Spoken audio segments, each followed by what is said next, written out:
at Coffee in time. Tow is an interactive world news podcast, a dynamic and engaging live show that streams across multiple internet radio stations worldwide. This podcast brings you real time news updates, in depth analysis, and interactive discussions on global events, making you a part of the conversation no matter where you are. With a diverse range of expert guests and listener participation, it's your go to source for staying informed and connected to the world. Coffee in Tow is brought to you in part by Lormel Skin Food. Log on to lormelskinfood.com. Discover the range of natural skincare solutions. Indulge in the radiance of natural and organic beauty with the best natural and organic soap bars, whipped soaps, body butters, and oils. All 100% natural products. Lormel Skin Food for a natural, beautiful you. The world's best coffee from our farms to your cup. It's Grand Coffee House.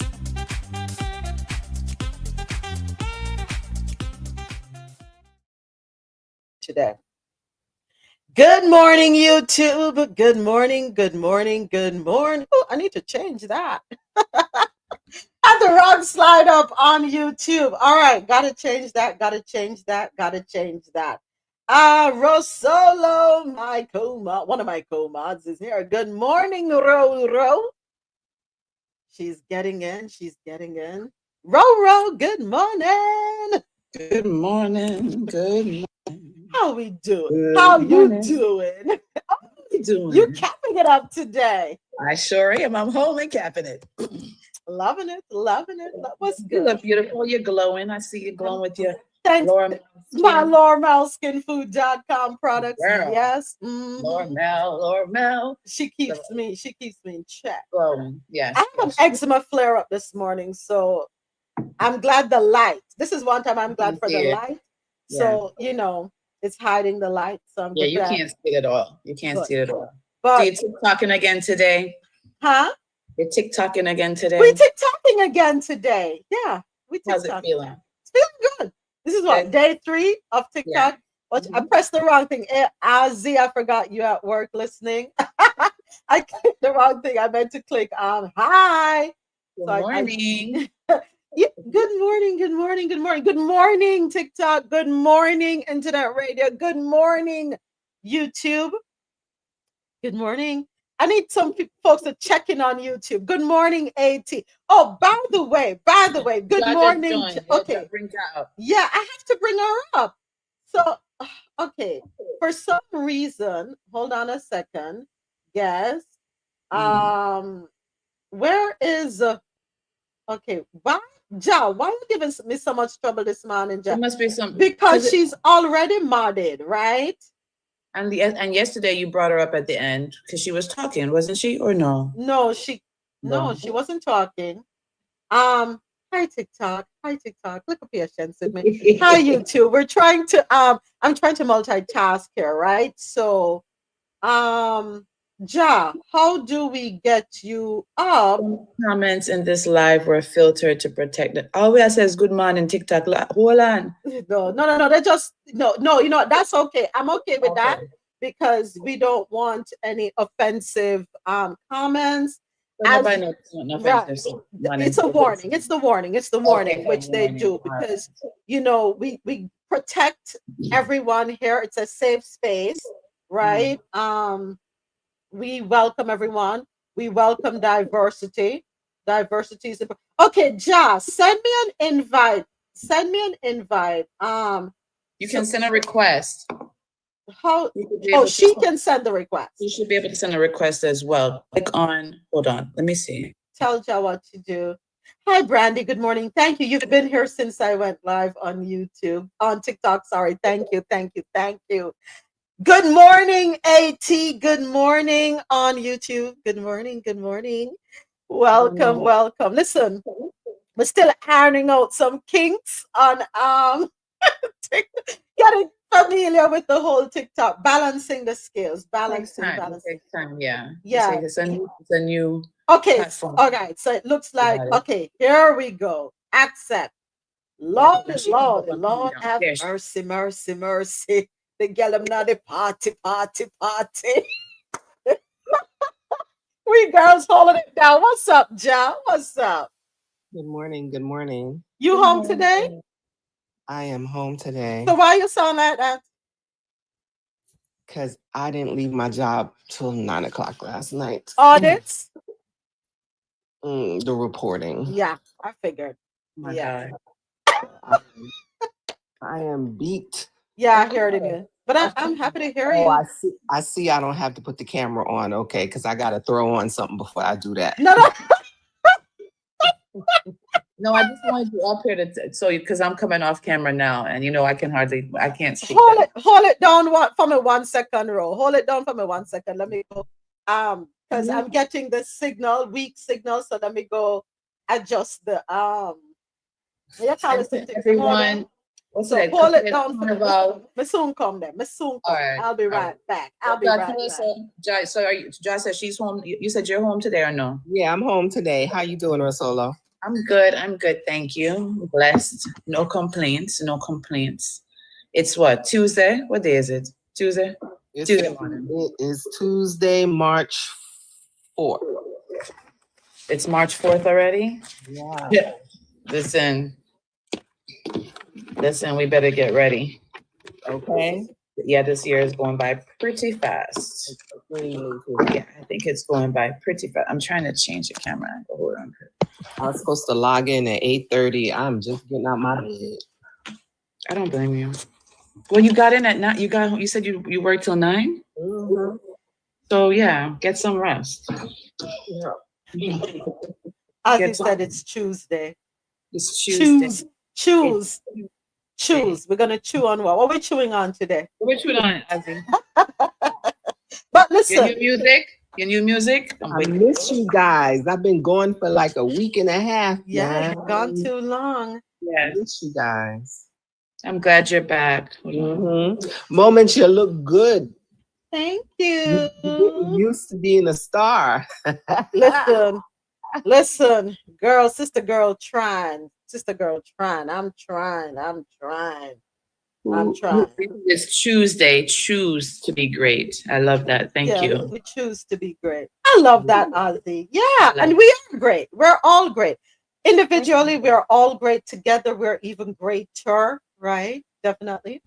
Something awesome. So fabulous. Tap up the screen and make sure y'all tap up the screen. We're going for 10,000 today. 10,000 likes. Listen, y'all killed it yesterday. Yesterday we were at almost 8,000. Yeah, love it. The thing is, I didn't know about that. I was watching a live with someone next to me, and they kept on tapping the screen. I'm like, "What are you doing?" Yeah, you just keep on. Oh, by the way, listen, I'm getting a new phone. Right? Well, did you take it to the store? No. So I have what you call it, the insurance. Yes, insurance, right? Yeah. So I was like, oh my gosh. So it's coming today. They're bringing it and they're gonna set it up for me. And all I have to pay is $275 for. So this is a 6. Remember I was telling you that I'm not getting. I just said, who will playing the phone after? I don't even see a camera on that. No, don't play with don't play. This is a 6 plus. Don't play with it. Don't play with it. I tell you. So you're being upgraded. I'm being upgraded to a 14 from a 6 all the way to a 14. Why didn't they just give you this? What are they up to now? 16 or something like that? 16. Why didn't they give you that? Because because remember, a free phone, I get. Remember, this is on the insurance. Okay. So, and guess what? The best part about it, the phone brought bad. No, you know something? It was going on well, and then all of a sudden, me just see it open up. The girl open up. Me don't know.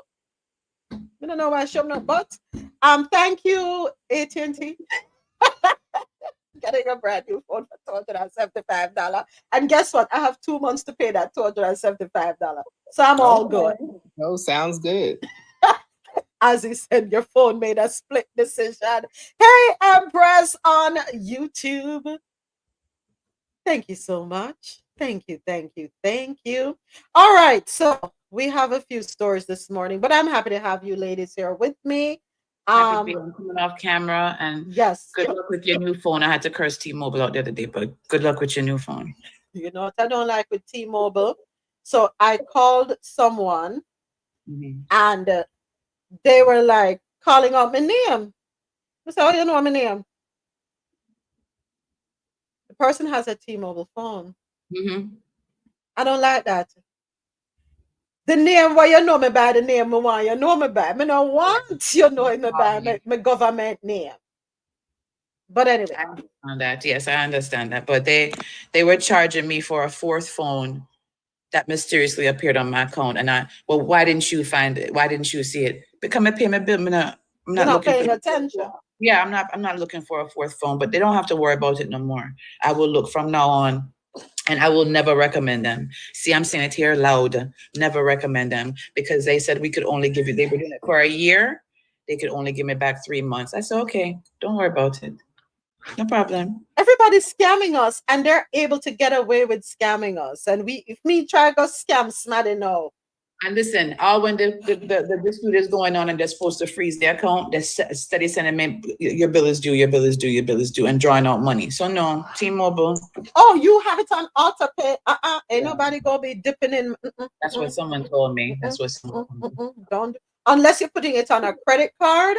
And then you know you're paying the credit card, but nobody now auto pay on baby girl. Yeah, I have it on auto pay. I'm gonna have to take it off because that's too much. Especially what I found out. Yeah, next thing, everything come up missing.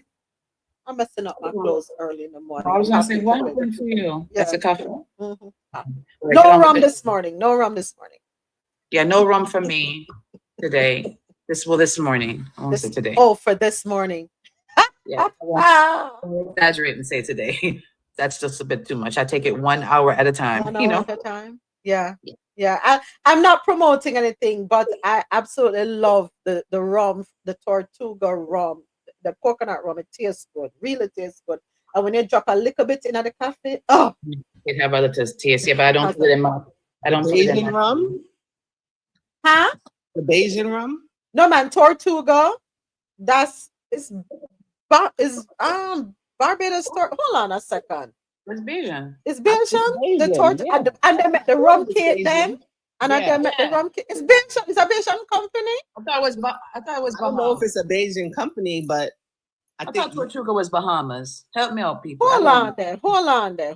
Mega look it up. Because I remember when I went to the Bahamas, they were telling you, get the rum cake but that was years ago, so who knows? All right, let me look it up because Tortuga Rum Company. I'm pulling them up. Yes, I'm over 18. Hold on a second. So about them, let's see a little bit about them. Cayman Islands. So year-round, Tortuga has grown dramatically since it was started in 1984. The following year, owners Robert and Carleen Hamilton introduced Cayman's first private label rum. So they're Cayman Islands. I mean, I had a bottle. I don't even know if I still have it because I have a cabinet full of alcohol I don't drink. But I don't remember if I bought it when I went to the place or somebody brought it back for me. So, but I don't know why I thought. So, I did go to the Cayman Islands, so maybe I bought it then. Okay. Hold on a second. Tasha says she on a lunch break. Tasha, it's 9:47 a.m. What kind of lunch break? Tasha working at night now. Oh, okay. That's an assumption. Happy to have you here, Tasha. Happy to have everyone here with us. Don't forget to tap up the screen, folks. Also, everyone here on TikTok Live, don't forget to head on over to our YouTube channel. The link is in the bio. And hit that subscribe button. Everyone listening online, QMZ Radio, Jano Radio, madmusichouse.com. Head on over to YouTube, look for Coffee and Chill, and hit that subscribe button. All right, so the goal for this week is 25 new subscribers, right? So I have divided up in daily chunks, bite-sized pieces That's 5 subscribers per day is what we're looking for on YouTube. Is that more realistic? Yeah. Well, yesterday we got 2, so we have a shortfall of what at 3? No, so 5, and so we need 8 today, right? We carry over. All right, so ladies, let's go ahead and kick it off. Let's get the show on the road. As always, we start off in the Caribbean corner, and we have some comments here. There's a yes, yes, yes, yes. I know exactly where it's at. At he's telling me that there is a Tortuga rum cake company. Oh, there's an outlet in Miami, Florida. Yep, yep, yep, yep. All right. So, as always, we kick it off in the Caribbean corner. All right. First up, Caribbean nations get $131.8 million from World Bank for energy project. Okay. Interesting. All right, let's go ahead and get into this article courtesy of Caribbean National Weekly.com. The World Bank has approved $131.87 million for a project which is aimed at advancing energy efficiency and expanding renewable energy use in Grenada, Guyana, and St. Lucia. The initiative, a collaboration with the Organization of Eastern Caribbean States and the Caribbean Center for Renewable Energy and Energy Efficiency, seeks to reduce the region's reliance on imported fossil fuels and drive economic growth. The Caribbean's energy landscape faces significant challenges, with around 90% of its petroleum being imported, far above the global average of 21%. Aging infrastructure and a heavy dependence on diesel fired power plants, 96%, have made the region's electricity grids particularly vulnerable to hurricanes, floods, and droughts. Okay. In Grenada, several power generating units are set to reach the end of their economic life within the next 2 to 4 years, further underscoring the urgency of energy reforms. The economic impact of natural disasters is also severe. For instance, Grenada spent 6% of its GDP rebuilding its grid after Hurricane Ivan in 2004.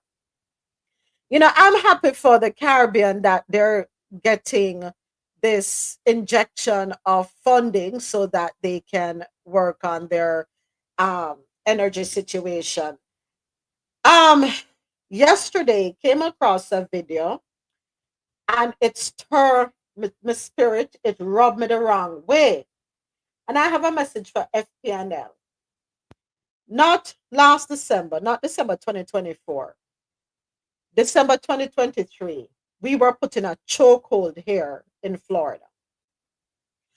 Oh, we were when them levy, an assessment on us. And if we did not pay the assessment, we lied to the cut off 700 and something dollars, right? Because them said them need the money for infrastructural improvement. And forgive me, everyone listening on YouTube and on TikTok. I am Jamaican and I do go off in my Jamaican accent when me's a little bit perturbed and annoyed. So forgive me. Now, why is it them talk about them need $9 billion and an assessment is to be given to all of us here in Florida over the next 3 years? And I think I saved that video because Mr. No, this is highway robbery. Okay, I found the video. Let me play it. Come on, I want to quote the wrong figures. If you live in the state of Florida, chances are you're familiar with Florida Power and Light, also known as the infamous FPO, the largest utility corporation in the United States of America. And in the middle of a huge cost of living crisis in the state of Florida, housing crisis, job market crisis, wages crisis, everything crisis, these people, what do? They are trying to seek a $9 billion rate hike for people to pay more in light bills every single month. And this rate hike may be the biggest request in U.S. history, not just Florida, in U.S. history. So let's break this down. FPO is seeking a nearly $9 billion hike to customers' base rates over 4 years. Base rates are a major component of light bills that include other charges for things like hurricane repairs and fuel. Listen to this. Above that $9 billion, the company would also be able to add more hikes for solar and battery facilities it constructs during the period, meaning that we, the 12 million Floridians that are under the domain of FPO, would be paying extra on top of extra on top of extra with our light bills for all of this stuff. But this is the cherry on top, guys. As part of the request, which was filed to state regulators Friday, the company is seeking a rate of shareholder profit with a midpoint of 11.9%, basically 12%, well above the national average. So basically, the reason that FPO is going to raise your light bill month to month for the next couple of years is because shareholders need to get more profits from us, the people in the state of Florida, that already pay insane prices for everything else. So under FPO's proposal, typical residential customers would pay roughly $12 more monthly next year for their base rates. The rates will then keep hiking each year for 4 years, meaning that in 2027, the monthly hike would rise to about $19 per month, adding up to hundreds more annually.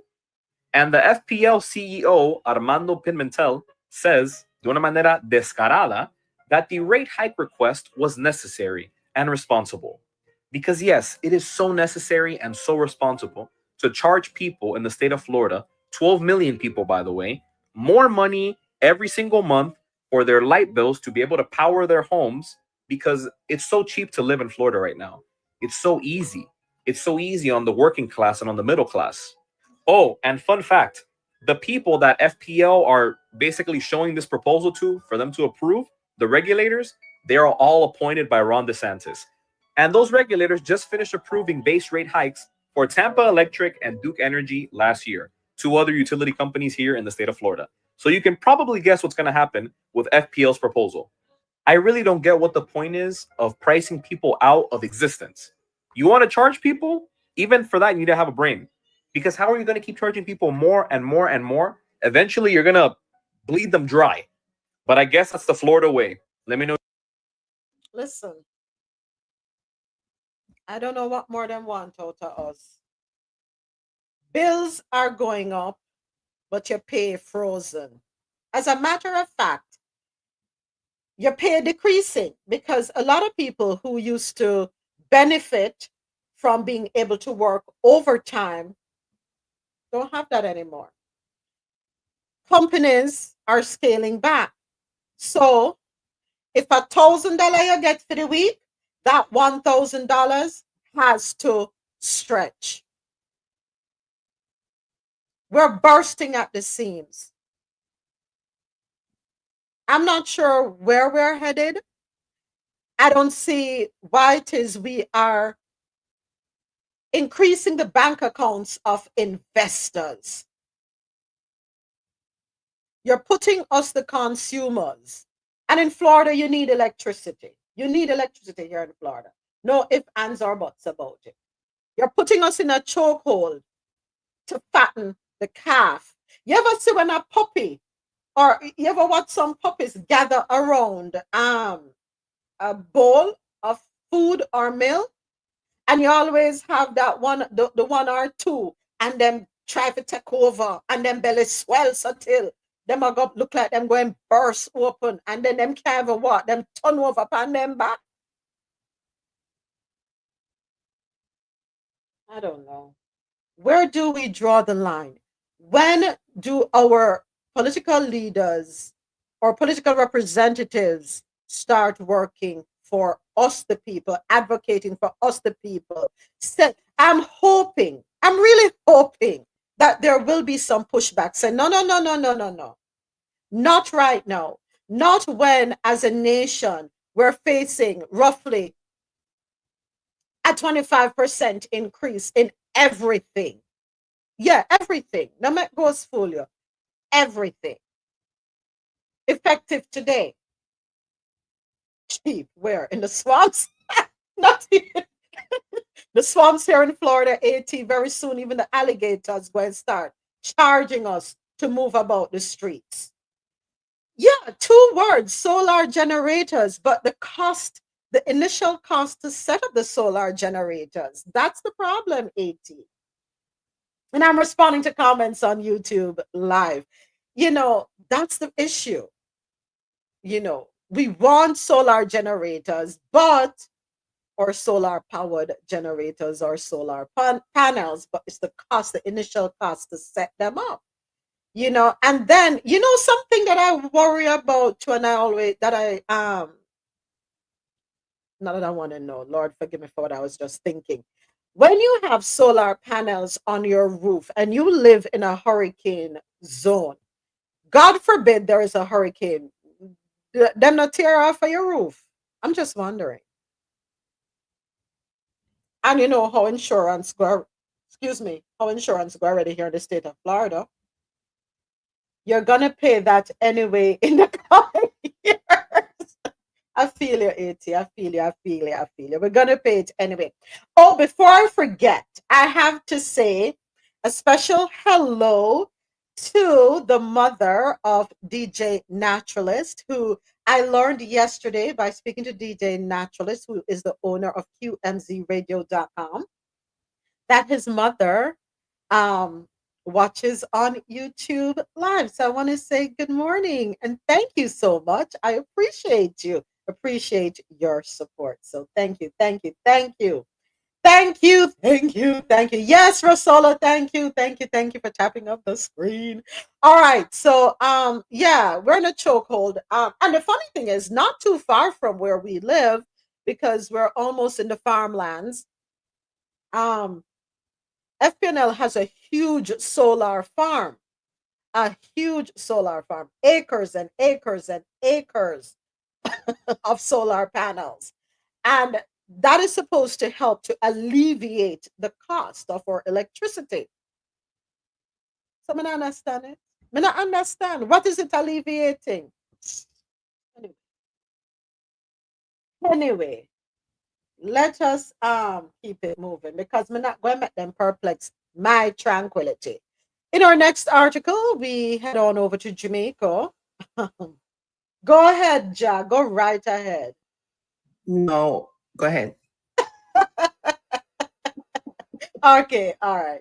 So in our next article, China could fill U.S. void if America leaves the IMF and the World Bank. Didn't I say that? That if they're not careful, what they're doing is opening up an opportunity for China to be more influential. Let me put it that way. Thank you, Ozzy. Thank you. Isn't that what we're doing? If we're not careful, we're opening up the doors to China. We're making it easier for them. Yeah. Yeah, that's what we're doing. That's exactly what's going to happen. But anyway, let's go ahead and get into this article, courtesy of Nationwide Radio JM.com. China could fill the void in the event the United States withdraws its membership from the International Monetary Fund, the IMF, and World Bank. That's the assessment of chartered accountant and financial analyst Dennis Chung.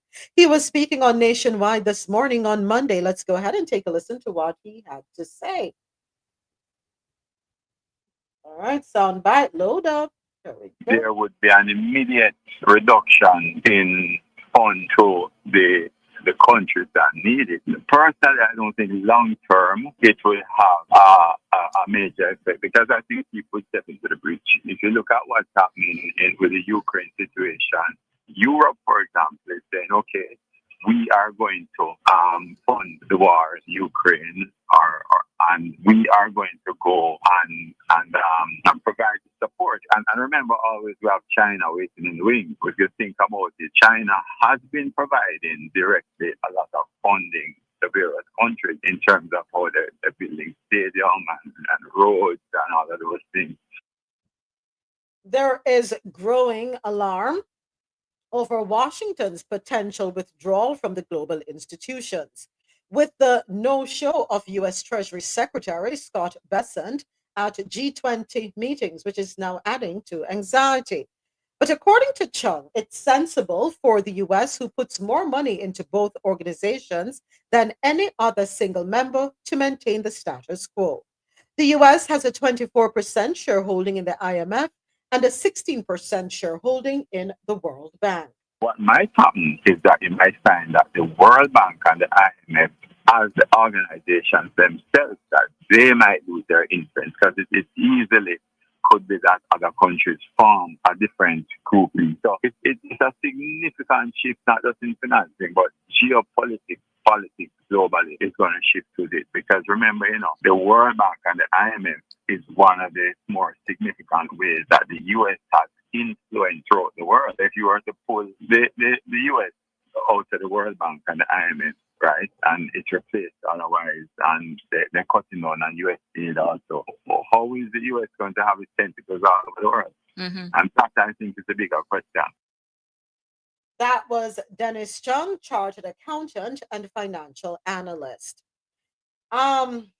Listen, the only thing I can say to the U.S.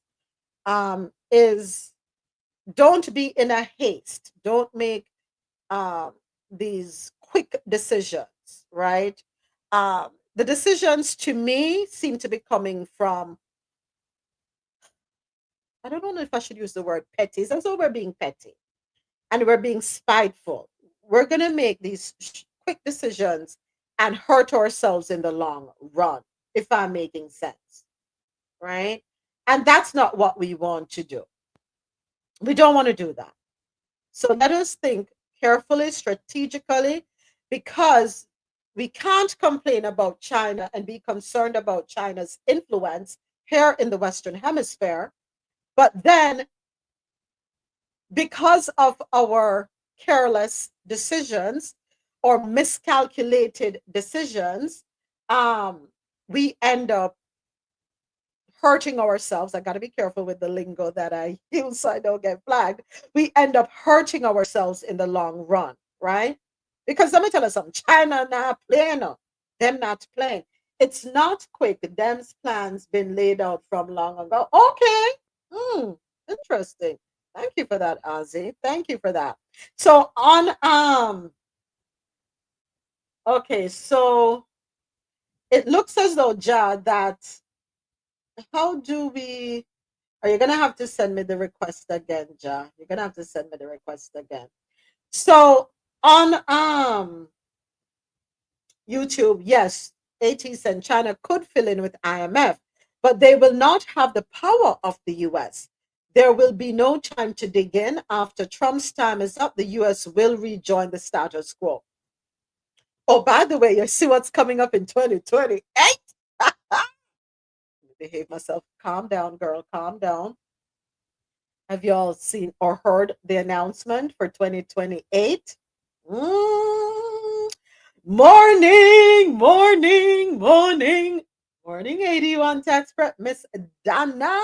Good morning. Them said them want brought the economy so rich people can buy up everything for low and rebuild. And also, when you talk about real estate, Ozzy, it is a matter when people are losing their homes or are on the brink of losing their homes. What's going to happen is they're going to swoop in, buy the money, the houses for little and nothing, and then turn around and rent it back to you.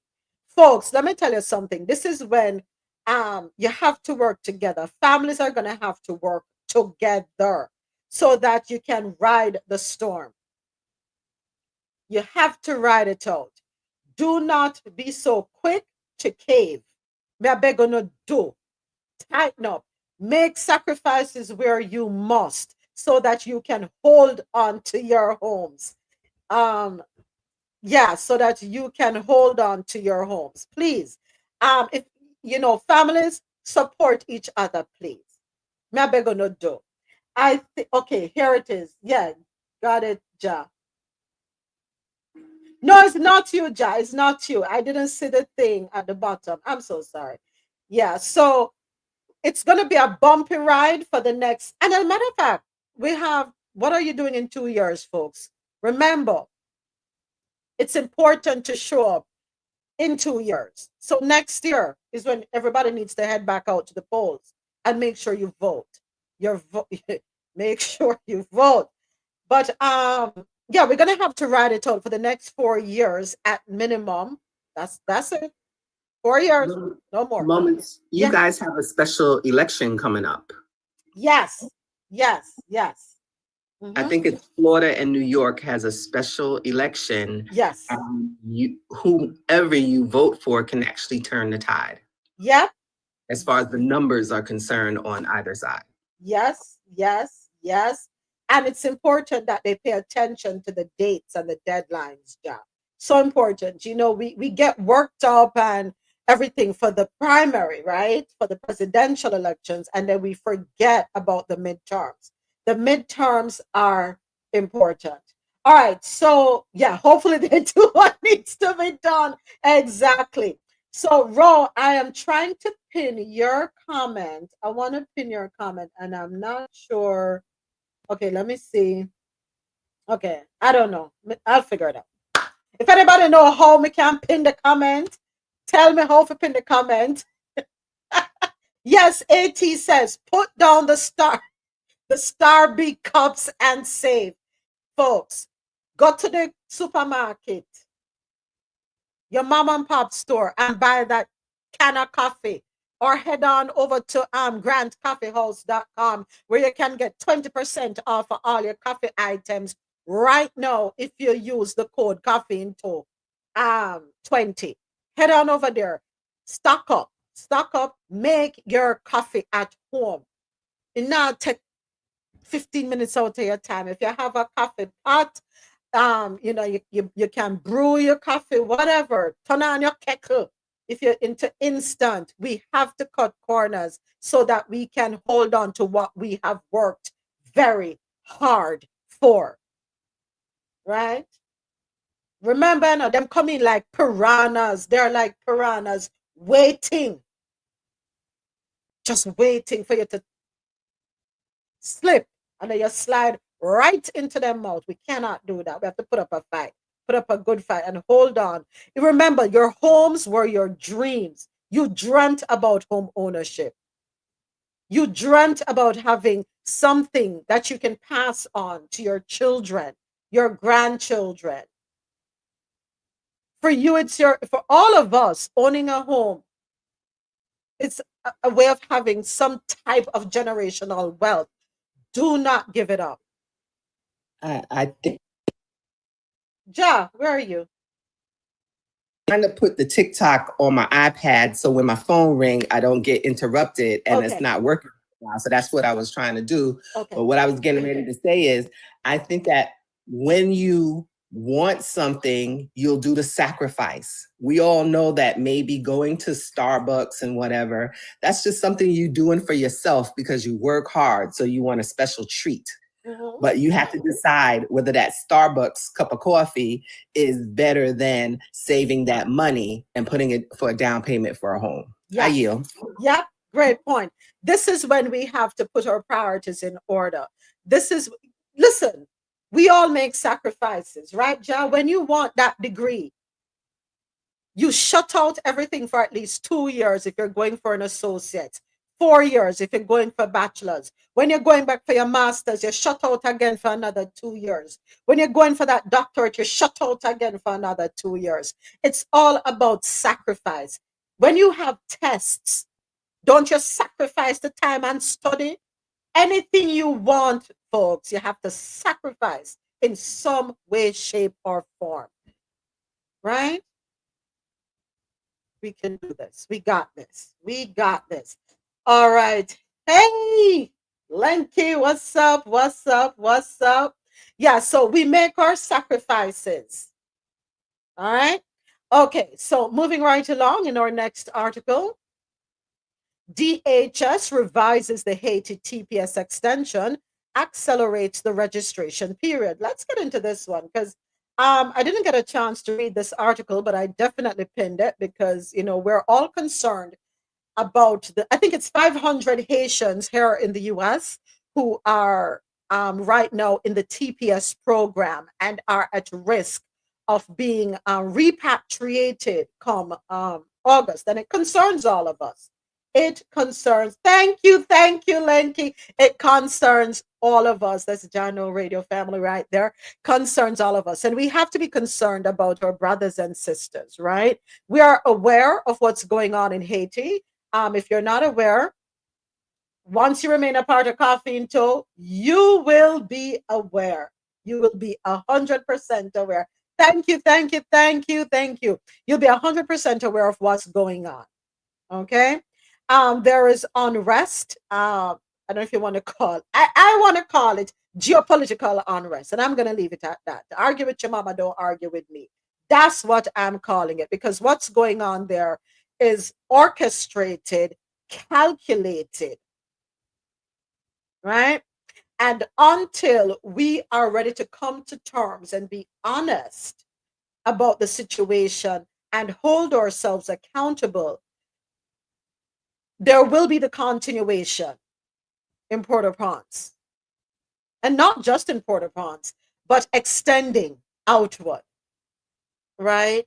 So if we want to fix the issue, it's having honest conversations with ourselves, holding ourselves accountable, and seeing how we are going to be committed to fixing the problem. We have to be a part of the solution. We created the problem. Now we're gonna have to fix it. So let's go ahead and get into this article, courtesy of ogletree.com. On February 24, 2025, U.S. Department of Homeland Security, DHS, the Secretary, Kristi Noem, amended the extension and designation period for temporary protected status for Haiti and accelerated the initial registration period for new applicants under the new designation from February 3, August 2026 to August 3, 2025. Really? Okay. The USCIS will apply an expiration date of August 3, 2025 to any applications for employment authorization, initial registration, and re-registration filed pursuant to the July 1, 2024 notice that are still pending with the agency. Previously approved TPS-related documentation that shows a February 3, 2026 expiration will not be recalled by USCIS, but will remain valid only until the end of the new TPS designation period on August 3, 2025. The notice states that all employers and federal, state, and local government agencies, including the Department of Motor Vehicles, must update their records to reflect the new expiration date of August 3, 2025 for Haiti TPS-related documents. If an employer or agency receives an employment authorization document, also known as EAD, with the TPS category codes A12 or C19, that is set to expire on February 3, 2026, the employer or agency must record the earlier expiration date of August 3, 2025.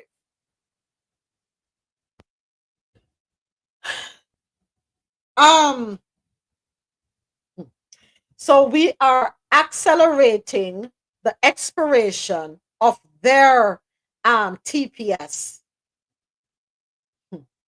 protection when there is a genuine concern in their country. Like you said, you're the first person I hear call the capital of Haiti the right name. You went to a good school, Westwood High School, all day, every day. All day, every day. Yes, good up school. Yeah, so we are accelerating the expiration of their program when there's a genuine concern, there's a genuine issue going on in Haiti. For what? The small group of South Africans in South Africa who feel threatened by what? There's no threat to them. Zero threat to them down there in South Africa. And nobody in South Africa is taking anybody's land. If they would just stop um promoting the BS that they're saying, right? Looking for pity. Do your research, folks, as far as South Africa is concerned. Do your research before we jump up and say, yes, bring them here. They're not in danger of anything in South Africa. Not a thing. There's no civil unrest in South Africa. Them living good down there. And I'll just stop right there. All right. So what I would say, I have a friend from Haiti that lives here in Florida. He's a cop there. Yep. I have some good Haitian friends in my life. Love them, love them, love them. Yeah, when you talk to them, you get the truth about what's really going on. Mhm. And we know the truth because everything is documented, right? And when we do our research, we find the truth on the internet. But the problem with a lot of us, Lenky, is that we we only find time for frivolity, right? Anything that's frivolous, anything that doesn't truly benefit us from an educational standpoint and awareness standpoint, we know about ourselves. When you talk about carelessness and worthlessness, we know how to find that quick and fast. Quick and fast, we can find that. And it's such a shame. Anything we need to know, it's there. You don't even have to go into a library.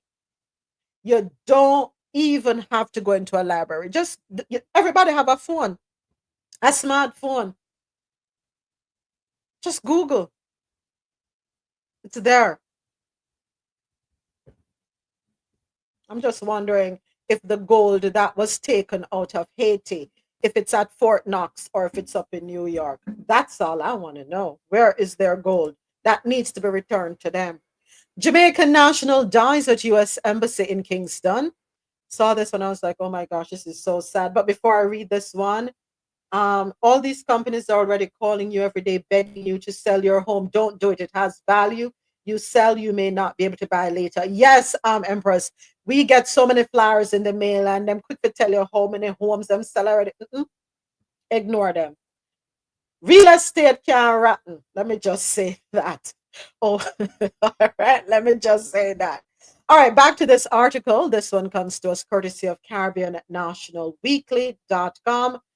Let me close that out. So unfortunate. The United States Embassy in Kingston has confirmed the sudden death of a Jamaican national who suffered a medical emergency at its office on Monday morning. According to a statement provided to Loop News by Public Affairs Attaché Mike Lavallee, the embassy expressed deep sorrow over the incident. The U.S. Embassy in Kingston is deeply saddened by the passing of a Jamaican national who experienced a medical emergency while visiting the embassy this morning, Lavallee said. The incident reportedly occurred around 8:20 a.m. when the individual experienced a medical episode. Despite receiving immediate medical attention, the person was pronounced dead shortly afterward. In line with local laws and protocols, the body was subsequently removed by a funeral home. Citing privacy concerns, the embassy declined to release further information about the deceased. The U.S. Embassy Kingston extends sincere condolences to the deceased's family and friends during this difficult time, the statement concluded. The circumstances surrounding the incident remain unclear. That is so, so unfortunate for that to happen there, Yeah. All right. Time for us to go down at the islands, our feature segment. Yay. Who are we talking about today? Features travel and lifestyle segment. One of the Caribbean's most unique attractions is an underground Barbados park with otherworldly views. Which isn't there another island that has an underwater park? I'm trying to remember. I think we covered one last year, or was it earlier this year? But I remember we have so many stories that we cover. It's hard to keep track sometimes, and the memory not as sharp as it used to be. But okay, we'll go ahead and get into this one, courtesy of islands.com. Oops, did I just close it out? Lord of mercy, me close out the wrong tab and forgive me. All right. If experiencing whisper soft sands in the shimmering aquamarine ocean is your ideal vacation, then the Caribbean is where it's at. There are few places in the world that boast beaches quite like this island paradise. But while there are tons of Caribbean destinations that you should definitely have on your radar, there's just something about Barbados that keeps us captivated. Perhaps in part because it boasts such rich history and insane culinary treats, not to mention one of the world's best beaches. This 166 square mile island is a destination worth adding to your bucket list. But deep beneath the island lies a hidden world, a breathtaking underground cavern that was sculpted by the hands of nature. Harrison's Cave Eco Adventure Park is one of Barbados's most unique attractions and one of the seven wonders of Barbados, according to the Barbados Tourism Encyclopedia. While the thousands of years old cave is most certainly what draws the crowd, the adventure park also offers tram tours, zip lines, rum tastings, sign me up, and so much more, making it one of the top must visit destinations for anyone exploring Barbados. Oh, and before I forget, I have to tell you this about Barbados, right? If you are interested in being in Barbados for a year, you want to work remotely, head on over to the coffeeinto.com. When you get there, go to the resources tab, and I have a link there for everybody that you can click on to get information about how to work remotely in Barbados. Yes, some of us we want a break. We want to indulge in a more relaxed setting, right? We want to wake up and smell fresh air. We want to eat organic food. We want to be a hop, skip, and a jump away from the beautiful waters. Indulge. Again, head on over to Coffee in Tow, click on the resources tab. There's a link there with information about how you can work remotely for 12 months in Barbados, right? Yeah. Thank us later. You'd learn how to you can apply for your welcome stamp. You can get information about the community, travel protocols, everything you need to know is there in that link for you. If you're interested in escaping the US, because many people are saying, boy, them need a break. Them just need a break. Take advantage of the opportunity. If I remember well, I don't want to go through the website now, but I think you need to be making a minimum of 60,000 US per year individually, and there are group rates as well. So you can go as a family, get to an Airbnb, and live up the good life. All right, you're welcome. We all need a break from this reality show that we are living in. Trust me.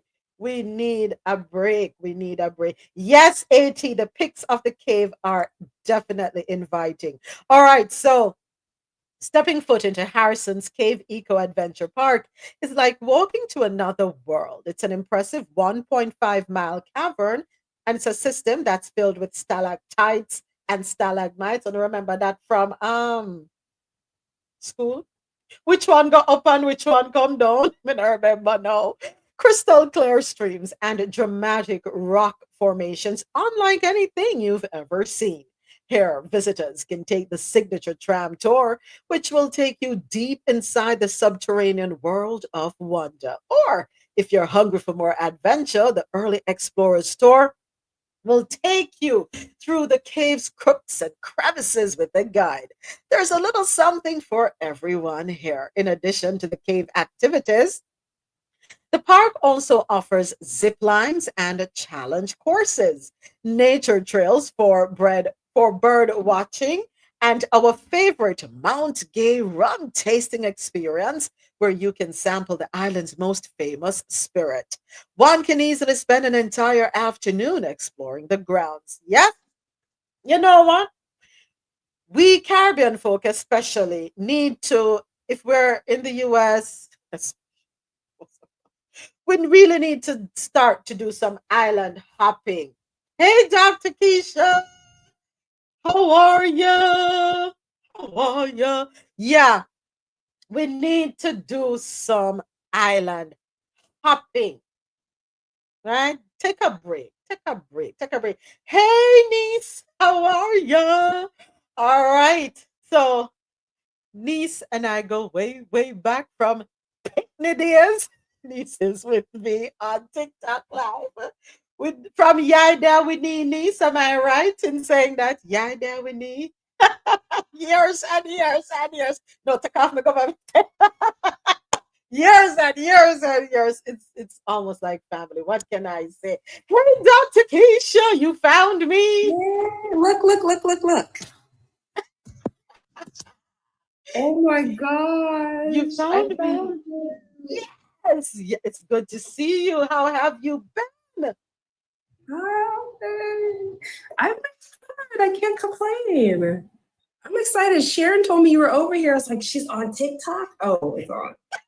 Oh, listen, and I'm glad you're here too, because when we were talking to Dr. Sharon, and we're going to be putting together something when we can talk about women's health, of course, I was sweating like a pig the other day, and I'm like, this menopause thing is getting on my damn nerves. But 1 minute you're hot, 1 minute we're cold, and we were having a conversation that it's not something that is talked about enough, in our,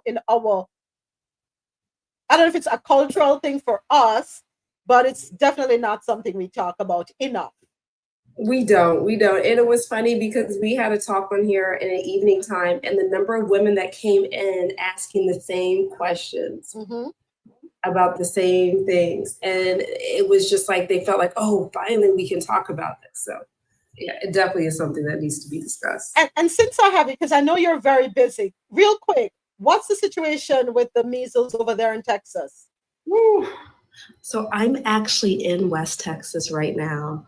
I'm doing a locums, and it is crazy, but I would say there's a silver lining, okay? There have been over 130 cases in West Texas. Gaines County does have a very low immunization rate, and it's reflecting on that and the fact that a child died. The problem is it's now spring break, right? So people are traveling. The cases, it's traveled. So yes, the majority of cases are here in Texas, but people are traveling. And so now we have like 10 states that have measles. Yeah. I think New York is one, no? New York has had it before, but New Jersey is one. There's Kentucky. There's New Mexico, of course. I'm sure they have over 10 cases. So it's spreading, but they're putting out these mobiles and they're immunizing. And the people that didn't want to before are now scared because of, unfortunately, it took that one unalivement. We're on TikTok, so I can't say Right. It took that one unalivement for now parents to take it seriously. So they're going around in mobile vans. So I hope that helps and people do get the immunizations for their kids. Listen, we had them when we were little. Why are we depriving our children from that same safety net? So on Dr. Keisha, Biscotti083 here on TikTok said, we had a case in Montgomeryville, PA. That's Pennsylvania. Yeah. As well. You guys, it's everywhere. Yeah, it's everywhere. And we have to advocate for ourselves, right? Yeah, but who's advocating for the children? Because these are parents that don't understand. Yeah, it's a shame. Okay, go ahead, Ja. Ja says she has a question, Dr. Keisha. Go right ahead. Hey, Dr. Keisha, it's Javette. Hello. My question is about older adults. So I came here after, I think, the ages of the measles and shots, and I don't remember if I've ever gotten it. What advice do you have for an older person? So that's good. We actually, on my page, I put a pictograph of kind of, it'll show you at your age and what they recommend you do.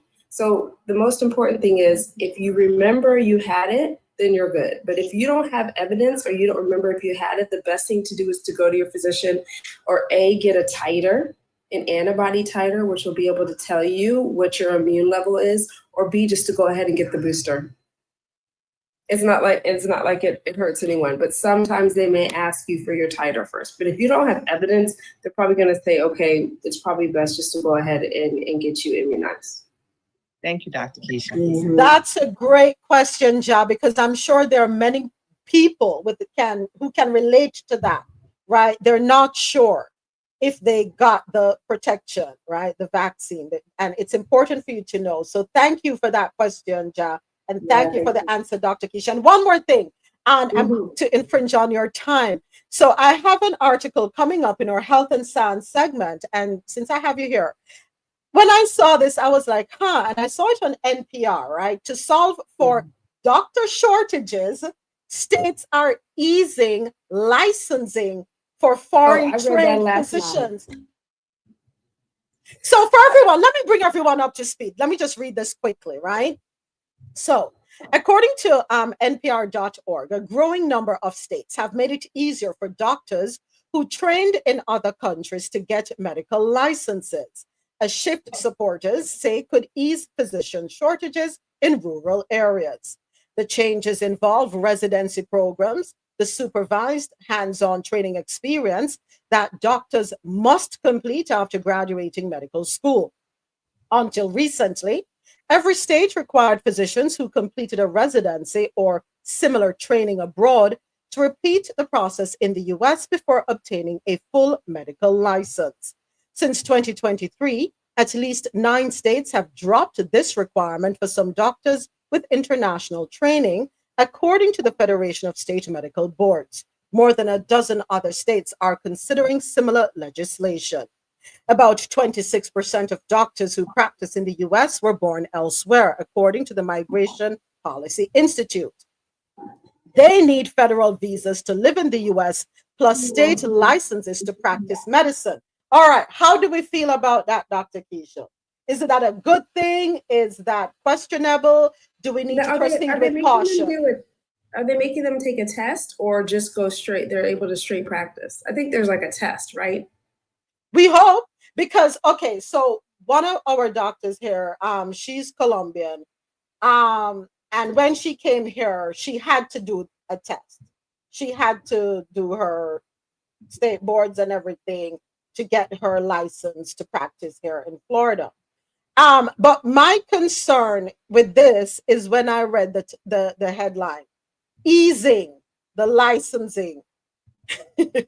Well, first of all, let me say this. This is how journalists do. They use those terms. Clickbait. I do have a friend that I think actually was Colombia. She's from Guinea, but she trained and practiced pediatrics. When she came here, she's now doing nursing because she wasn't going to start all over again. So for those that feel that, okay, I have to start all over, they're not. I think that this could be a bridge for it. Now, exactly how they're going to do it, that's the problem, because you have the other side, you have people that maybe should not be practicing. And how are we going to validate that they did the correct training that's going to equate to here? I think that could be one of the concerns. But I would be curious to say how they're going to do this and to what extent. But yeah, they're going to at least have to take some tests. Yeah, but my thing is, why do we have a shortage here in the US? So that's another good question. Instead of addressing the problem, they try to put Band-Aids on it. And doctors here are not happy. They're burnt out from the pandemic. And there is a system where insurance companies don't reimburse us. And we're fighting to get paid, where they're already making cuts to Medicare and Medicaid. So can you imagine right now, for instance, this office, right? Mm-hmm. The price to raise it has gone up by 50 to 60%, but they're cutting a reimbursement by 30%. So some doctors are having to close their practices because they can't afford it. And then you now have people in places that shouldn't be trying to regulate medicine and how we practice medicine. So it's they should be fixing the system so doctors want to practice and more doctors and more students want to go into medicine. Yeah. So they're putting a Band-Aid and saying, oh, well, these people will take it. And that's not the way. Yeah, I agree with that. So we have a comment on TikTok Live. Lawsuit liability insurance should be interesting for these doctors.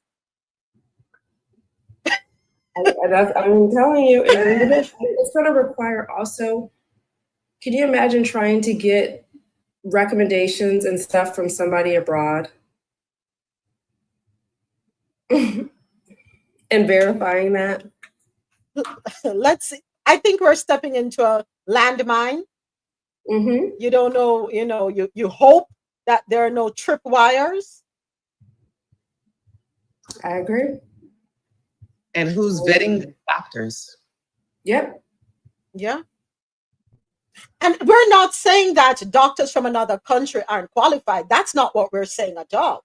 We're not discounting their abilities or their capabilities or, whatever progress they've made, wherever they're coming from. We're not discounting that. But at the same time, we have to be careful because we've had stories here where people who aren't even real doctors end up practicing. Here in the beautiful state of Florida, more specifically here in South Florida, more specifically here in Miami. Oh yeah, I remember that one doctor. So let's see how this plays out. It's interesting that you're willing to ease for overseas doctors when all you have to do is fix, as you say, fix what's broken, treat the medical teams here, the medical personnel here the way you ought to. It's simple. Mm-hmm. We create problems and then we start scratching our heads and I don't know. Oh, we just need more doctors. That you want to know why they're leaving? You want to know why they're not going into it here? Treat your doctors right. Simple. Yeah. I mean, they give you for primary care, they give them a certain amount of time to see a patient. I have a friend and she loves to spend time with her patients, but she was going to lose her job if she didn't see more patients per hour. It's sad. So Biscotti says that she's worrying about the on TikTok. Biscotti says that she's worrying about the upcoming fall and winter flu season. Biscotti, you should be, and I'll tell you why. Because we are supposed to have a meeting, I think next week, on the immunizations for next year to get ready for the flu season. You know that was canceled by your RFK Jr. So he canceled the flu meeting. So we should be scared because the things that we have been doing behind the scenes, normally we shouldn't be scared, but now we have a department that's literally dismantling things that have been keeping us safe. So I don't even know if we're going to have a correct vaccination. So we're going to have to move accordingly, to be honest. Masking, and stay away from these people that don't believe in science. And can we add to that hygiene? Why do people stop washing their hands? We were talking about that. We're like, exactly. My friend was like, why can't you go to the restroom and leave? Like 20 seconds, y'all, with soap and water. Hand sanitizer for norovirus that has been running rampant in cruise ships and stuff. You have to wash your hands. Hand sanitizer doesn't kill it. It's literally the water and the soap. And get up under those fingernails and cover your mouth when you're coughing. Dr. Kusa, you know I live here in Houston with you. What is with these people?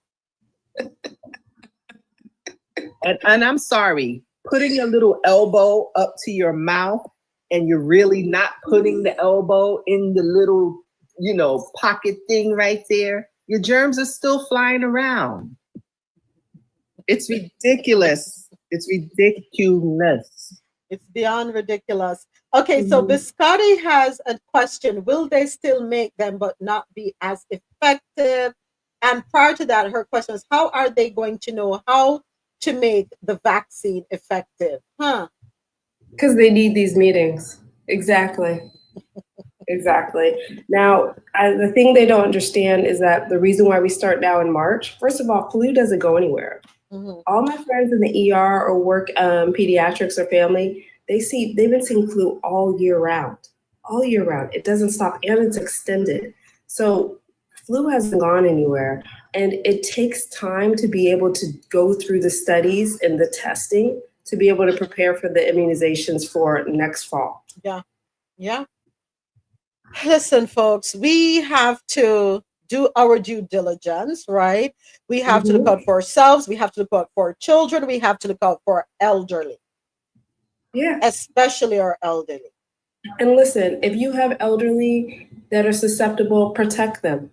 Yes. Like I have a family member that doesn't believe in masking and stuff. And I told my mom, I'm like, listen, you can't afford because, you've been a cancer patient to be around. Like you're going to have to start putting boundaries down, you guys. It's your life and your family's life. Yeah, it is. You're welcome, Biscotti. Thank you both for answering my questions. I appreciate you both so much. Our pleasure. Our pleasure. RoSolo said she had the worst flu. Yes. RoSolo, listen, I had been dealing with some family issues with our son, so I didn't take my shot this year for the first time. And let me tell you, 5 days, 104.5 fever. It was no joke this year, you guys. It was no joke. And you working in the healthcare field, you have to be extra careful. Mm-hmm. Yeah.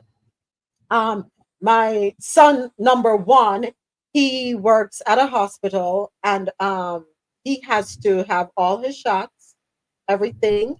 And I'm constantly warning him, be very careful because he's bedside with doctors and the patients.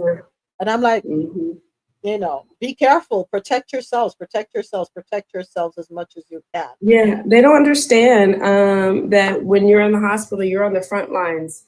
And unfortunately, the front lines of getting sick. Yeah. I don't tell you how many colleagues we lost during the pandemic before there was a vaccine that were just taking care of patients and they passed away. Mm-hmm.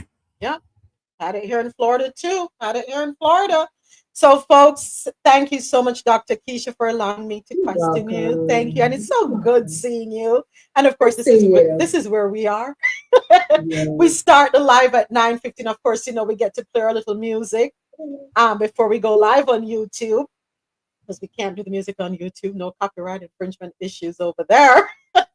So, yeah, we're here. Want to say thank you to everyone listening on QMZRadio.com, JanoRadio.com, MadMusicHouse.com, everyone watching with me right here on YouTube Live, and everyone on TikTok Live. Thank you. Continue to tap up the screen on TikTok, folks. Let's get those likes. And thank you for the gifts. I really appreciate it. And thank you to everyone who has followed Coffee and Toe on TikTok also. Don't forget, TikTokers, don't forget to click the link in the bio and subscribe to the Coffee and Toe YouTube channel. We have a goal of today 8 new subscribers today because we didn't meet our goal yesterday. Our goal is 5 per day. We got 2, so 5 today plus the 3 deficit, 8. So head on over and subscribe. So we have a question here on YouTube. AT is saying, is this not population control as was planned? Boy, AT, sometimes these things cross our minds and we try not to harbor those thoughts, but one can't. Oh, Bougie is saying Dow down 650 points, winning yet? We don't even want to talk about that. We don't even want to talk about that. Okay, Jaja says she'll be right back. We don't want to talk about that. It's just I have that coming up in our business and tech segment later on in the show. Thank you for the follow, Bougie. At this point, and thank you for the thank you. At this point, listen. Bougie, it's all about popcorn. It's popcorn season. Let's make sure we have our popcorn, have our favorite beverage. Mine is red wine because it's popcorn and red wine season. That's all I'm saying.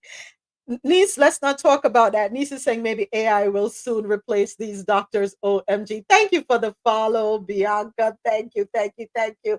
And thank you to everyone sharing the live on TikTok. YouTube, thank you so much for being here with me. Boy, AT, that is a question. All I can say is pray for us. We need it. All right, so we are done with our stories out of the Caribbean corner. It is time for Las Noticias, stories out of Latin America. We have one for you today. Colombia wants to ban Pablo Escobar and other narco, I don't know if I can say that, some of the themed merchandise, and here's why. So, according to theconversation.com, when you think of Colombia, what do you think of? What images come to mind? For some, it may be coffee, or perhaps the country's diverse landscapes and cultures. For many others, it will be the cartels, crime, and the C word. Colombia's history as a trafficking hub plays a major role in attracting visitors to the country, a form of travel known as dark tourism. But the Colombian government and much of the population are desperate to shake off this sordid association. A new bill going through Colombia's Congress is proposing a ban, to the sale of souvenirs. And these souvenirs that they're banning are the ones that depict the notorious drug lord Pablo Escobar and other convicted criminals. The proposed law would mean fines for those who violate the rules. Also, a temporary suspension of businesses. In 1988, Time magazine famously dubbed Medellin the most dangerous city in the world. Car bombings, assassinations, kidnappings, and torture became part of everyday life.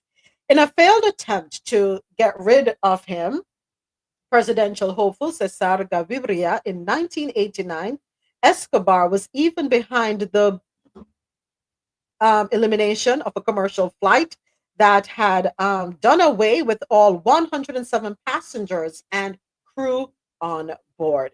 But I must say, I have a neighbor who's Colombian, and the story is that Medellin is absolutely beautiful. It's a beautiful place to go to, So, but I get it. They're trying to change the narrative, and nothing is wrong with that.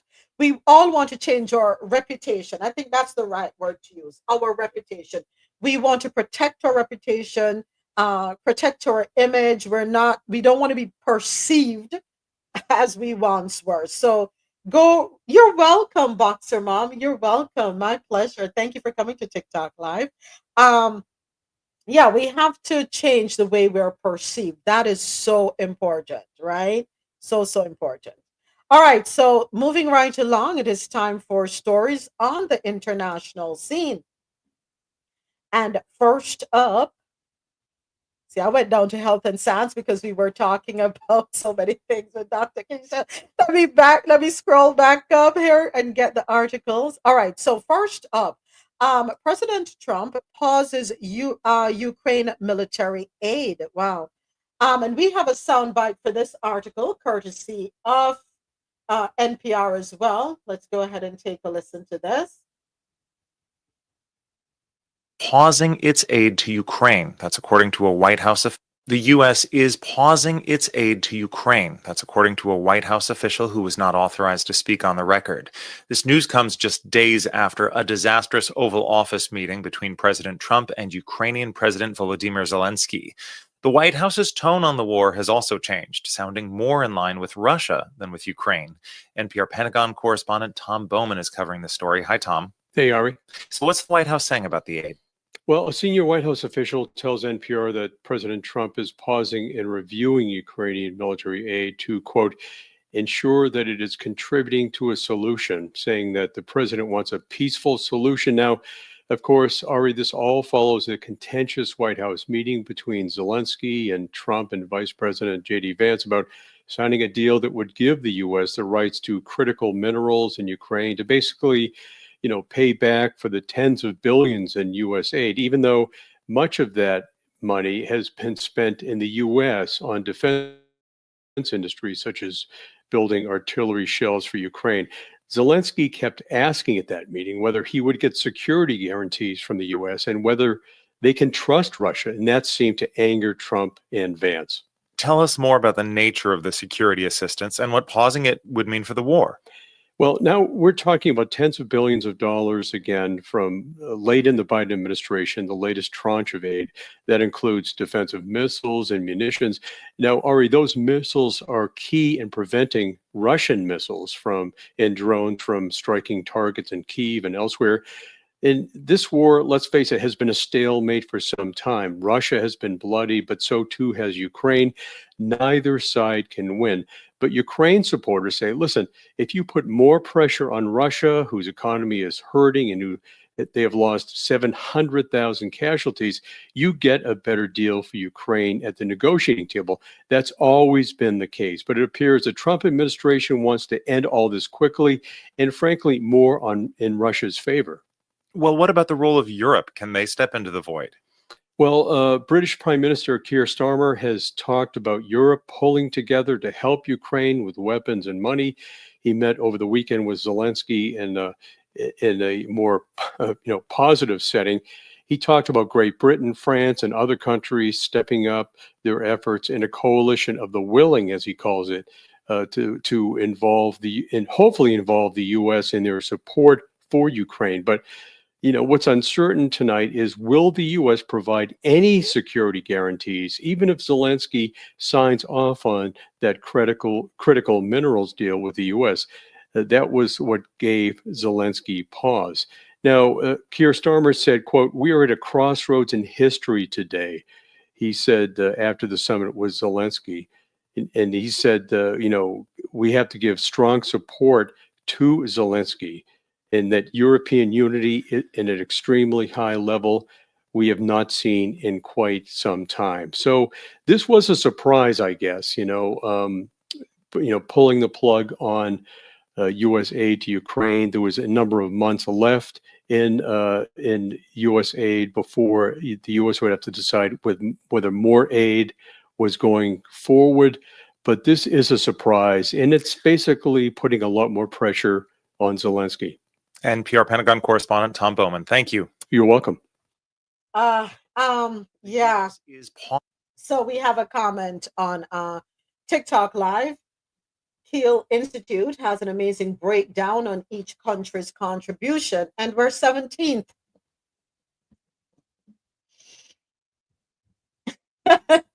Thank you for that. Knowledge is key, right? When you know, you can have better conversations. Not true. Definitely. Trump has accused Zelensky of gambling with World War III and disrespecting the United States. I know the world, based on a lot of posts that we have seen on social media, on the various social media platforms, everyone is stunned, shocked, surprised, disappointed, in disbelief, a plethora of emotions, going around. And everyone seems to be concerned for us here in the US and what's going on.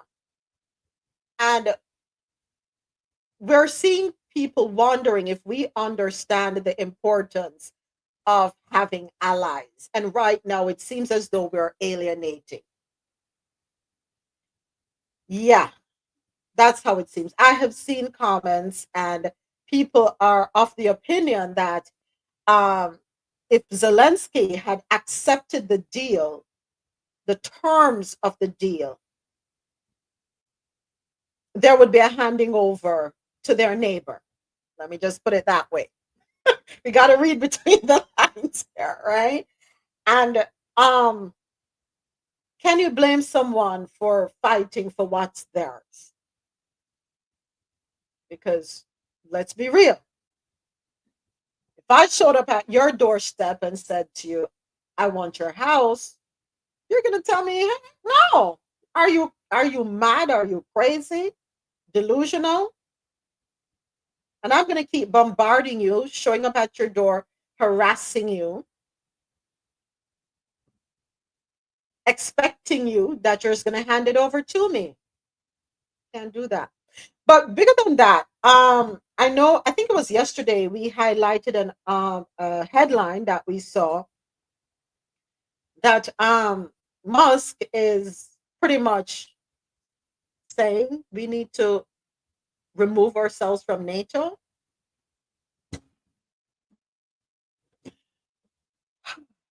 And we spoke about the importance of NATO and what NATO is, right? I'm not going to go back down that street. So, folks, we have to think about what we are doing. That's all I'm going to say. We got to think a little more. Just a little more, folks. Just a little more.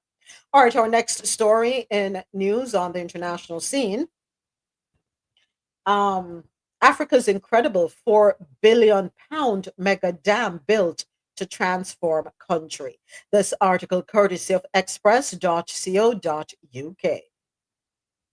The Grand Ethiopian Renaissance Dam, formerly known as the Millennium Dam and sometimes referred to as the Hidasi Dam, is a gravity dam on the Blue Nile River. A new £4 billion mega dam is now the largest in Africa and is set to transform the country. The Grand Ethiopian Renaissance Dam, formerly known as the Millennium Dam, is in Guba.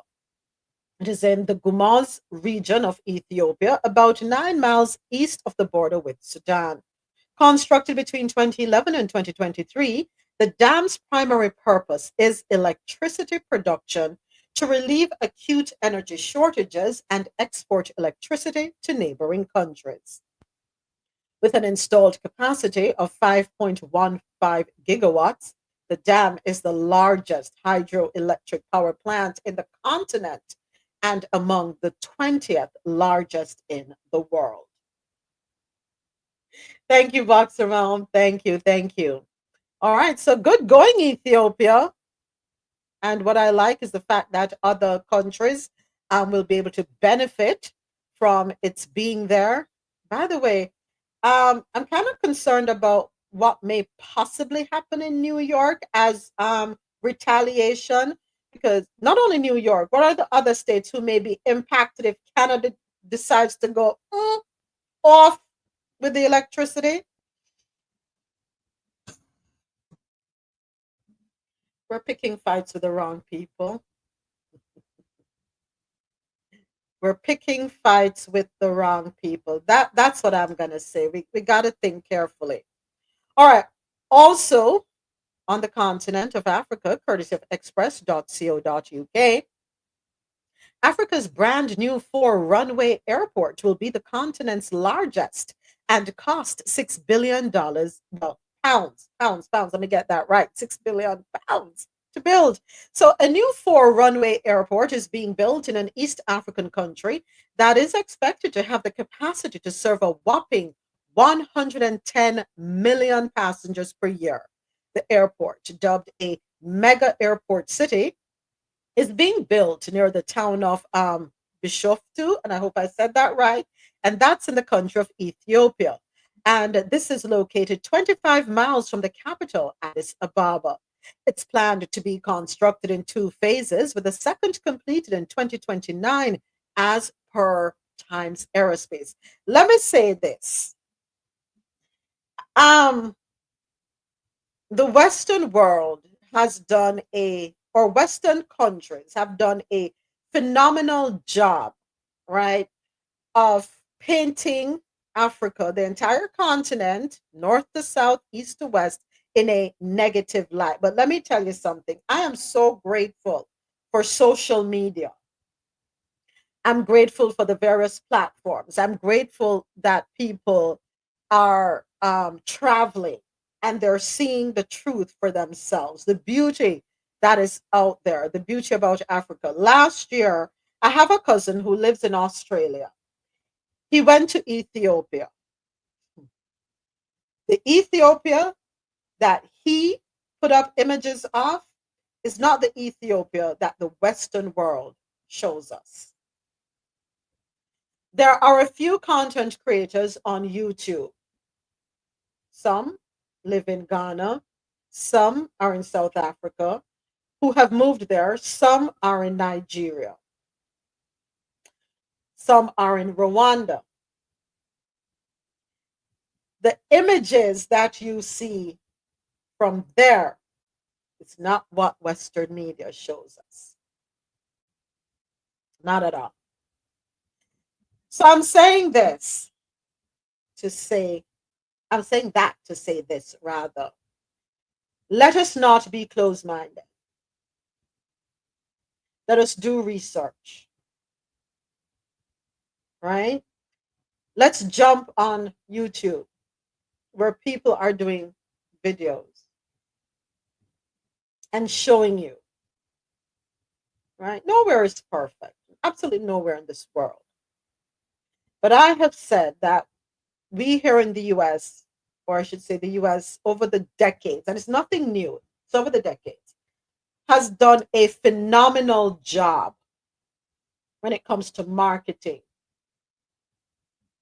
Hats off to them. Phenomenal. I would never take that away from them. And that marketing was with the intention, the direct and sole intention of luring people here, right? So you paint everywhere else in a negative light, right? You highlight the negative of every country so that you can suppress them with the hope that folks will stay away, not venture there. It's a new age, folks. It's 2020. We're in the 20, it's what, 2025? Yeah, almost forgot the year. 2025. Make it a point of duty to travel. If you have never left the US, I implore you to get a passport, book that flight. You can start in the Caribbean. You can start in some parts of Latin America, whether you want to go to Central America, South America, if you want to go ahead and venture to the East. And what is interesting, here's something you need to think about too. If the East is so bad, why is it that everyone wants a piece of the East? If the East is so bad, why does everyone want a piece of the East? Think about that. Think about that. Everything is intentional. Hey, Adesoji, good morning. Or good afternoon for you. Good morning. Yeah, good afternoon. Good afternoon. How goes it? Oh, well, it's pretty cold over here, but sunny and bright. Sunny and bright, okay. What's the temperature like over there in the UK? It's 6 degrees this morning. You said 6? So that's, yes. So basically just 5 degrees above freezing. Y'all can keep that mess. I'm happy for you. We're an island. We're an island. We love it like that. You love it like that? All right. Good to have you. Thank you for joining us. Appreciate you, as always. That's why we have lots of babies.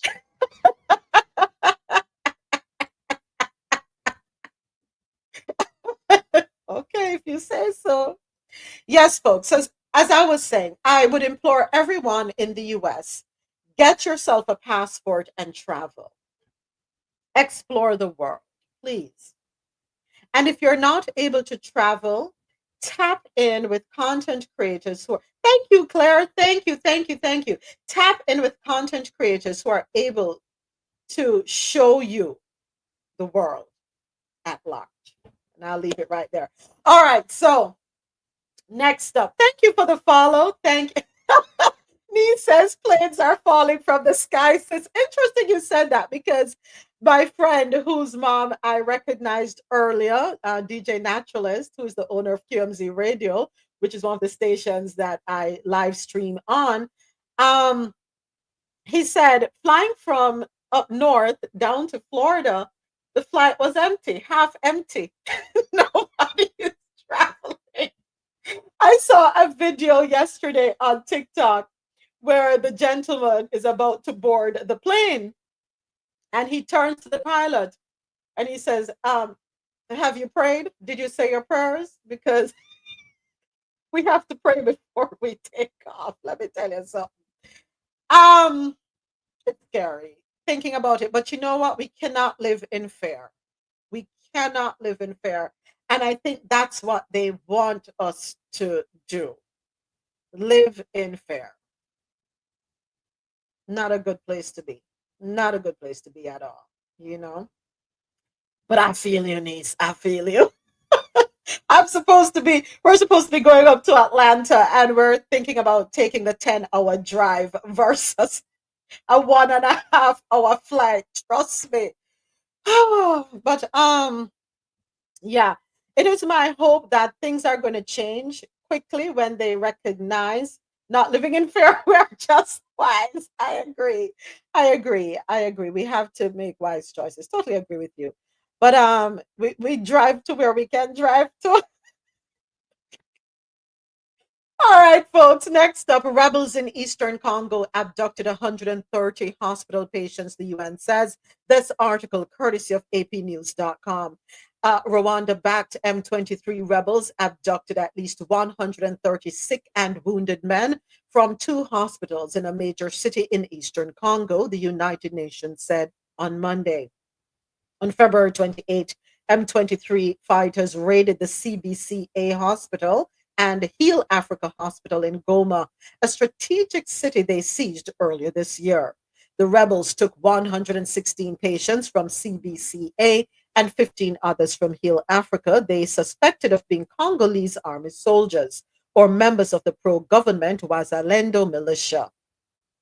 When are we going to have some improvements in this area, Adesoji? Do we have any updates? I didn't get to catch you on Sunday, and I need to go and watch your replay on YouTube. Go ahead, Adesoji. Sorry. Yes, the chief prosecutor for the International Criminal Court, Karim Khan, is in Congo. And so anytime he touches down somewhere, you should know certain people are going to be indicted. And he's made it clear that enough is enough. And just his exact words, that how long will these people have to suffer?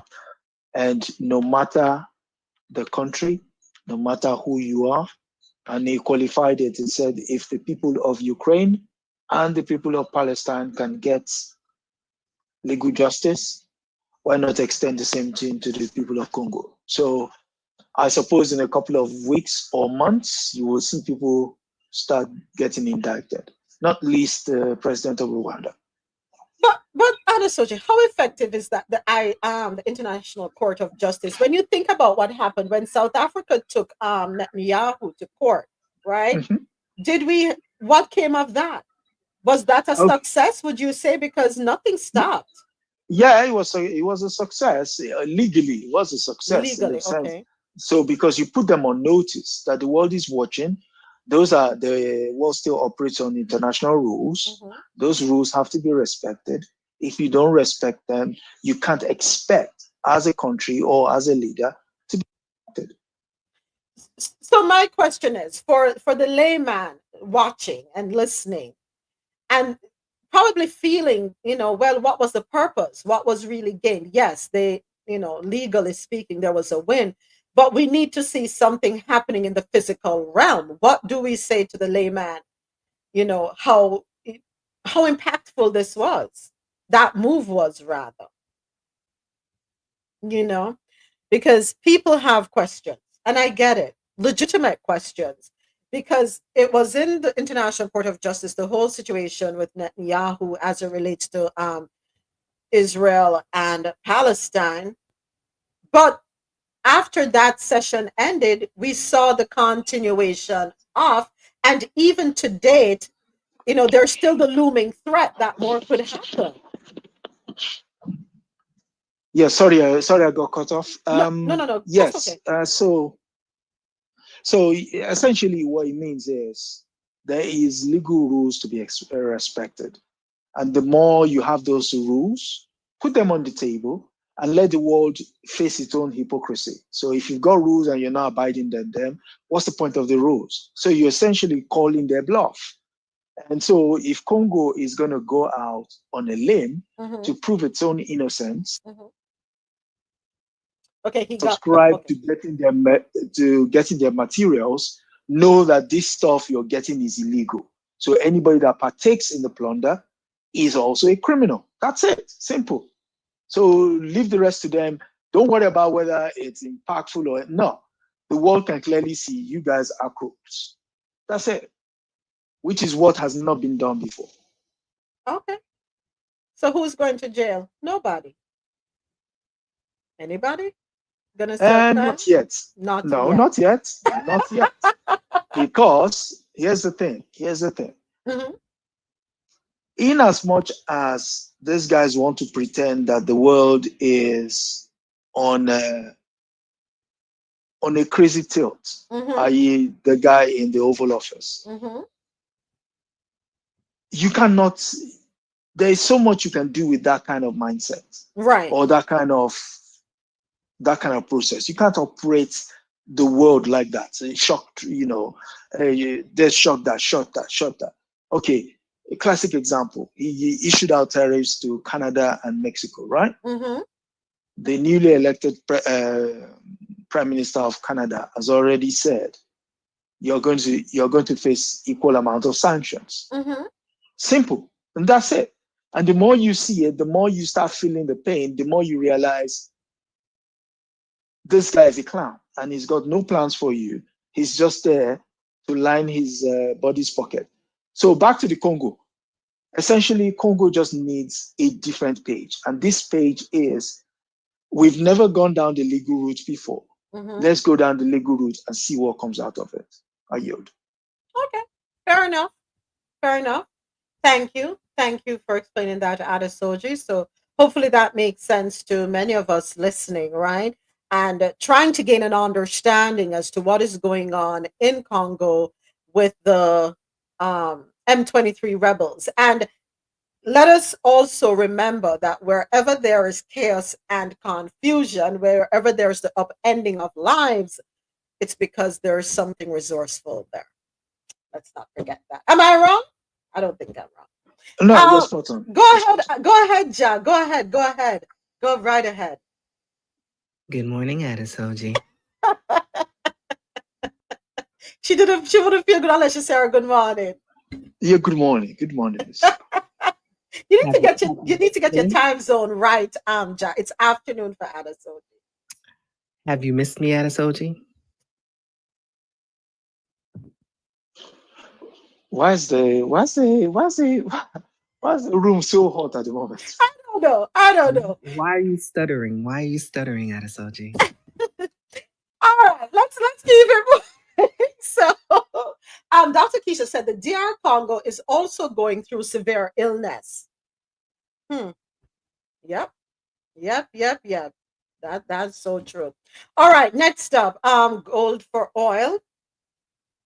Gold for oil program suspended by Ghana's central bank boss. This article courtesy of finance.yahoo.com. Ghana's new central bank chief has suspended the West African nation's program of paying for oil with gold and said he expects the cedi to stabilize after its volatility of last year. We intend to maintain an appropriate monetary policy stance, Bank of Ghana Governor Johnson Asiyama said in an interview on Friday. Together with commitments for fiscal discipline under the administration of President John Mahama, that should help us maintain stability in the foreign exchange markets.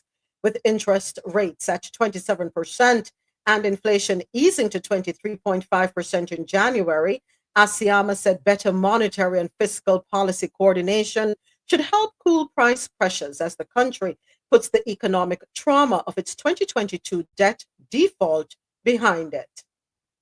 Africa's biggest gold producer had to seek a $3 billion bailout from the International Monetary Fund and restructure its debt after defaulting on its obligations. Now, how can you be the continent's biggest gold producer and need a bailout to the tune of $3 billion from the IMF? Adesoji, that makes sense?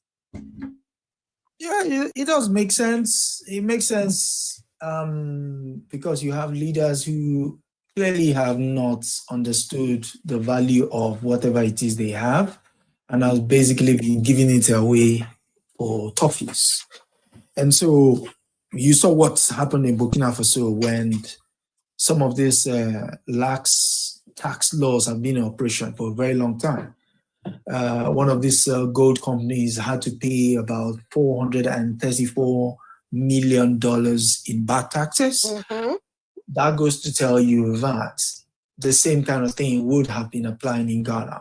And so that's the reason why you probably need a bailout, because you're not managing your stuff properly.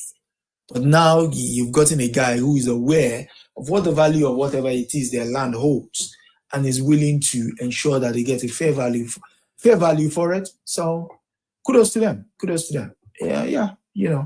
If Nigeria were to do the same thing, the lights might just go off in the United States. But hey, that's another matter. The lights may just go off. In the words of Buju Banton, I could have what's about the East. Everybody want a piece. But we have to be more responsible with our assets. We have to be more responsible with our revenue. We need to be using our revenue cautiously, carefully, attending to the infrastructural needs, and we know what those are, right? It's a shame that you are the biggest gold producer, but you need a bailout from the IMF. With that sort of resource that the entire world wants, you should be a lender and not a borrower. No? Yeah. We ought to be the lenders and not the borrowers, putting our countries in volatile situations. But fix it, Ghana. Fix it is all I'm going to say. Next up, I like this one. How many languages can babies learn? As well, a study shows how Ghanaian babies grow up speaking 2 to 6 languages. Adesoji, how many you speak? I can communicate I speak and I can write in Yoruba. I can communicate in Hausa. I can communicate in Igbo. Those are the 3 major languages in Nigeria. And does English constitute as a language? Yes. Yeah. So, and I speak passable French. So that's 5. Yeah. Because we're basically surrounded by French countries. So if you want to engage around yes, you have to learn to speak French. Yeah. Parlez-vous français? Yeah. Oui, oui. Quelle heure est-il? Listen, I did French for 2 years in high school. Wasted my time. And I think I wasted my teacher's time too. The only reason I was in French class was there were multiple reasons. So. And we know what those reasons are without even you having to say them. So I can communicate in English, Patois, which is our Jamaican dialect, and Spanish. That's it. That's what it else. And Spanish, I have to be in the mood to communicate in Spanish. I'm not always in the mood for that. But yeah. I like this article, courtesy of psych.org. Or no, not psych. I'm so sorry. Lord of mercy. I need to put on my glasses. I need to find my glasses, first of all. But phys.org is the website. Africa is a multilingual continent, and many adults speak several languages fluently. An empirical study by a research team led by Potsdam professor Dr. Natalie Bull, and I cannot pronounce her last name, and Dr. Paul Omani now shows that the roots of this multilingualism can be found in infancy in Ghana. Most babies grow up multilingually, with most of them coming into contact with 2 to 6 languages and just as many regular speakers of each language. The study, which examined 121 babies aged 3 to 12 months in Accra, the capital of Ghana, demonstrates a remarkable variety of language input in the early months of life. The children are regularly exposed to 2 to 6 languages. Strikingly, the number of caregivers the children have also ranges between 2 to 6. And babies who have more adults in their daily lives who regularly take care of them also hear more different languages. In Ghana, families often live in so called compound buildings where many everyday interactions take place in the courtyard. And that is where family, neighbors, and other relatives play an important role in the lives of children. The idea that a child learns only one particular language from a single caregiver, as is often assumed in Western cultures, does not apply to these communities. Rather, children are surrounded by a rich spectrum of linguistic inputs from the very beginning. I like that. Especially when you consider here in the US now that English is the official language.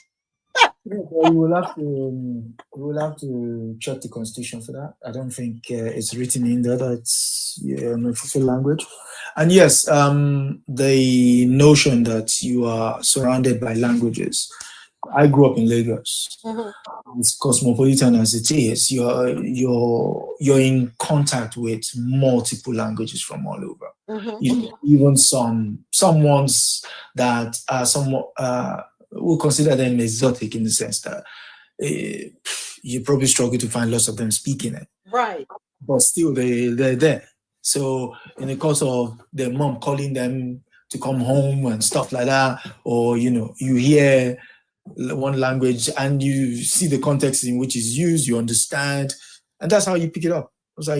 So the Hausa and the Igbo, that's major place I grew up with, was a hotbed of the Indie Igbos, as they're called. Mhm. So you're gonna hear the language, and in the course of time, you're gonna pick it up, and dare I say, you're also motivated because the girls are there. So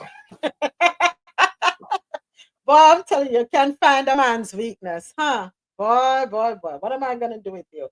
But I support being multilingual. I support it wholeheartedly. And I think everybody should be. That's me personally. Even if you don't speak it, at least be able to write it, read it, understand it,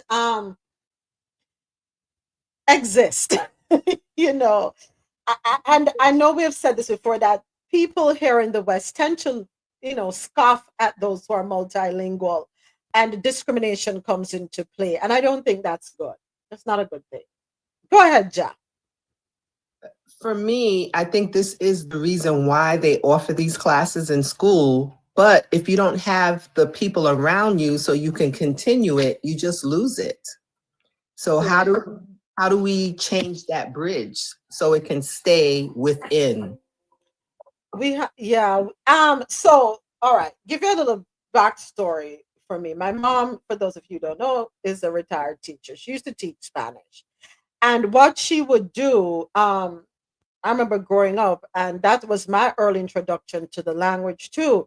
She would host what is called Spanish weekends, where those students who were in fifth form, you're getting ready to, do your CXCs, Caribbean Examination Council exams in Spanish. So she would have these Spanish weekends, host Spanish weekends, where the students who took Spanish for the entire weekend, from you show up at the villa on Friday to when you leave on Sunday, only Spanish. You could not speak English or don't be heard speaking English.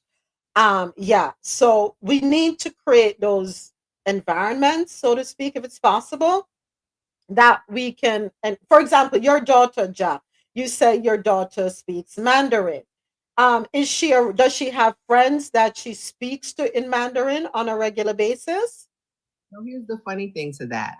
When she was going to the school on a regular basis, yes, it was necessary. But once they left school and I would have conversations with the Mandarin teacher, even the children who came from that culture didn't want to speak the language. So once they left school, they just wanted to speak English. I wonder if that's because of discrimination, because I know I have been in business places where people are trying to communicate. English is not their first language. And the person attending to them is telling them, oh, you're in the United States of America. You need to learn to speak English. And could that be a reason? Exactly the reason. Because even when I'm in the office, and sometimes when you have to call IT, we all know that it's usually a certain most businesses have sold off their IT to other countries. Right. People will sit there and complain, I don't understand. And I just tell them, open your ears just a little bit more. If you open your ears just a little more, you're able to understand. Yeah. Just listen. There may be a few words that you may have issues with, because you see, I have that with Adesoji sometimes. Right. But for the most part, I understand him. Yeah. Because I don't see it as a negative. Right. Right. We have to learn to embrace. We have to. But yes, Adesoji. So our president, he signed off. Was it an executive order, John?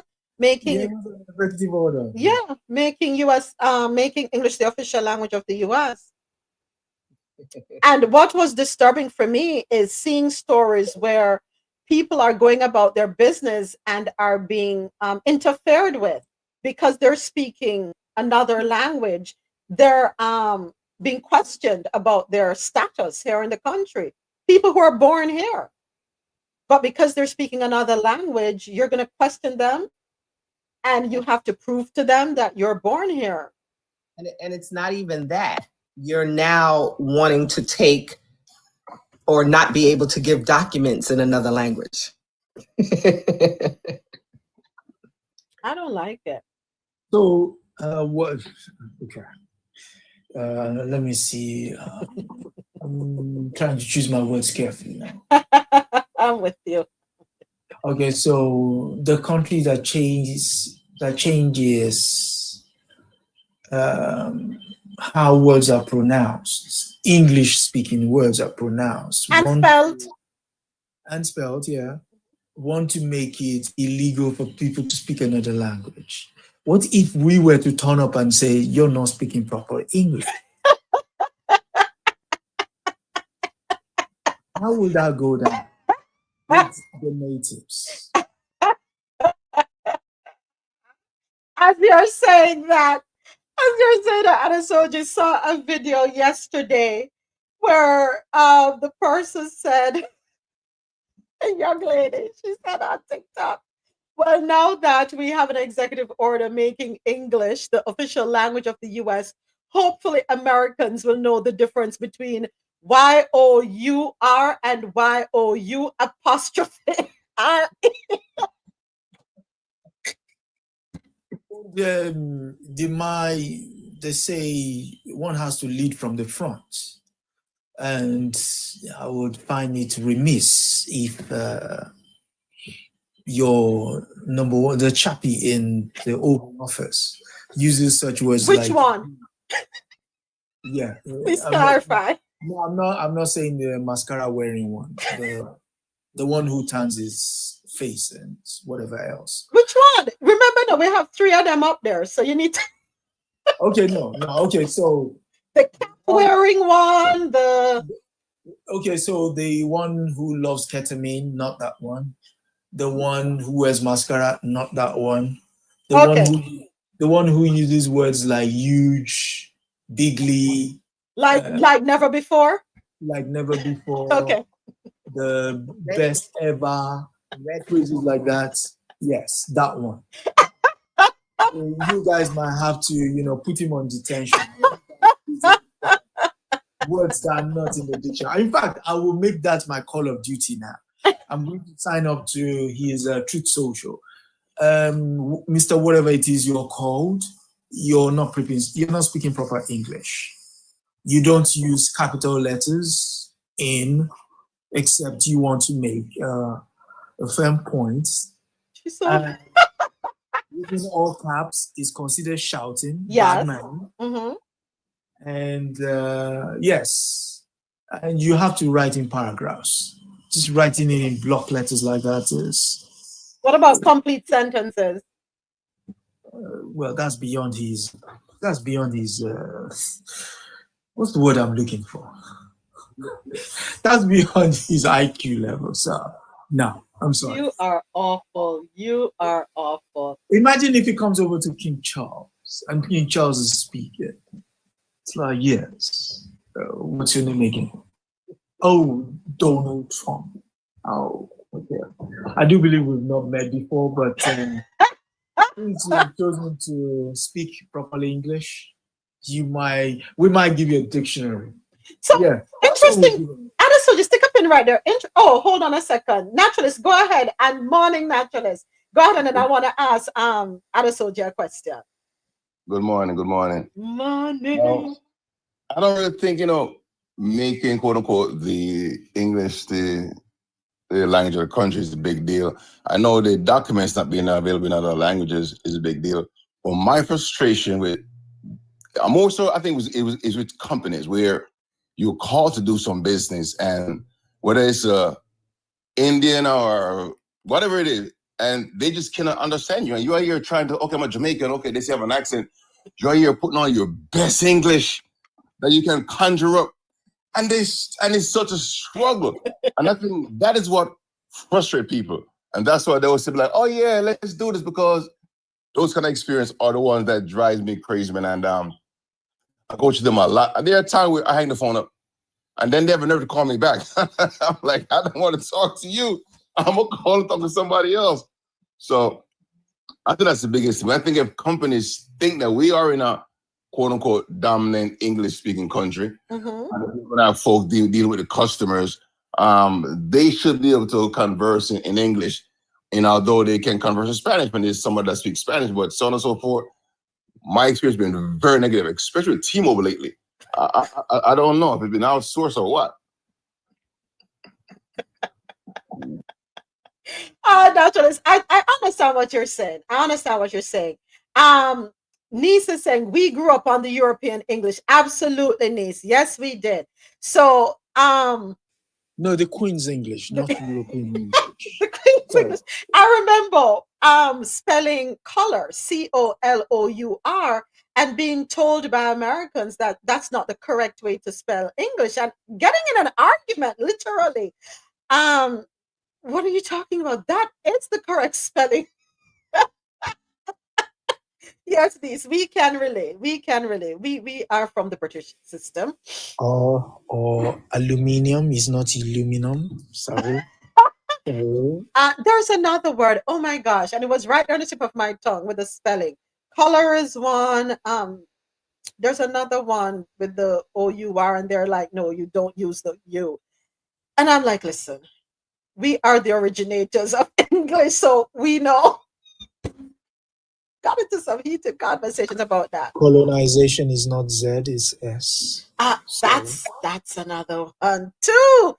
Lord have mercy. And it gets me when you're typing in on your phones or whatever device and it's autocorrecting you to the American English. You know what? But it's interesting days. That's all I can say. But I love this. So this whole conversation stemmed from the article we just read that a study shows how Ghanaian babies grow up speaking 2 to 6 languages, and we love it. Yes, Czech versus Czech, the CHECK versus CHEQUE. Of course, the QUE is what we know. They're like Czech, CHECK. That one, absolutely. Yeah, Czech. I mean, again, so Czech is the action word. CHQUE is the noun. I mean, that one is also has a noun element of it, but then the monetary document is the QUE. Thank you.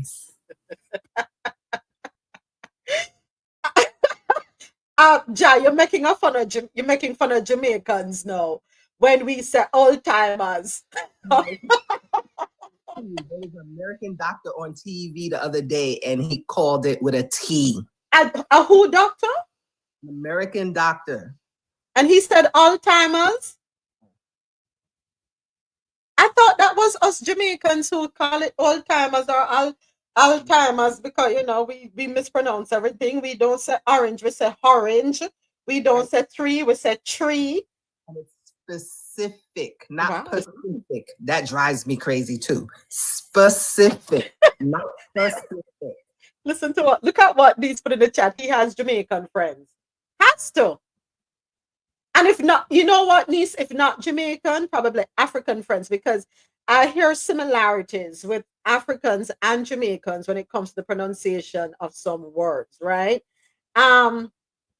Yeah. Yes, Jamaican friends indeed. I have an issue with us saying Alzheimer's, right? Because I know that's just a patois thing. But when Americans do it, I have an issue because you want us to speak English, right? But you're not speaking English. But you're sure he's American? What if he come out of a Caribbean household? He was the color of my palm. It don't matter. Okay. It don't matter. Remember, the Caribbean is very diverse. And it's funny you said that because I saw a video. And listen, folks, saw a video on TikTok with the Jamaican tennis team. And it pained my heart that Jamaicans would put in the comments, I don't see any Jamaicans there. We are a diverse country, people. We are diverse. No, let us not forget that. Right? Let us not forget. Yeah. And you know what, Jad, there's a young man on TikTok. I haven't seen his videos in a while, though. The algorithm is always changing up. He's from the Virgin Islands. I think it's U.S. Virgin Islands. And people are like, huh? They're expecting an American accent. From the Virgin Islands? Uh-huh. They were expecting an American accent. No, folks. No. We're very diverse. Hey, AD1 tax prep. Listen, AD1, I have a question for you. You can talk or you're driving? If you can talk, send me the request because we know you are the tax professional and we know it's tax season and there are people who have concerns. Let me see if 81 tax prep can. I sent you the invitation. Let's see if she can. Okay, Miss Donna Ingram, AD1 tax prep. How you doing, my love? I am doing what on the camera? I know me not have my screen off, girl. I have to show myself. We don't do screen off. We do screen off. I live vicariously through this young lady. Let me tell you something. We go all the way back to high school. What's up, Miss D? I am doing well. Doing well. As always. Yes. So listen, question. A lot of people are skeptical with this tax season. Two different questions. Some people are hesitant about filing taxes this year because they say they're hearing different stories swirling around. They're not sure what to do. So the ultimate question is, should people file their taxes regardless of what's going on? All right. Before, let me just introduce myself. Yes, please do. I am Donna Ingram. I am the owner of AD1 Tax Prep.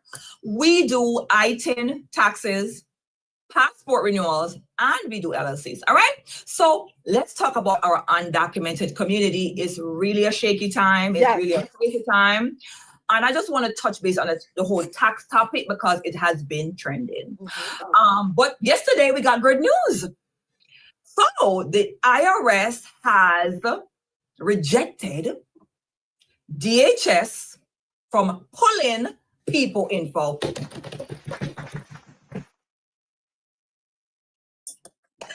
So for all my people that was stressed out I am so happy to bring that news to them. I didn't sleep last night, girl. I did not sleep because I was so happy about it. Because, you know, we had a lot of cancellations for tax prep. We had like, just to be clear, we had a lot of cancellations because people are fearful. Yeah. They think that they would come and knock on their door and arrest them and send them home. So that is the premise of why they wanted to not file their taxes. But we have good news this morning. However, I also told my clients to speak to their employer what they are mulling over still. You know, it's always something to there's no light without darkness, honey. Right. So what they're mulling over is talking to the employers. Like they want to jump into the employers' information and see who they're hiring undocumented. Like, seriously? This country don't work without undocumented people, honey. Let's be clear about this. We can have our opinions about who should be here and who should not be here, but let's be clear. These are the ones cleaning the bathrooms. These are the ones working in the restaurants. These are the ones making our beds in the hotels. Okay? Let's be clear and talk sense. They are kind of the backbone of our country. So yes, we don't the bad one. But can we talk about the ones that's really here paying taxes, really here doing the right thing, really here just trying to make a life for their family? Do we have the figures for 2024? Because I know 2023 was some 90-something billion dollars that the undocumented via the ITIN program pumped into the system. Do we have the 2024 numbers? Because it has to exceed that figure. Listen, people, you cannot be afraid. But we are grateful for that news. We're grateful for that news. Now, the next question I have for you. Thank you for the follow. Thank you for the follow. The next question I have for you, Miss Donna. I hear people saying that them filing them taxes and them end up owing, even though them claim 0 or 1. Some of them say they not get back nothing at all, and they are struggling with trying to understand why is this the case. Is it people with social? You're saying? Yes. Okay. So IRS has a calculator on their website that you can use and plug in your information, your situation, and it will tell you exactly how much tax to take out. But people want it both ways. Okay. They want a refund and they want money through the year. We have to pick a side. Especially if you're a higher income earner, you have to pick a side. Whether you want the money now or you want the money later. People are just not calculating properly. People are filling out their W-4s wrong. So people have to really talk to their tax professional. We analyze W-2s. Right. That's what we don't just plug in your numbers when you give us a W-2. We look at your figures and we say, okay, girl, you're playing. Why are you not taking enough out? So we analyze people W-2s, making sure, like, listen, you want the money now or you want the money later? But the problem is people want it both ways.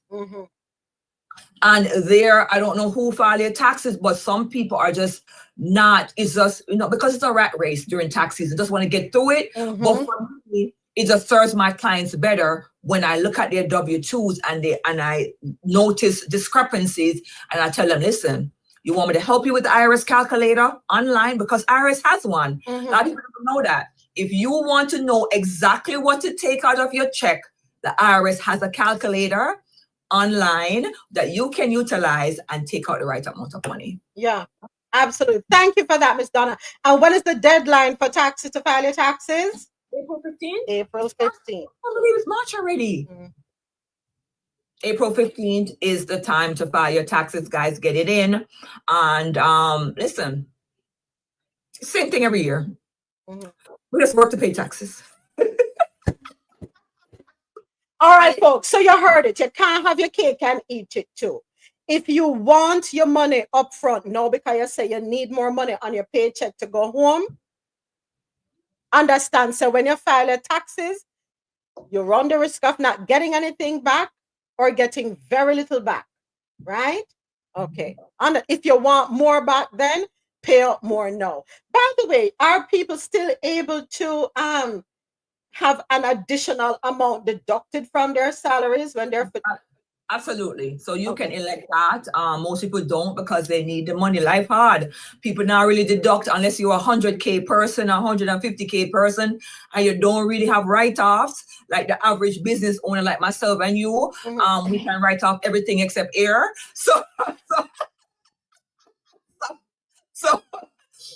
the higher earners need to take some more out, especially if you don't have dependents, you really don't have no deductions other than the standard deduction. You need to take extra out. Right. It's just more money, more problems. More money, more problems. Gotta say thank you to Miss Donna Ingram of AD1 Tax Prep. And Miss Donna, beg you, tell the people them where them can find it. Let the listeners on QMZ Radio, Jano Radio, Mad Music House, YouTube Live, TikTok. Let the people them know where them can find it. Girl, we're everywhere. Guys, I am everywhere. My handle is the same on every platform at AD1 Tax Prep. If you type in on Instagram, you'll find me. TikTok, you'll find me. Facebook, you'll find me at AD1 Tax Prep. All my numbers are always in my bio. Yeah, I do have a website as well, ad1taxprep.com. So you can't really miss me. No, you can't. I'm there. Thank you, Miss Donna. And of course, anytime we have questions, if you have any questions or concerns as it relates to the ITIN program, if you know anyone, also your own personal or business taxes, and you do have questions, please do not hesitate. Head on over to AD1 Tax Prep, give them a call. What you're going to get is the truth, not candy-coated, sugar-coated information. You are going to get the truth so that you can make the right decisions, all right? It's about getting things done the right way. And we love the good news about DHS. Black them up. Cut and clear. Cut and clear and go through. All right. Later, baby. Yeah, man, later. And let me, how do I, I think that's up. Okay. Yeah, okay, I got it. Okay. All right. Once again, thank you to Miss Donna of AD1 Tax Prep. All right, folks. So, Just says my camera doesn't work. I don't know why your camera no won't work, Ja. Did you move over to your iPad or are you still on your phone? I'm not sure why. The camera no want everybody to see a beautiful face. I don't know what them going on with. All right, just want to say thank you to everyone real quick listening on QMZradio.com. Thank you for the follow, Judith. Everyone listening on QMZradio.com, JanoRadio.com, MadMusicHouse.com. Everyone with me here on YouTube Live, holding it down with me on YouTube Live. Everyone with me on TikTok. Thank you for being here with us. And remember, please, folks, on TikTok, tap up the screen, like, share, everything, leave a comment for us. And for those of you here with me on TikTok, yes, it's time for you to jump off Adesoji. We will catch you tomorrow. Have a wonderful class. And Adesoji is doing big things. Love you. Catch you tomorrow. See you tomorrow. All right, folks. Yeah, so everyone here with us on TikTok Live, don't forget to go to the bio, go to my bio, and click on the YouTube link. Click on the YouTube link and subscribe to the Coffee in Toe YouTube channel, please. We have a goal of 5 subscriptions daily. Today's goal, we didn't meet our goal yesterday. Today goal at 8, right? So we're going to play catch up today. All right. We're playing catch up today. So let's get that done. Also, I invite you to head on over to coffeeintoe.com. That's our website, www.coffeeintoe.com. We have a lot of information there. We have links there with valuable information that you can take advantage of. All right. Resources are there, past episodes. You can also watch the YouTube Live there if you would like. All right. And we have our shop page with our co-sponsors. Check out the website, www.coffeeintoe.com. All right, let's go ahead and keep it moving. Next up, U.S. Navy's $30 billion plan to upgrade warship fleet could benefit Korea's shipbuilders. So, according to Korea JoongDaily.joins.com, Korea could capitalize on the U.S. Navy's 30-year plan to spend $30 billion annually to expand its warship fleet. And that's according to a report from the Korea Trade Investment Promotion Agency, KOTRA. As the country's export-driven economy continues to seek a breakthrough amid rising trade barriers and slowing export momentum. However, the report also warned against the potential risks of Washington imposing tariffs on domestic shipbuilders over their usage of Chinese steel products. Here's why I like this article. Aren't we now going to be biting ourselves in the behind? As I said, tap the screen if your heart clean. That's a good one. That's a good one. But yeah, this one is interesting. We're saying make America great again, right? And to make America great again, it means creating jobs in America for Americans. Isn't that what the promotion has been for the past how many years by a certain individual? So if that is the situation, why are we going to be pumping $30 billion annually into Korea for the next 30 years? Hold on there. When my calculator, because them your numbers are astronomical. Me not even know what 3 million look like, much less 30 billion. Hold on now. How much zero that? When me there? That's a million. 3 more. 30 billion for the next 30 years. The calculator said can't hold it. All right.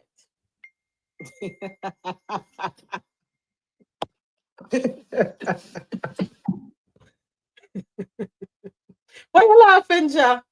My calculator can't hold it.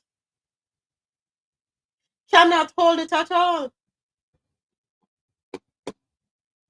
Isn't something wrong with that? So how are we making America great again? But here's what is even more interesting with this story. We are giving the contract to Korea to make our warship fleet, right? Guaranteed the material, the steel is going to be coming from China. So when we bring the ships back, are we going to be paying tariffs on that? Just ask.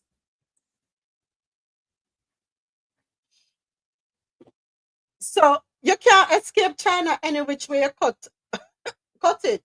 No matter how you slice and dice it, we cannot avoid engaging with China in some way, shape, and form. Because the very steel over the next 30 years to build the US Navy's warship fleet is coming from where? China. So how are we then going to put tariffs on China? Make that make sense, Ja? One, it's the so-called people in office that is trying to make it seem like doing this will make, I even hate saying it, but you know what I mean. What's cap? Okay. Two, I asked the question a few weeks ago. How did China become this? China own everything. May it be the US to oversee. When did that happen? How? Did we sell ourselves? Actually, we did. Yes, we did. We did. Because I remember when I was living in New York and certain building down in the area where everybody goes, all the tourists. You know, I was in a real estate department of a company, and this building being sold to whom? Chinese investors. Such and such was being sold to whom? Chinese investors. So here's the thing, Ja, and we have to own up to our mistakes, if you want to call them that. We put China in the position they're in. Yes, Azzy, you answer the question, cheap labor. Capitalism is the reason why America is in the situation it is in. Because we want more for less. Not so. We want to increase our profit margins that we made our own people unemployed to give employment to the Chinese population so that we can get goods at a cheaper cost to grow our profit margin. No, stay with me. A designer bag that is being sold in this country for 8,000 US dollars is probably made for 100. You know what? And that is to inflate. Probably made at $50 for $50 in China. And if you said to them, that same designer, why can't you make it here in the US? Them are going to tell you because it's going to cost them $200. And that went cut into them profit margin. They don't want to give up that extra $150. But they still make a profit because they sell it in exorbitant prices. Them not care. Them not care. Them want more. They want them want stuff them belly till them bust. That's what it is. That's More. So we created the beast that is China by moving manufacturing over to them. And now we're mad at them. Why are we mad at them? And now you want to make everything great. But here's the thing, Ja. Here's the thing. We had, from 2015 until 2025, that's what, 10 years. We had 10 years to get our manufacturing plants up for even, let's say even 10% of the very things that we import from them. Did we do any of that? No, we did not. You know what we were busy doing? Dividing people, putting groups of people against each other. That was the rhetoric that was being spewed for the past 10 years. Even before that. Even before that. We were here putting fear in people, telling people, oh, it's the immigrants that are taking your jobs. What jobs? What jobs? Show me the jobs that the immigrants are taking, the ones that you're either not qualified for or the ones you're either overqualified for. Or the ones you just don't want. Or the ones you just don't want. So we created the beast that's called China. And yes, Ozzy, those very hats are made in China, along with the shoes and the Bibles and the watches. Made in China. The easiest way to steal from someone is to make it seem like it was the neighbor's fault. That part. Of anything in your house. I just bought some cards from a African American shop, and I'm looking on the box. It says printed in China.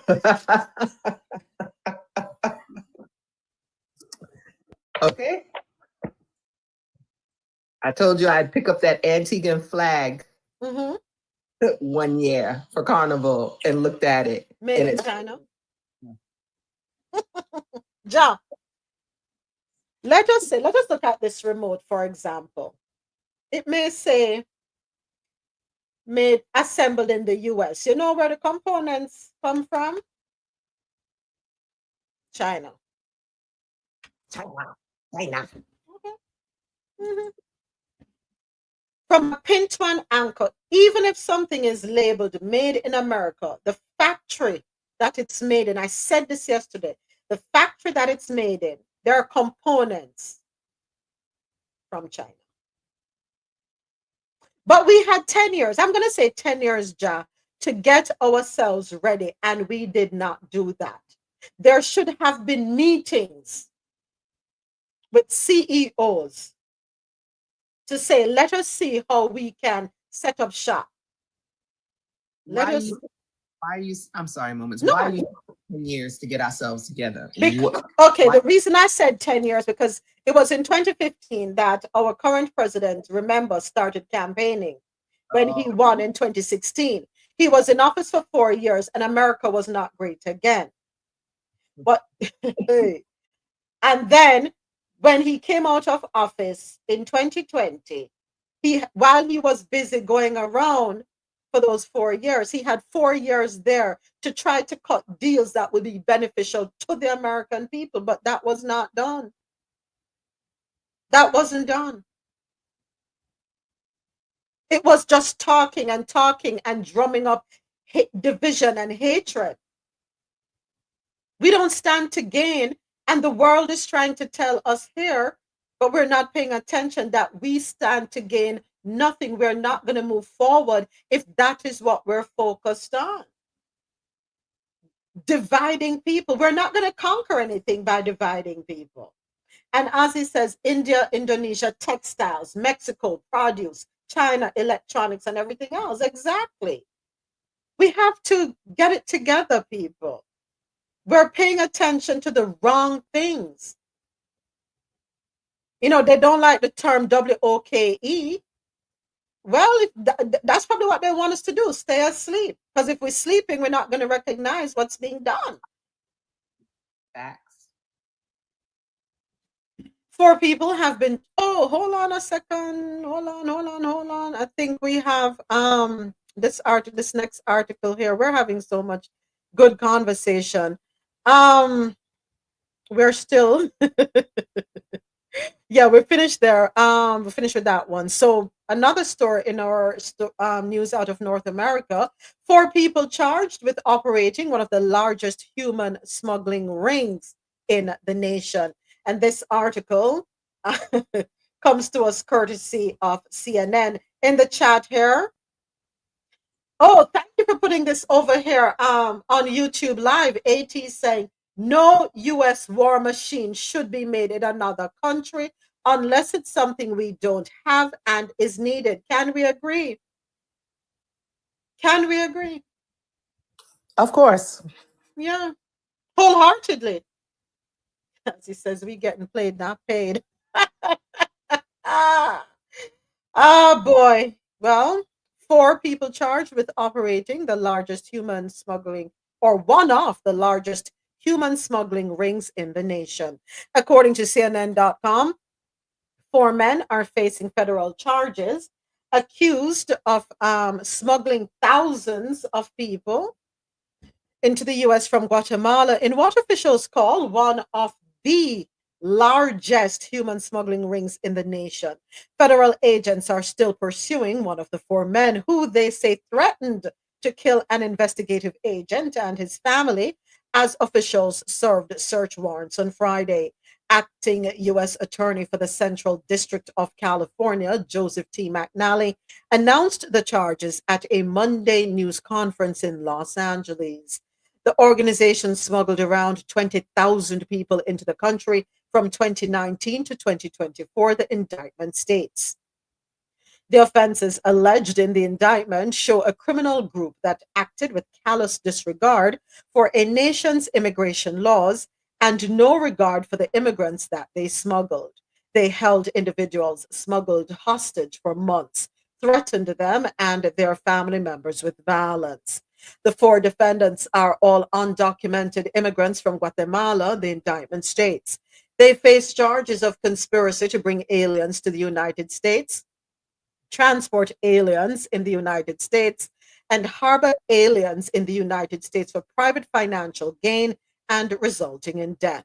Transporting aliens in the United States for private financial gain and resulting in death, hostage taking, and criminal forfeiture. Why are you repeating it? How many times are you going to say the same thing? Each faces up to life in prison and the possibility of the death penalty if convicted, according to McNally. Can we call people another word besides aliens? What? Okay, I'll keep that comment to myself. What state was this moment? California. I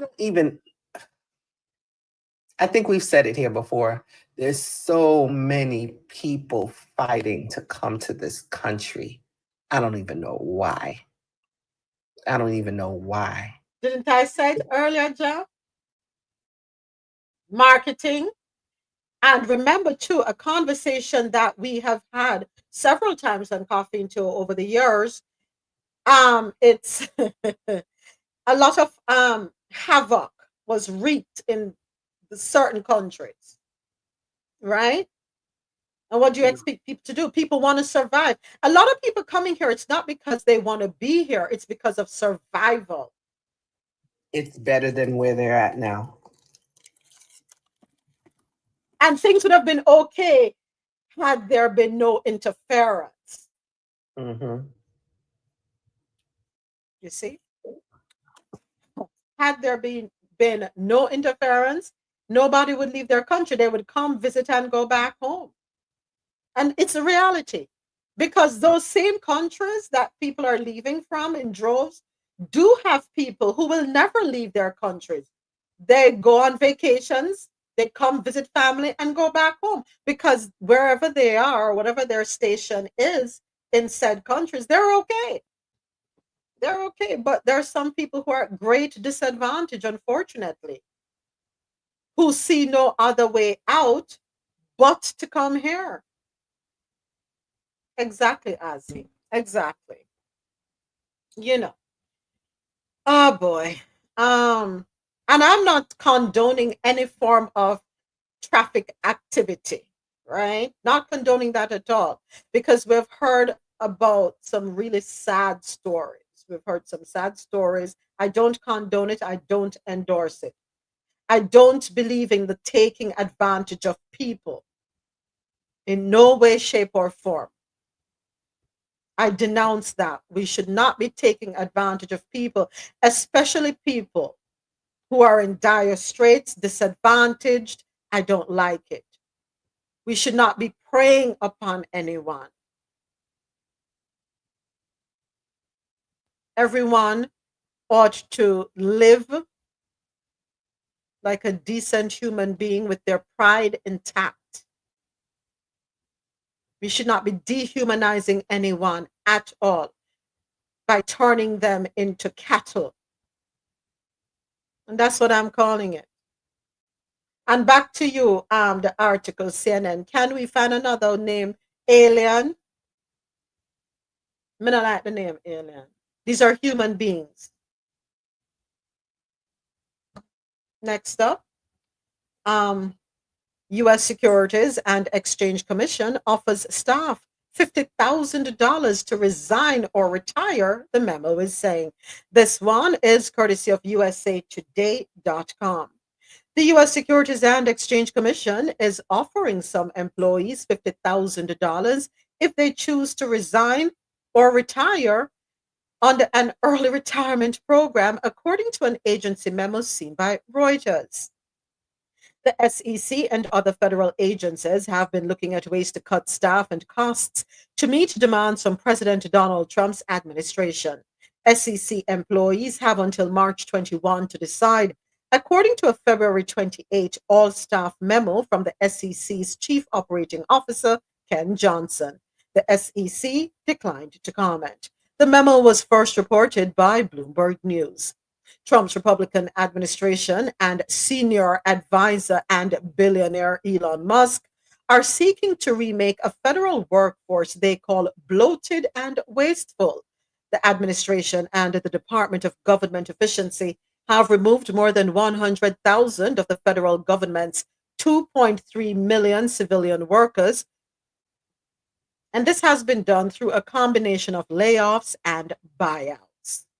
In a separate memo sent to staff on Monday, Johnson told employees the General Services Administration, a separate agency that handles leases across the federal government, has decided to terminate the SEC's leases for its Los Angeles and Philadelphia offices.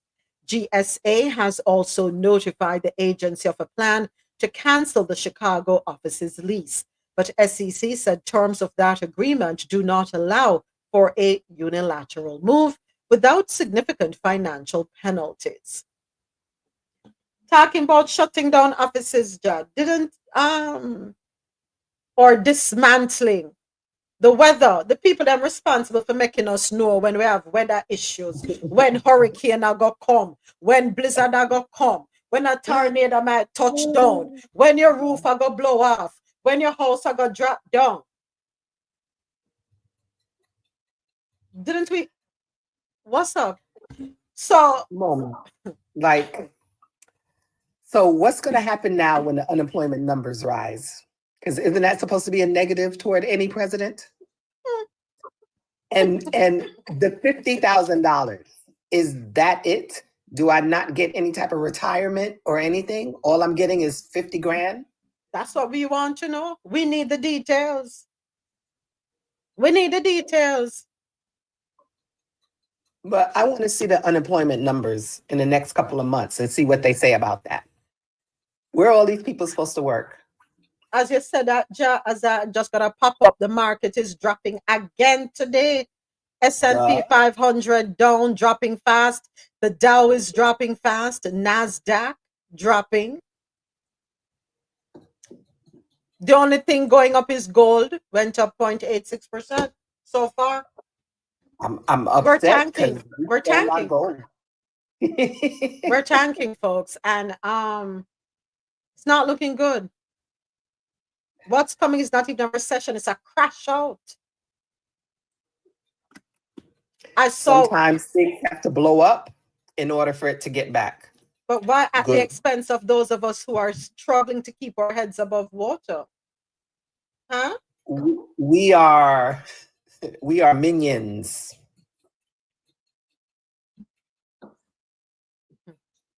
I saw a video yesterday where a young lady said she checked her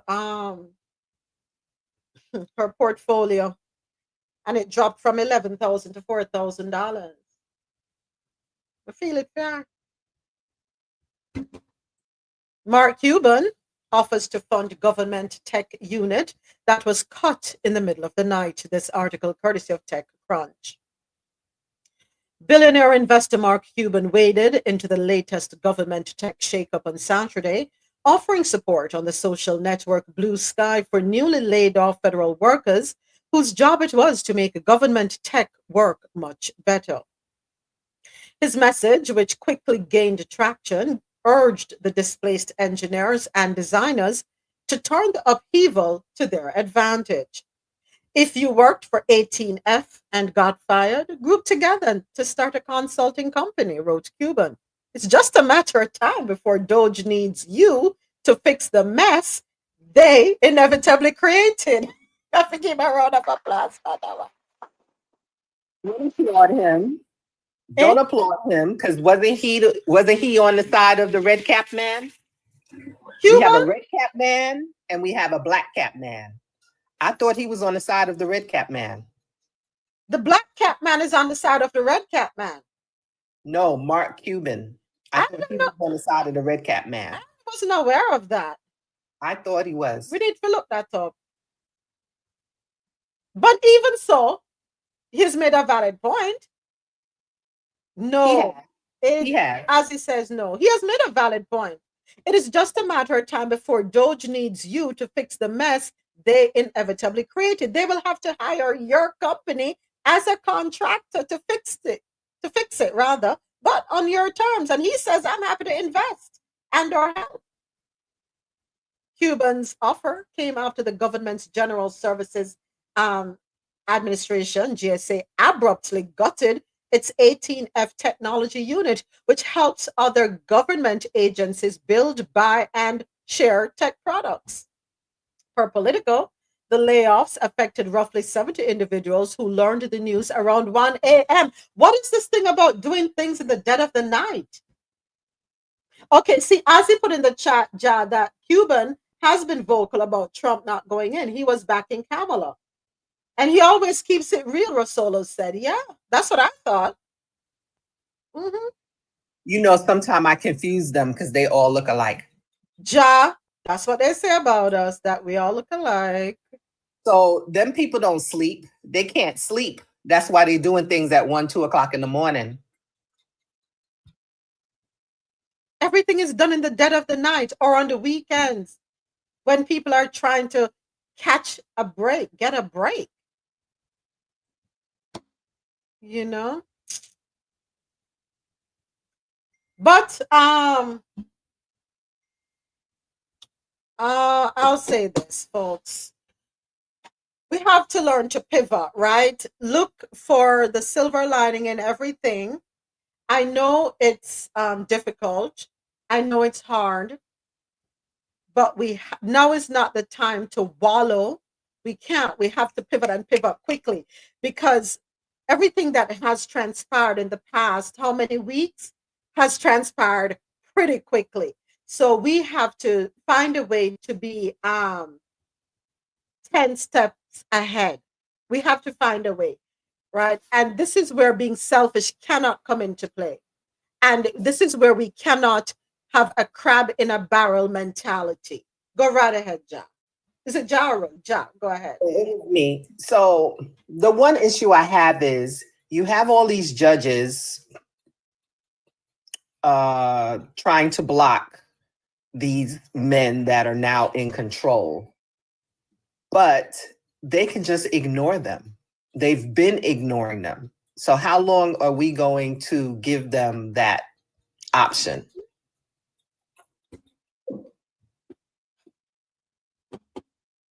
Good question. I don't know.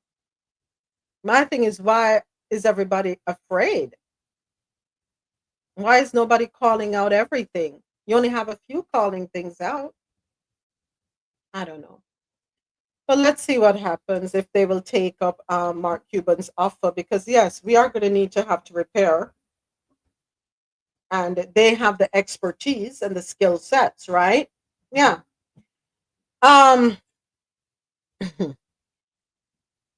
Next up, ICE arrests have surged by 627% in a single month. Folks, I have to step away real quick. Bear with me one moment. Not surprised, because that's all you hear about every day. That's all you hear They about. already knew. They already knew where these people were. Now all of a sudden, how all of a sudden ICE just know where to go find people? You already knew that. So then ICE probably needs to be fired because they weren't doing their job in the beginning. It's not that they weren't doing job. There is a process, and now the process has been thrown out the door. Right. All right, I'm going to take a quick break. I have to step away for a second. I will be right back. Let's just vibe out to a little bit of music. I'll be right back, folks.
All right, I'm back with you. Thank you so much for your patience. I had to step away for a quick second.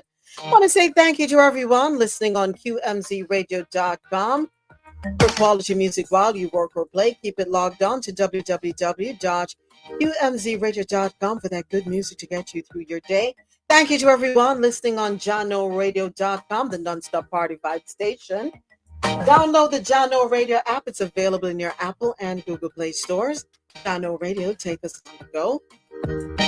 Thank you to everyone listening on madmusichouse.com, any genre, anytime. Thank you so much to everyone right here with me on YouTube Live. Don't forget to subscribe, like, share, leave a comment. Thank you to everyone with me on TikTok Live. Thank you for the likes. Thank you so much. Thank you for all the gifts. We appreciate you. Thank you for the follows. Thank you for the engagement. All right. Okay. Oh, there was some communication there back and forth. So, all right, let's keep it moving. What else we got? The ICE arrest. That's what we were talking about before I had to step away. So, according to Caribbean National Weekly.com, Immigration and Customs Enforcement ICE arrests have skyrocketed by 627%. Yes, you heard that right. 627% in a single month under US President Donald Trump. That is according to a statement released last by Department of Homeland Security Secretary Kristi Noem. More than 20,000 undocumented immigrants were detained in a single month, a stark contrast to the 33,000 at-large arrests recorded for the entire previous year under President Joe Biden.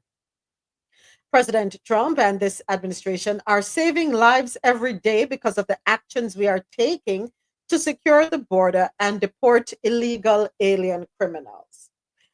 That's what Noem said in a statement that on February 26, hundreds of thousands of criminals are let into this country illegally. We're sending them home and they will never be allowed to return. I want to stop right there. Go ahead, John. Let me ask a question. And I still am yet to hear us address the domestic terrorism that we have going on in this country.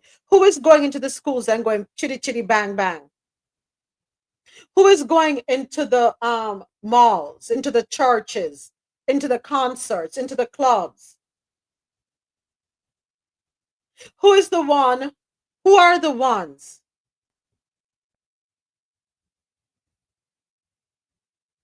We're saving lives every day. Hundreds of thousands of criminals are let into this country illegally.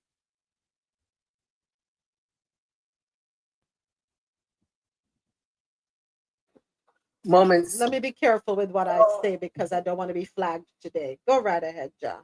A lot of words that come out of his mouth is just creating fear, because when you go back and they fact check, it's always not true. But the only people that know that are the ones that go back and fact check. Okay? So he spouts all of this to stir up fear. And it's ridiculous. And it's so many people falling into that, his own words, fake news. I yield. Thank you, John. Words carry significant weight. We have to be careful with the rhetoric that we spew. This dramatic escalation in ICE arrests has sparked growing concern among Caribbean communities in the US, particularly in states like New York, Florida, and New Jersey, where large numbers of Caribbean immigrants live. Immigration advocates warn that the aggressive crackdown risks sweeping up not only those with criminal records, but also individuals with minor offenses or expired visas. Florida, home to a significant Caribbean population, has already begun its crackdown on illegal immigrants in the state. The recent adoption of the 287G program, which allows local law enforcement to act as immigration officers, could intensify these concerns. Caribbean immigrants, including those from Haiti, Jamaica, Trinidad and Tobago, and the Dominican Republic, could face increased scrutiny during routine traffic stops or other interactions with law enforcement. In January, during a Let's Connect Diaspora town hall meeting, Jamaica's ambassador to the United States, Audrey Marks, said there was no increase in deportations to Jamaica, but there was an increase in the number of Jamaicans seeking to return home voluntarily to avoid deportation. But I like this next article. Yes, Ozzy. Yes. I like this. This next article, also courtesy of Caribbean National Weekly. I did not sign up to be ICE, says Broward Sheriff on new immigration laws.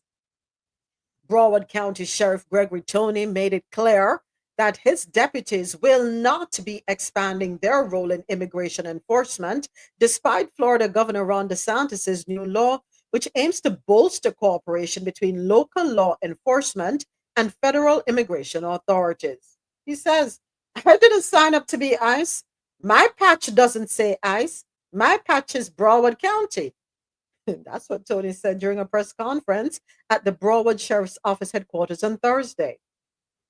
Governor DeSantis, speaking at the Homestead Air Reserve Base last Wednesday, announced that all 67 Florida sheriffs had signed agreements with U.S. Immigration and Customs Enforcement under the 287G program. I am proud, well, that he says he's proud to say that all 67 Florida sheriffs representing our 67 counties, each one of those sheriffs has executed this 287G task force model agreement with the Department of Homeland Security. Well, Are they coming for his family?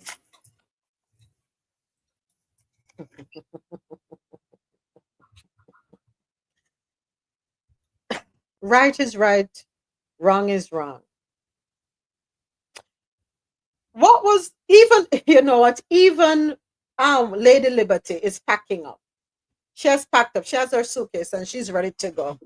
Lady Liberty left a long time ago. Oh, She left right in the yeah. beginning. She left on January 21st. Oh, yeah. She packed her bags on January 20th and left on January 21st. Well, she actually packed her bags on November 6th. I understand. So I think it's well said. I totally agree with him. We hope more people take this kind of stance, especially people in positions of power, quote unquote power. But let's see. Like the rest said, is it something that's going to hit him personally? Why he's so outspoken right now, or is that his general opinion? That's his general opinion. Kudos to him. But if it's because it's affecting you personally, sir, well, now you feel it. Y'all voted for him. Now you feel it. Here's what I would say, RoSolo. I want to believe, and I'm subject to correction, right? Or if I see a change in the wind, I'm okay. But I want to believe he recognizes the community at large. Yeah, I want to believe that as well. South Florida, and when I say South Florida, I'm talking from the bottom of Florida, where exit 1, not before we get off into the Keys, before you leave mainland, right? Starting there, all the way up to, I want to say, Port St. Lucie, Jupiter. Yeah. It's predominantly immigrants. Mm-hmm. Mm-hmm. Florida, South Florida has a strong immigrant community. It's probably bigger than New York. I don't know. How do they compare? You cannot leave. Listen, if I'm not Haitian, a Jamaican. If I'm not Jamaican, a Puerto Dominican. If I'm not Dominican, go ahead, Ozzy. Go right ahead. Cuban. There you go. If I'm not Cuban, a Trini. You say Haitian? You say Haitian yeah, already? Yeah, I say Haitian already. If I'm not Trini, a Guyanese. They're all, it's a melting pot. Can I say something real quick? Yeah, man. Of course. All right, so we have a multitude of issues that are creating a domino effect. And as you alluded to earlier, some people who, voted for this, they are beginning to see some of the residual effects as well. Now, profiling is increasing as well because, a lot of these officers and people in certain positions aren't trained in certain ways as they should. So, if you look a certain way and if they hear you speak in a certain language, basically you potentially will get locked up and they will ask questions after. The other thing too is like where we're in a time where I don't even like calling a man president because Jano. Anyway, we're in a time where what he's doing is he's making all these executive orders, right? They're literally coming down the line, boom, boom, boom, boom, boom, boom, boom, boom, boom, creating so much disarray, so much chaos to where to even comb through everything and fix everything is going to take maybe 2 decades. And then you have so many processes in place that take so long to even address these issues that damage is already done. It's it's a really crazy time right now. Let's hope it doesn't take 2 decades in order to fix this. Let's please hope and pray for that.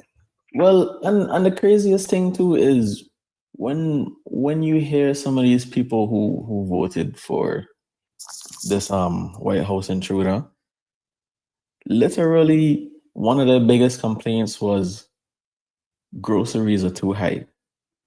So what did you expect to happen? I'm legitimately confused.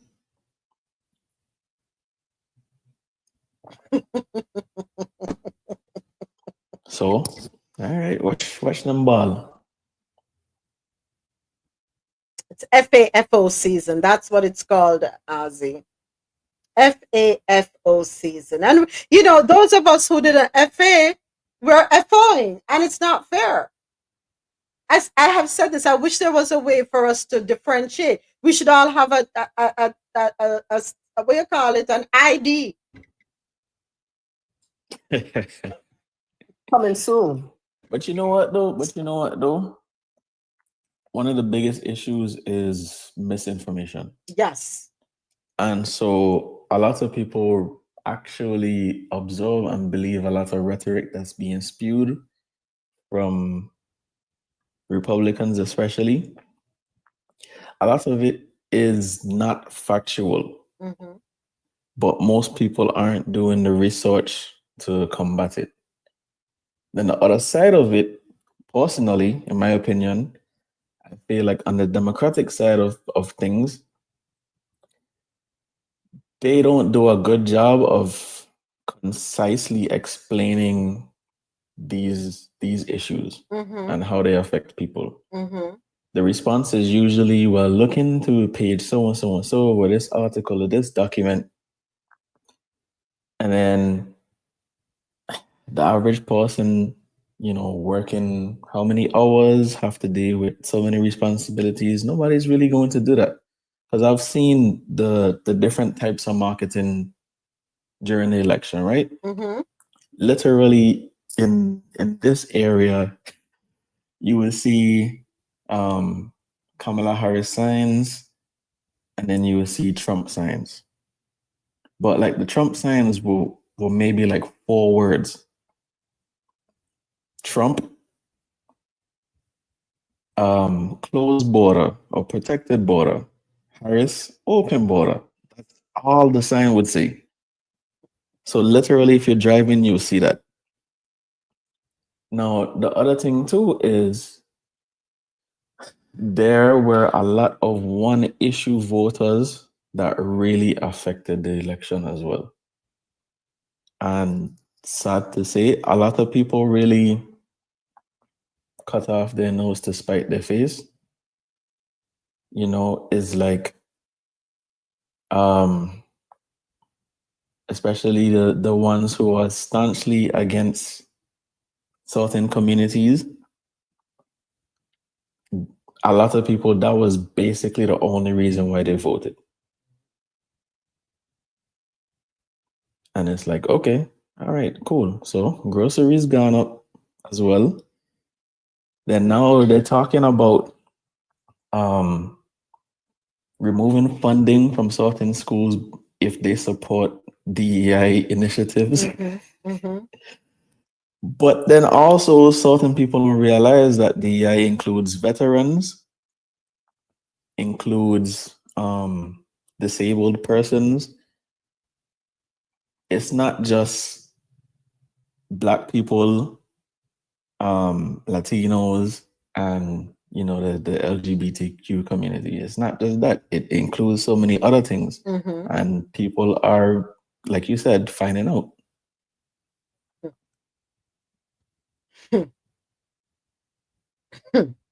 Finding out. Interesting you brought up the removal of funding from certain schools. Did you see everyone making a joke about the website that has been set up for people to report teachers and report schools that indulge in DEI initiatives? Have you seen that one? Right. It's nonsense. But even so I work at a public institution, and they had to send out quite a few emails basically stating that they're doing their best to hold on to the DEI initiatives that they do have in place, and that they're not going to discriminate against race or culture, creed, all that stuff. But whew, it's a lot. It's a lot. It's a lot. But as you talk about public institutions, I am deeply concerned with children, especially with what happened in Texas with the little girl that, because of bullying, made the decision to remove herself, right? To unalive herself. I have to try and find alternative words because we have to be careful. I'm so concerned about children in the public school system when they're hearing the threat that the only meal they may have for the day is going to be taken away from them. Yeah. I mean, and it's not just that too. It's all the stuff surrounding accessibility.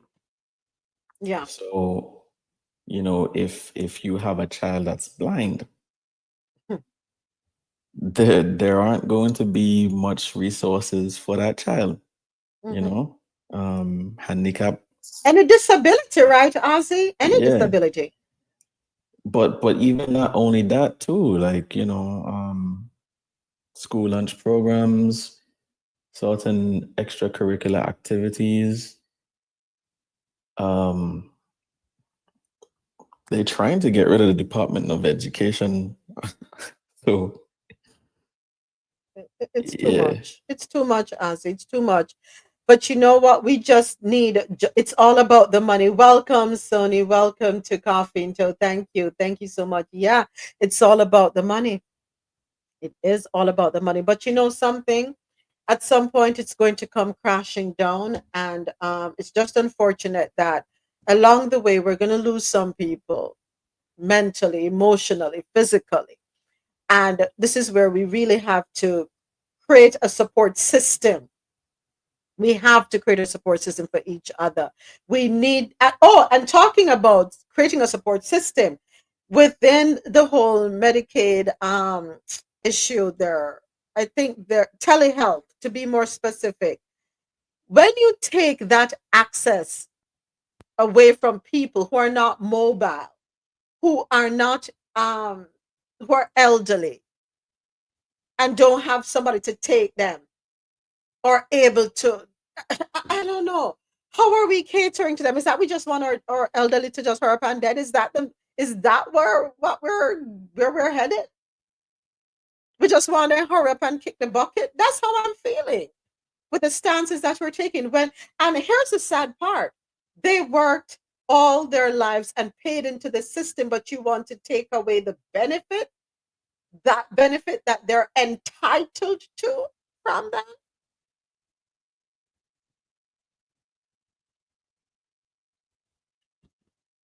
We just need the lawsuits to keep going and the injunctions being done. We just need All hands on deck to fight the know good what? fight.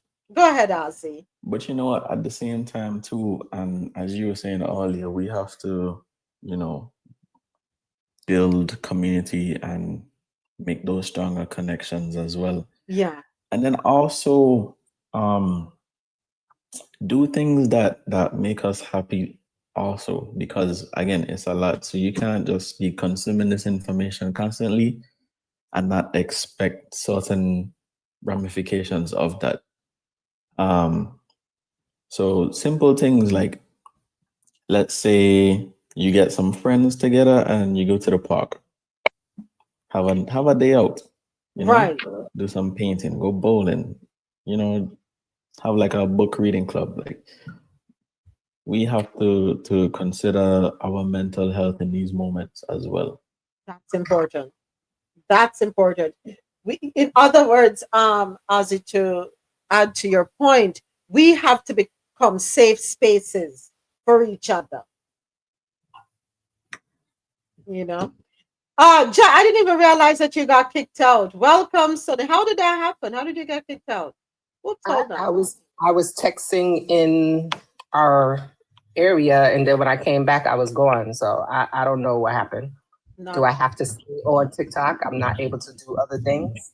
I don't know. I really don't know. I'm not familiar with the operations. Remember, me just learn how this thing go.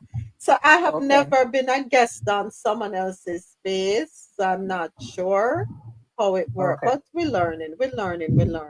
I do believe when you go into other apps, depending on how you go, switch over from your account. I'm sorry, the TV's in the background. Sick baby, no. Depending on how you switch over, it will knock you out. Either knock you back into the audience, because it's knocked me off the stage several times. So I think that may may be part of it. Yeah. So I'm gonna have we're learning. I'm gonna have to figure out how to get it on my iPad. You have the TikTok app on your iPad, right? No. Oh, just download the app on your iPad. Every time I do it, it won't log me in as my existing. It's making brand new accounts. So do you have your phone right next to your iPad? Do they communicate? Yeah, you shouldn't have a problem. Because when I downloaded the TikTok app on my iPad, all I had to do was put the phone next to it, and it took it away from there.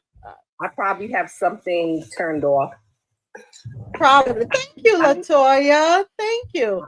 Yeah. I don't want to give all my electronics so much access to myself, Listen, girl, they're already accessing you. Trust me, Ja. They have access well when we are asleep. They know if we snore or not. I spoke to Siri the other day. I don't remember changing it to a man, but if I can change it to a man, I prefer that, because I'm a woman. I don't need to hear a woman speak to me. I asked Siri something, and then they gave me the answer, and then I said, thank you. And Siri said back to me, you're welcome. Alexa never did that. Alexa doesn't say you're welcome. So I'm like, oh, okay, some they don't change something again because it's talking back to me now. I don't like that. Okay, yeah. Alexa Siri have manners. Siri has brought up sin. Yes. Siri is in the Caribbean. Alexa is in America. Different. They're different. I saw a video there yesterday to where the girl, she's Jamaican. She said, why is Jamaicans back up words brought up say? What the heck is brought up say? You were raised right. If you hear anybody saying the word brought up say, no, they are either Jamaican or Caribbean, or they hang around Jamaicans or Caribbean people. There are certain words that are exclusive to us. Another thing, must make you know, Tina, the hood celebrity, the artist, she put up a video and she was saying, Jamaicans are the only people who, when you tell us that we are mad, we take it as a compliment. Fact. Thank you. Because we already know. Why we're saying it's a compliment, because no, you recognize it and you shouldn't mess with the crazy. Your choice. Proceed with caution. Your choice. And you, Boy. I'm gonna tell you something. I say it all the time. Our head no screwed properly. We head chip. We are you guys in America or in the Caribbean? So we're in the States. We're in the States, Saudi. We're in the States. But you know, you take us on the Caribbean, you can't take the Caribbean out of us. And then some of us have our little mixed and blended, and they didn't blend the right countries together, the right Caribbean islands together. So when you mix a Jamaican and a Trini, oh Lord, bless your soul, because their Right. child is quite cuckoo. Huh? Don't mix up. I noticed another mix that's not good. A Cuban and a Jamaican. That's not a good mix. That's not going to work for the world. It's not going to work for the world. That's too peppery. One thing about us, we go from 0 to 100 real quick and back to 0 again. We can be speaking perfect English with you and somebody said the wrong thing and we go off in our dialect and we come right back. Listen, gotta love us. You gotta love us. What you gonna do? You, sure can. I don't want you to ever. So I saw a video some months ago that said Jamaicans are the rudest, nicest people you will ever meet. I agree. Mad people with kind hearts. And manners. Crazy people with manners. And we have manners. And yes, I agree. Back to what we were saying. I totally agree. Siri was raised by a Caribbean person. That's why he have manners job. Alexa wasn't raised by them. I seriously, because you know how we were raised. When you ask a question or whatever, you just, I say thank you just because, I just do that. I didn't say it expecting an answer back, okay? But when he answered me that, because like I said, I changed the voice to a man, I was like, whoa, okay, I haven't asked him anything else since then. Just to go off a little bit, just to go off topic a little bit, I have to play this video that I came across. As a diluted half-blood Jamaican, yeah, can I just put it forth to some full-blooded Jamaicans so you lot can take it to the round table of Jamaicanry that we probably should start doing something about customer service at some point in the future. Don't rush. I'm not rushing you. I'm just saying at some point maybe we start putting things into place so that we improve our customer service. Just a suggestion. I just went to my local Jamaican shop here for my porridge, my triple treat porridge. I love my triple treat porridge. If they ain't got triple treat, they at least got a cornmeal. Bro, I've gone there today. It's, for the record, it's 10 to 11, yeah? And I've said to the woman, can I have a triple treat porridge? We not have that. You didn't even let me get a breath out. But the problem is, the one thing I'm not going to do in this life is argue with a Jamaican woman. I'm way smarter than that. I'm so intelligent. So intelligent that I'm never going to do that. Do you get it? I had so many questions. How could you not have it? It's still relatively early in the morning. How could you not? But obviously, the intelligent man within... That's a why. The intelligence that resides within me overrid the foolishness. And so I kept my mouth shut and just walked the fuck out. But I'm just... Sorry about the language. I just feel like there should be some training, because if you don't have something, maybe offer an alternative. Jamaican people talk to you like they don't want your custom. We don't have that. And they will maintain eye contact. Okay. Is that a threat? Or are you answering a question? Maybe if you would like something else, you know what I mean? Something, I don't know, man. As a diluted half-blood. You're asking for too much. You sent me that video. First of all, the gentleman in the video, I was distracted the first 3 times I watched it. I watched it on mute. Then I unmuted and I heard the accent. So then of course it took me in another tangent. But no truer words have been said, and that is one of the reasons I will not go to a Jamaican restaurant to eat none of your food. You don't have no manners. You can't serve me food and you don't have no manners. Because sometimes I just want to take the plate and just give it right back to them in the wrong way, like a flying squirrel. Who are you serving? You know, the perfect example. A place that you wouldn't. I remember one time you on mall and walk into this place, and then you came to my house and you're like, nope, not buying New Jersey chicken pan. Nobody cook, right? So the person upgraded, moved their restaurant to another space. It's bigger, it's nice. So you walk in, and I said the person's name, hello, and just look over at me. Oh, okay. So I walk out. I'm not having. When he see me somewhere, you haven't been to the restaurant. I sure haven't, because you don't have any manners. Oh, I must have been busy. No. Let me help you out. I work really, really hard for my money. And most often when you see me in your restaurant is because I'm indulging when I shouldn't be, right? I shouldn't be buying your $5,000 oxtails and your $20,000 curry bowl, right? I shouldn't be doing that. But With because a I want side to of attitude. with a side of attitude. As a matter of fact, it's attitude with a side of oxtail. Oxtail, because you only get one bean and a quarter of a tail. But Ro, them say if the attitude isn't there, the food not tastes good. So that's don't true, want. but you can't do it. I don't care. They said the attitude is there.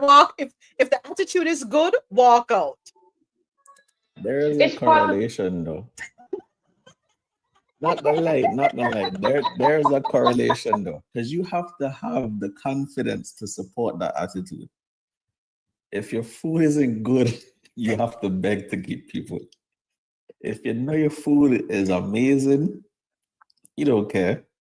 Lord, no. And it's funny too, because I've had experiences where I would walk in a restaurant and I would be greeted by, what you want? And I kid you not, after we finish talking and I come back the next time, my friend, what? For real, it's true. That's why I said we are the rudest, nicest people. Niece says the attitude is part of the entertainment. I'm convinced at this point, because it's not just here in the US. It's the entire world complaining about it. What's wrong with us? But you know what's funny too? Southern Caribbean people, right? Uh-huh. It's when they start say hello, hi. Hi, hello. That's not a greeting. Right. Understand the culture, people. If you hear somebody saying to you out there when you're out and about, hi, hello, they're not greeting you, folks. You messed up. You did something wrong. They're checking you on something. Another quick thing before we have to wrap up with the internet radio live stream, and then we will be continuing on YouTube Live and TikTok Live. Another thing, if a Caribbean person hold the door open for you, and you go through the door and never tell the people them thank you, go ahead, Ja. Go ahead. You know what time it is. I'm gonna let you finish. Okay? It's one of two things going to happen. Hi, hello, come here. Go back, that's a for me now. Or they're going to cuss you out and ask you if you don't have no home training, no bratopsy, no manners. Or we're gonna look at you and say, thank you. That part. And we're saying it loud too. And we're looking around while we're saying it to make sure we have audience. You're welcome. So, and yes, folks, it happened to me this week. I yelled, thank you. It's just a part of our manners is a big thing for us. It's a big thing for us within the Caribbean community. Don't come having a conversation with us, especially if you're in the office and say good morning first. I remember my last corporate job, and being a member of management, and people come in and strike up a conversation and be like, good morning to you too, so and so. Even got to a point where I had to say, you and me never sleep together last night. I didn't wake up with you this morning. Acknowledge me, a little greeting, a little common courtesy. And yes, Ozzy, good night is indeed a greeting. When we answer the phone, I would say, hello, good night.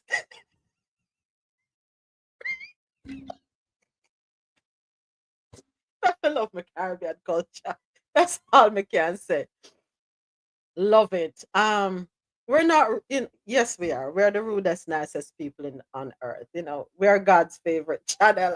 I'm convinced unapologetically. All right, let me go ahead and wrap up with the internet radio live stream, and then we will be back to continue on YouTube and TikTok. So real quick, I want to say thank you to everyone who tuned in online. QMZRadio.com for quality music while you work or play. JanoRadio.com, your non-stop party vibe station, and MadMusicHouse.com for any genre, anytime. Thank you so much for tuning in. We will be back with you tomorrow morning, 9 a.m. Eastern, for another episode of Coffee Until World News on the Go. I invite you to hop on over to YouTube or TikTok, and don't forget to subscribe to our YouTube channel. Please and thank you. Like, share, comment. We like the engagement, all right, as we continue to grow our channel there. Until tomorrow morning, God willing, be good to yourselves. Have yourselves a wonderful rest of the day. And again, I invite you to join us, YouTube or on TikTok. Take care, and the live internet radio stream ends now. All right, folks, so we are off the air. So we're just here on thank you for the follow. Thank you for the follow. Appreciate the follow. Oh, listen, look like we're going to break record. Yesterday we made it to how many RoSolo? It was 8,000. Yeah, we made it to 8,000 likes yesterday. We might tap out at 10,000 today with my boss is there. With my boss is there. My nuff self, but Thank you, Sony. Thank you, Sony. Thank you. All right, folks. But yeah, great conversation. Thank you, Jaffer, for starting up that one when we talk about the manners. Thank you, Dr. Sharon. Thank you, everyone. I appreciate it. And this was this week's version of Caribbean People 101, Understanding the Madness. We'll be back next week with more of our culture. Until then. Until then, thank you and good night. Please and thanks. Please and thanks. That's another thing. Please and thanks. Nobody knows how to curse people out and then say please and thanks at the end. Please and thanks.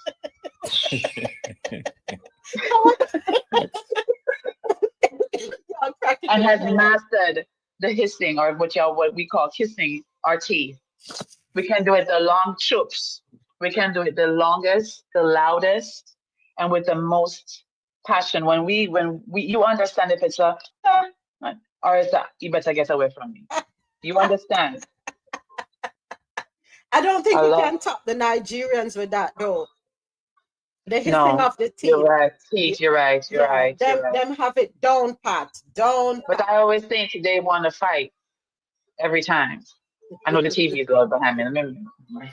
But you see, they have the most genius ways of intelligently making you feel like the slowest person in the room.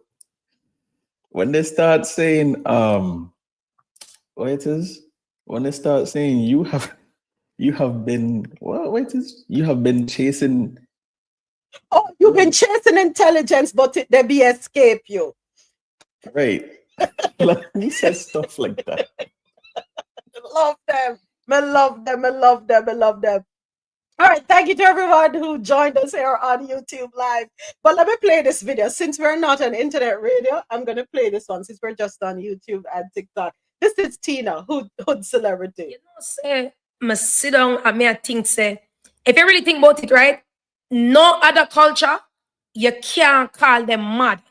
You can never tell them, say, yo, I think you crazy. Them go say, no, I'm not crazy. Jamaican, we are the only people What tell you say, yo, I'm tell you something, you know, say me's a mad blood clot girl, you know. Now make my sick head take me, you know. When my money take me, you know, me's a mad girl, you know. Me tap it and go funny on myself, you know. Mama tell you something now, you know. Right now, now make my money take me, you know, cause my mad sick head not good enough.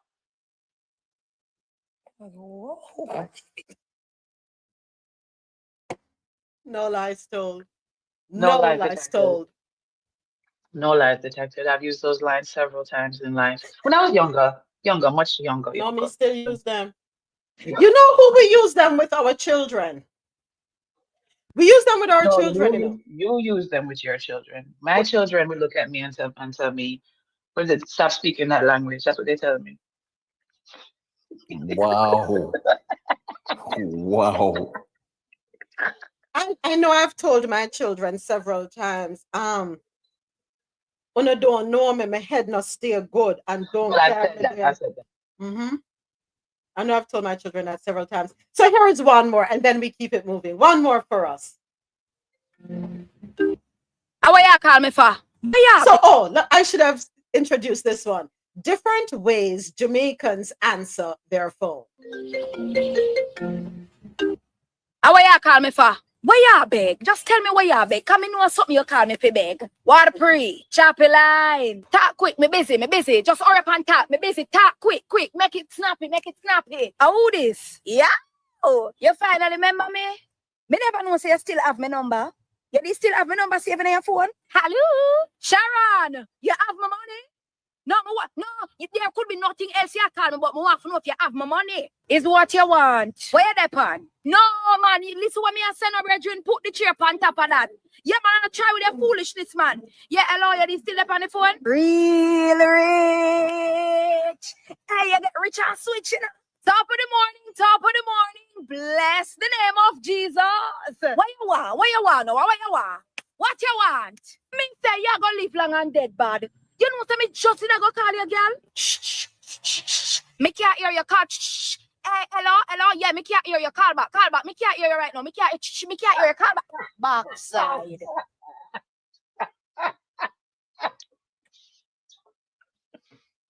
That's who we are. Any lies told there? Did we detect any lies in that skit? No, none at all. I want to say I have used at least 90% of what was said there. At least 90%. Hey, J. Paul. At least 90%. Yeah. The one that she said that made me remember my father. Whenever I would call him, never hello, never how you doing. Which one you think it is? Take a wild guess. One I think my father would say every time he used to call him. What you want? That was for as long as he recognized it. He answered the phone. What you want? Me don't want anything. You sure? Mm-hmm. Gotta love it. Oh man. We have issues, Ozzy. We have issues. We have serious. What you want? We have serious issues, but it's okay. I think Caribbean people just speak in hyperbole consistently. It's always some type of extreme. It's always extreme niceness or extreme rudeness. You know, like if somebody cuss you, it's the most vivid, descriptive thing you could ever imagine.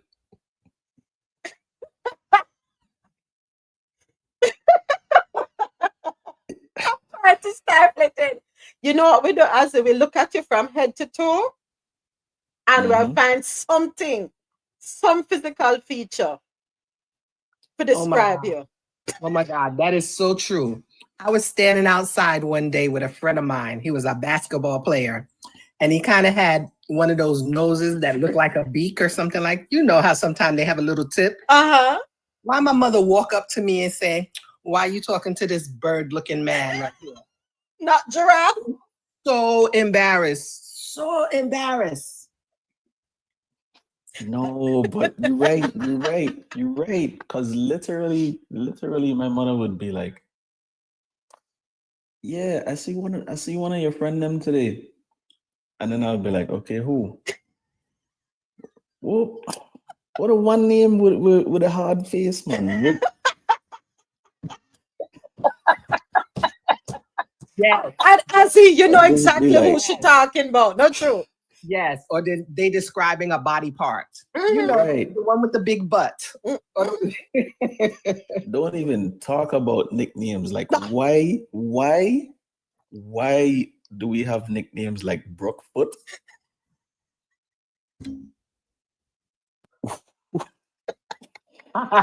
If you have a disability, you automatically have a nickname. Yes. You know what I can say, folks? Growing up in a Caribbean household, you learn to have a very thick skin. And I think we're all traumatized and just not acknowledging it. Or we recognize that we're traumatized because it starts from an early age, you know. We recognize that we're traumatized. And I guess we just accept it and we just keep it moving. And it has become a part of our culture. And we pass it on. It's like something traditional. But then you were embarrassed about it as a child, but now as an adult, you're doing the same exact thing you did not like. Facts. Just like, yo, I literally last time I went home, right?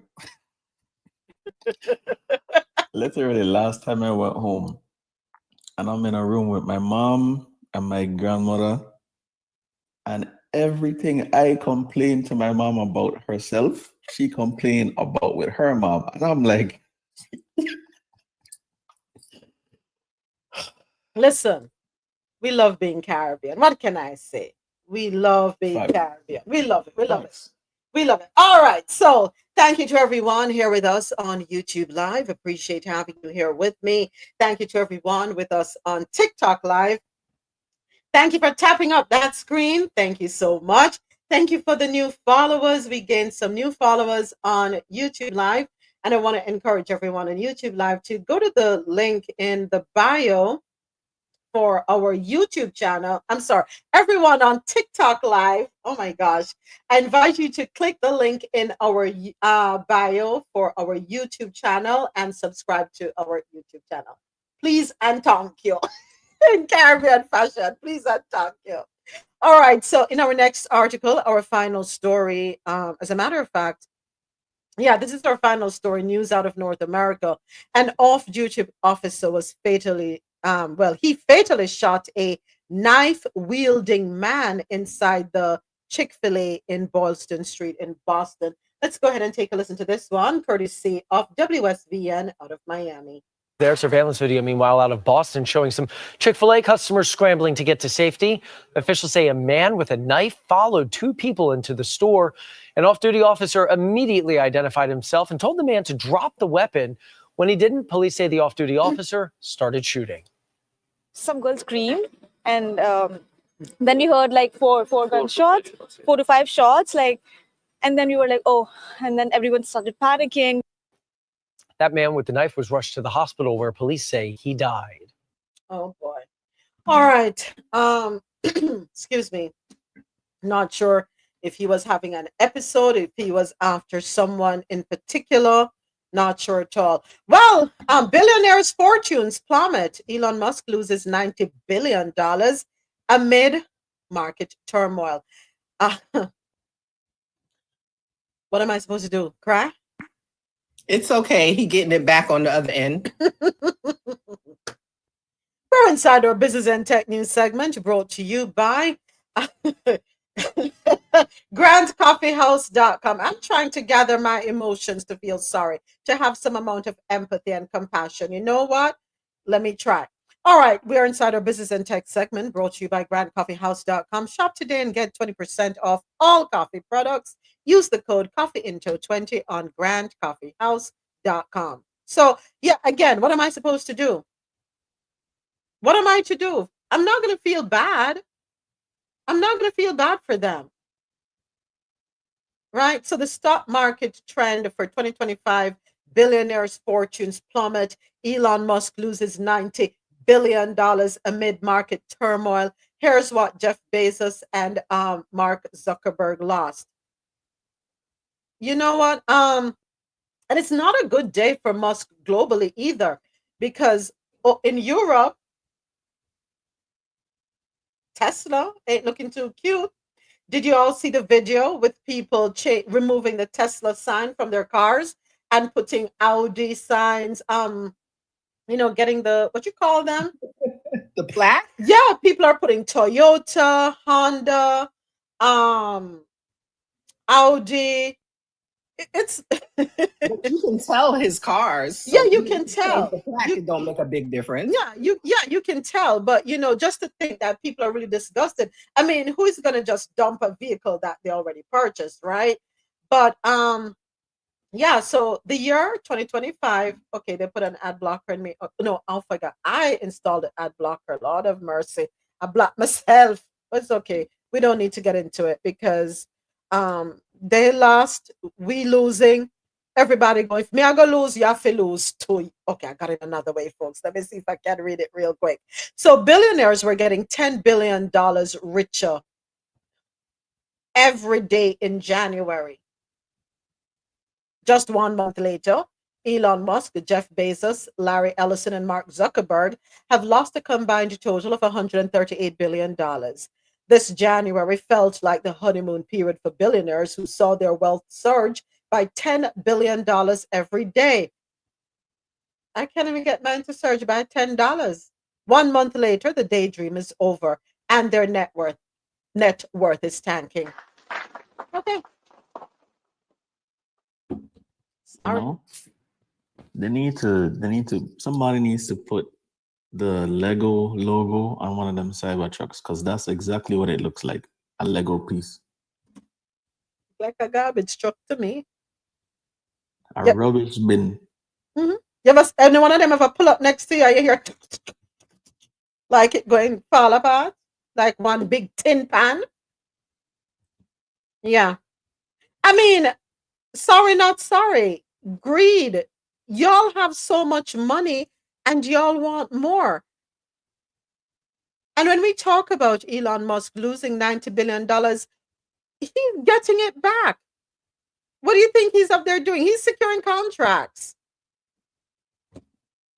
Exactly, and that's what I was saying earlier. Is it's like a scam. Let me break this so that I could come in and say, "What? Who did this? You know what? I'll fix it for you. Just pay me so and so and so." But Ozzy, nothing is broken. Nothing is broken, and the lies that they have circulating on social media about the billions and billions of dollars, fact checked. Not so. We're not saying that things don't need to tighten up in some areas. We're not saying that at all. But it's not what they're making it out to be. And what I don't like is that you're making people jobless. You're affecting people's lives, families, homes, while yours is okay to the tune of billions of dollars. Yep. What the heck is $50,000 gonna do? How long is $50,000 gonna last? That's a drop in the bucket. Really, let's be realistic. Is that before tax or after tax? I think it's when you tax that $50,000, how much them really Definitely going before. over? Okay. And is it considered a gift tax? Okay. That 50,000 after them done, them probably going 30 something thousand. That can't serve them for a year. It cannot. But guess what, folks? We have more trying times ahead of us. Factory begins trial for humanoid robots that can build more of themselves. What movie was that? iRobot? Uh-huh. I guess we don't learn, right? Certain things need to remain entertainment and not become reality. But then again, a lot of what we look at as entertainment is reality in the making. Future of Made in China. UB Tech Robotics deploys first humanoid team in car factory. This article, you can find it on scmp.com. A Shenzhen-based humanoid robot maker said it has deployed dozens of robots in an electric vehicle factory where they work together on complicated tasks, offering a peek into the future of made in China tech as AI and robotics technologies are applied to empowering manufacturing. According to photos and videos provided, the human-shaped robots work as a team to complete tasks such as lifting heavy boxes and handling soft materials. Now listen, I said this yesterday. I don't have a problem with the robots if they're going to be working alongside me to help me, right?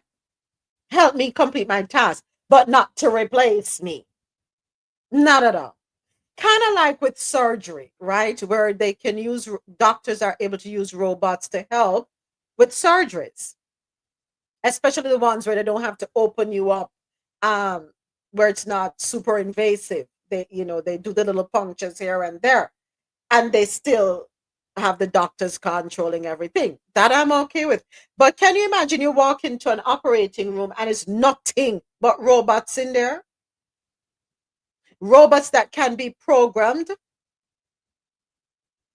And we know what can happen with programming, right?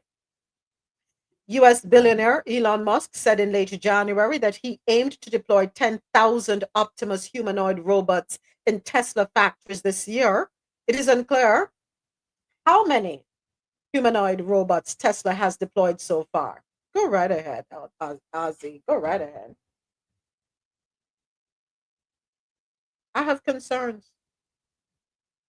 I said this. Yeah. When we have nothing but robots working, Ozzy, who gets the paycheck? And who is going to be able to go into stores to purchase the goods that are being manufactured? Who is going to purchase the food that we're seeing in the supermarkets? Who? Tell me.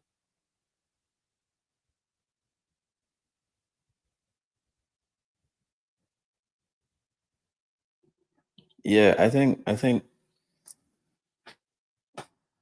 a lot of what we've seen was the precursor to it, but we didn't necessarily realize like how far we're straying from humanity. Mm-hmm. For example, right? Mm-hmm.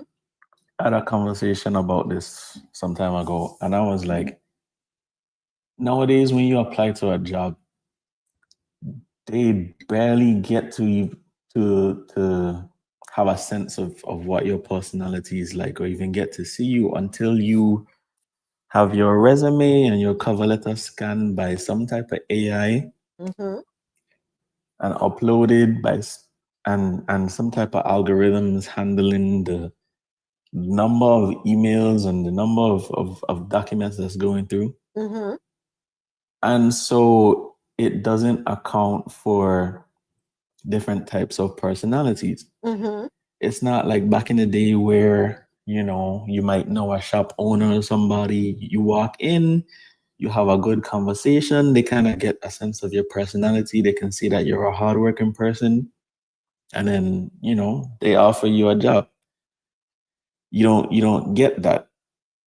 And I think one of the biggest reasons that so many of these companies have a lot of people in certain positions who can't get along with others, Mm-hmm. who don't take certain initiatives, who don't have the best interests of the people or the tasks at hand, is because of that. Mm-hmm. If you're able to articulate yourself well, that doesn't account for character. Now imagine robots. There's a next level to that.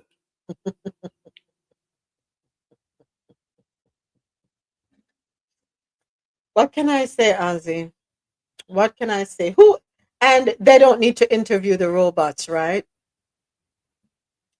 But iRobot,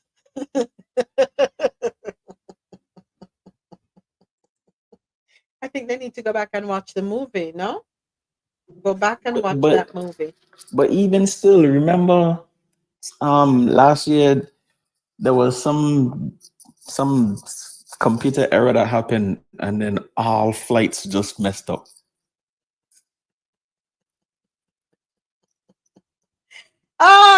Well, I have another article concerning robots. According to futurism.com, humanoid robots are starting to work human warehouse jobs. We may now be nearing the point where humanoid robots are no longer just clumsy curiosities, but genuine candidates, if not outright replacements for human jobs. As the Wall Street Journal reports, two bipedal helpers built by Agility Robotics are currently moving bins around in a busy warehouse in Georgia, dropped right into an environment designed for humans. The robots bend over to pick up the containers, then amble over to a nearby conveyor belt to drop them off, rinse and repeat. Of course, there's still considerable work to be done. Only two of these digit robots are being used at the warehouse, operated by GXO Logistics. And for now, they are trusted only with simple tasks. But the industry argues that the robots are spearheading an imminent paradigm shift in automation. Why? Because of their human shape and function. Such machines have the potential to be far more versatile than the purpose built bots that have already automated some human jobs, able to slot into existing workplaces. Humanoid robots are the first category of robots that can be doing completely different tasks based on the needs of the business or the time of the shift. In the future, we could have digit unloading a trailer in the morning, picking goods in the afternoon, and loading trucks in the evening. Companies like Amazon have been experimenting with roaming robotic arms and automated inventory management systems at its numerous warehouses. But these are purpose built bots performing only a single type of task, often requiring a more tailor made environment to work in. The challenge of robotics has always been the economics.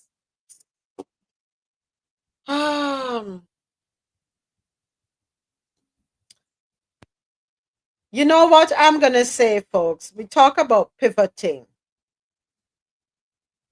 For those of you who are so inclined, learn programming, learn the skills needed to maintain and repair these robots, because you're going to need people to be able to repair, maintain, so on and so forth, these humanoid robots. Because anything man-made also malfunctions, right? Yeah. So I'm going to suggest that. As the article with Mark Cuban said, with regard to, pivoting, pretty much, you're being laid off, they're going to need you to fix the issues that are going to be surmounting once they're done. Hey, Georgia. Yep, once they're done. Once they're done. Yeah. So do not feel defeated.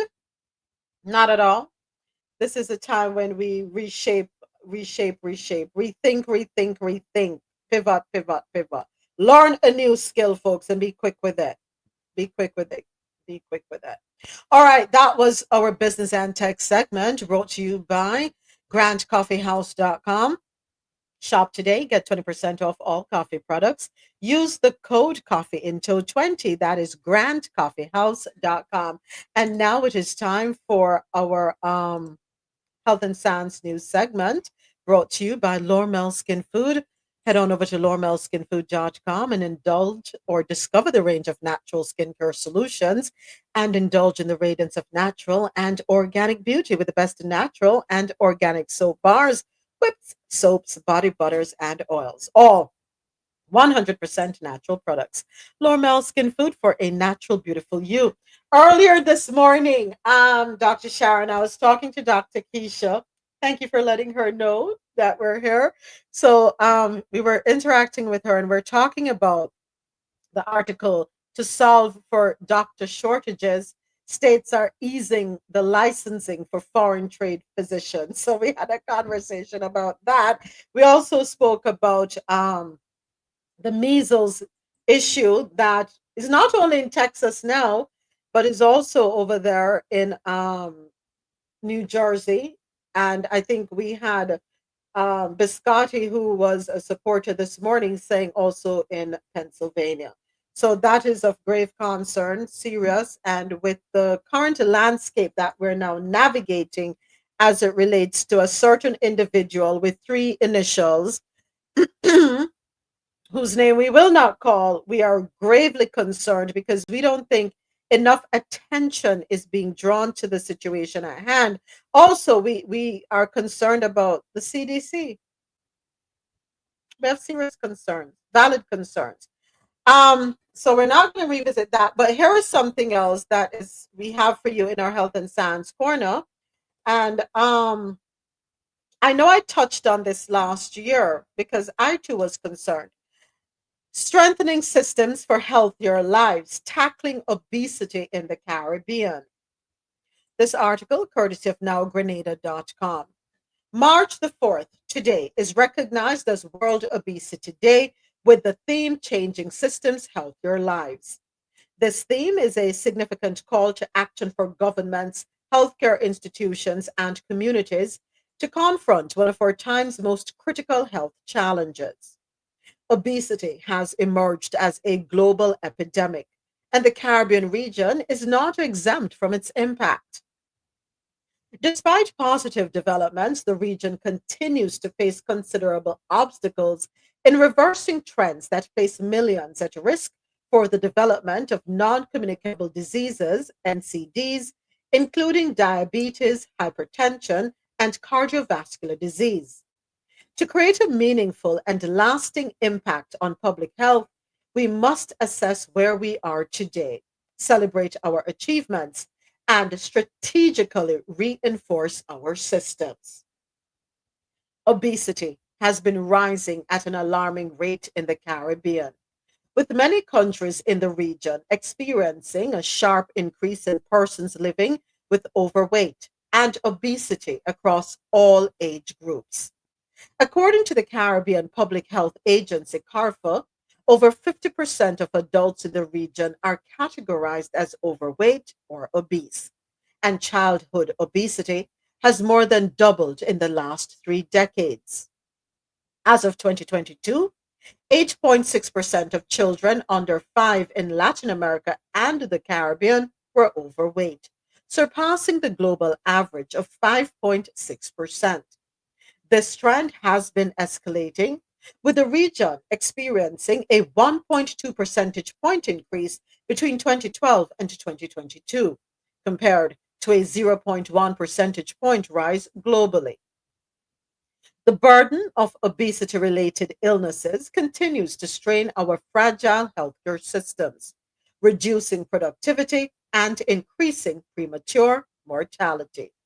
This surge in obesity is attributed to several factors, including widespread availability of ultra processed products, decreased physical activity, and socioeconomic disparities that limit access to healthy food options and safe recreational spaces. These elements contribute to obesogenic environments, particularly in urban areas where more than 81% of the population resides. Despite these challenges, there are some promising efforts. Caribbean folk. When did we become so um, attached, or there's a different word that I want to use, but when did ultra processed foods become so much a part of our lifestyle? That never used to be the thing. Hmm? Accessibility. That's the easiest thing to access usually for the low. I want to come back to that point, Ozzy, but before doing so, Sony Angel 777 put a comment in the chat on TikTok live. In reference to diabetes, do you think it's the rice that creates the glucose levels? And I think that question is because, Sony, you're saying that rice converts to sugar and we have to watch our sugar intake. That could be a part of it. But you know something, I want to say rice has always been a part of our diet in the Caribbean. I think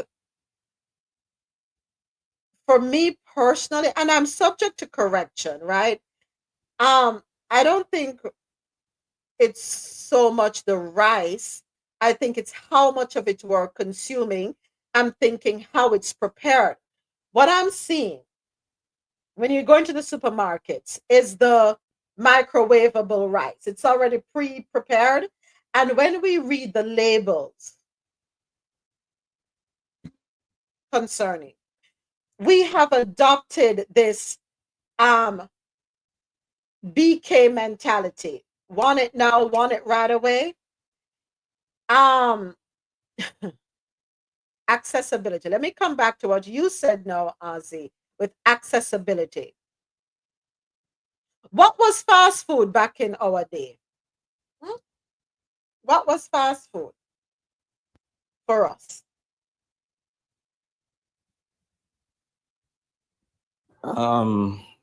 Double fried foods. But how often were we consuming fried foods? Probably once a week? Not really too often. Not too often. No? What is the go-to in Jamaica right now? The KFC. big KFC. Jamaica and throughout the Caribbean. Yeah. And the lines are long. Yeah, and it's unfortunately more affordable to some people as opposed to trying to cook a proper meal every so often. Either that or for some people who might be working 2 and 3 jobs, it's easy to pick up something real quick rather than having to go home and cook and Mm-hmm. Do you think there is some element of laziness? We have to put that in the equation. A lot of us have become a little lazy. Go right ahead, Dr. Sharon. Hi, yeah. So I think it's multifactorial, and a lot of it is really lifestyle and what you're committed to do, right? I don't find eating fast food is cheaper, right? Because you're gonna eat it breakfast, lunch, and dinner 3 times a day. By the time you add up the cost of what you would pay,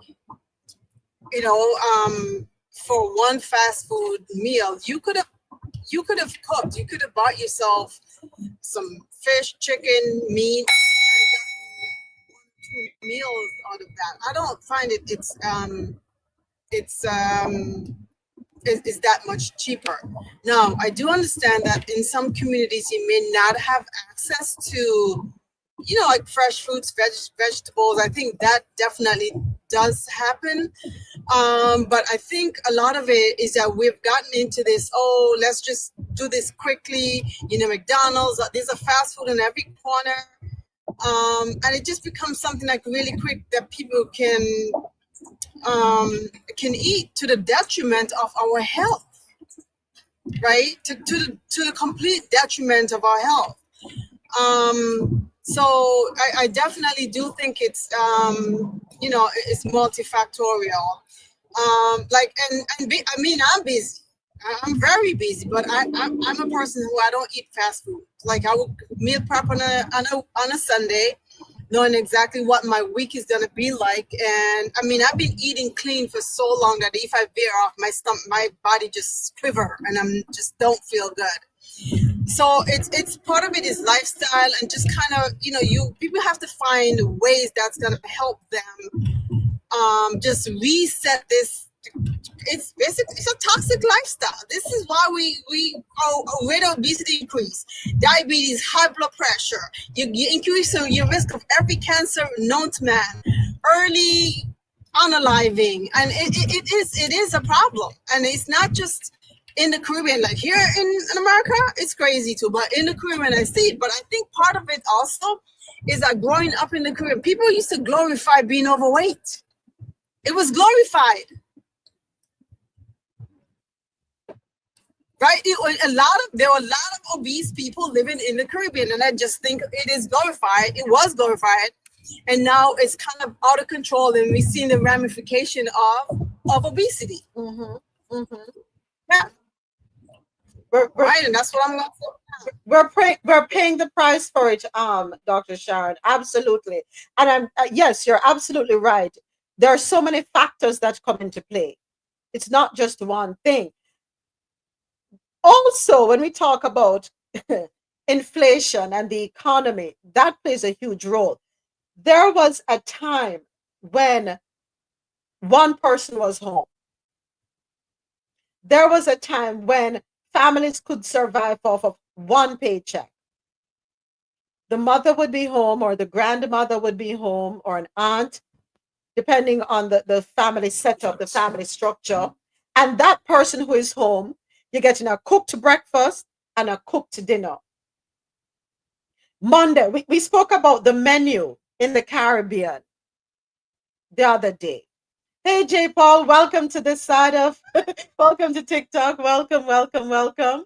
We spoke about the menu. Sunday, you're getting a, if no other day of the week, so you're getting a good up meal on a Sunday.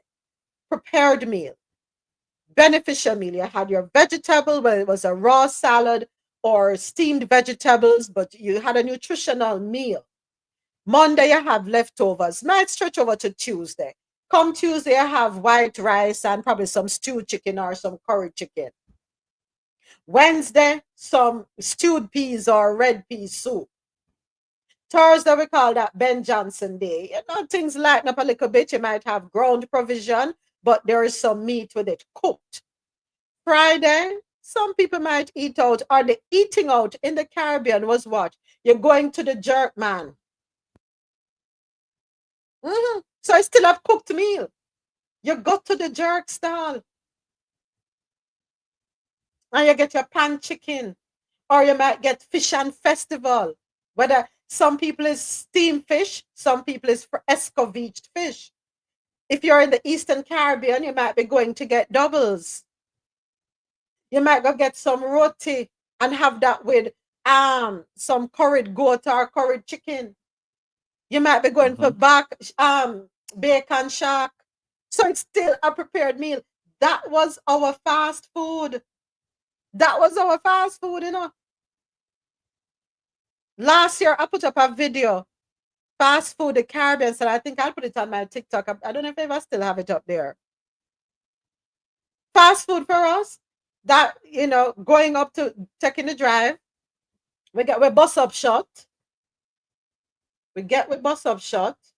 We get with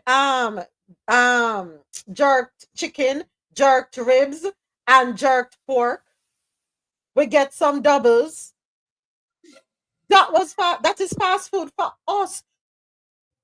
But somehow the shift come about where it's all about the B, K, the K with the F with the C, with the MC, the W. Right. But our next thing too, and I think it has residual effects and might be slightly relevant to this conversation. In the Caribbean, I feel like some of the culture is being lost as well.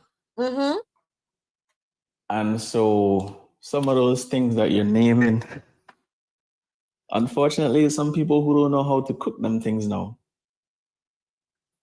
And then also, I feel like the Caribbean used to be more of a collectivistic culture.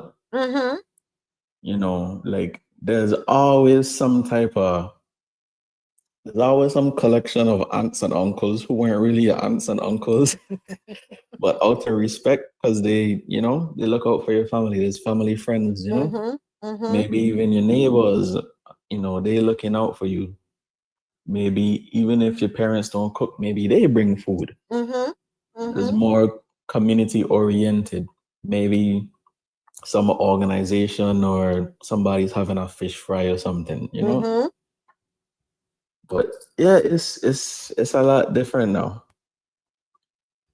And I feel like especially my generation, I feel like a lot of us either don't have the realization or haven't taken the time to realize that in order for the culture to survive, we have to learn these things and we have to pass them on. Yes. Or else. That's it. Honestly, as you're saying that, while we're pointing one finger, three pointing right back at us, and I'm glad you brought up us as parents. We have to hold ourselves accountable, right? Every weekend, we're feeding our children fast food, not even fast food, junk food. We fell into that trap, especially those of us who came to the north or migrated, left the Caribbean. We fell into the trap, the glitz and glam of it, if you want to call it that. And every weekend, we're stuffing our children with what? The fast food. It's time for us to wise up, folks. We have to, the word sacrifice, we have to make the sacrifice to turn things around. Don't wait until we're sitting in our doctor's offices when the time for them to give you the reading on the blood panel that was done 2 weeks prior. And I'm speaking from personal experience, right? We had this situation just last year with my husband. Now, granted, he used to be over the road, and you see truck drivers out there, their health is not the best because the food that they have access to in these truck stops, God bless it. So, yes, he came off the road and is local. But when you have your CDL, you have to renew your CDL license ever so often. And a part of the renewal process is what you have to get a medical. It's called a DOT inspection. If you can't pass that DOT inspection, your license will not be renewed. If your license don't renew, you can't drive, you can't work. And if you can't work, you know how it goes. So last year, it was rough. He was only renewed for 3 months. So we had to end up in the doctor's office, got his blood work done. Let me tell you something. Everything was wrong. Everything. Lifestyle. And I'm not going to blame anybody. I'm blaming us. We made poor choices. We made poor choices. We did not make the sacrifices. But it was a wake-up call. So we had to pivot, and I'm happy to say we were able to turn it around 180 opposite direction. But we had to be aggressive with it. Blessings. We had to be aggressive as and I will share with you what we did. Green juice every day. What was in the green juice? Watercress, kale, cucumber, ginger, limes or lemons, turmeric, celery. Blend that up and made that juice. He would have that salad every single day with a cooked meal. Had to less rice. You brought up rice earlier. Rice was brought up, Sony. You brought that up earlier, the concern.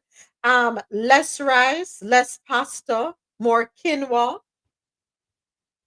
more provisions, what we call ground provisions, more boiled bananas, yam, sweet potatoes, Irish potato. But even that we had to watch. Less fried food, more steamed, broiled, grilled. We had to.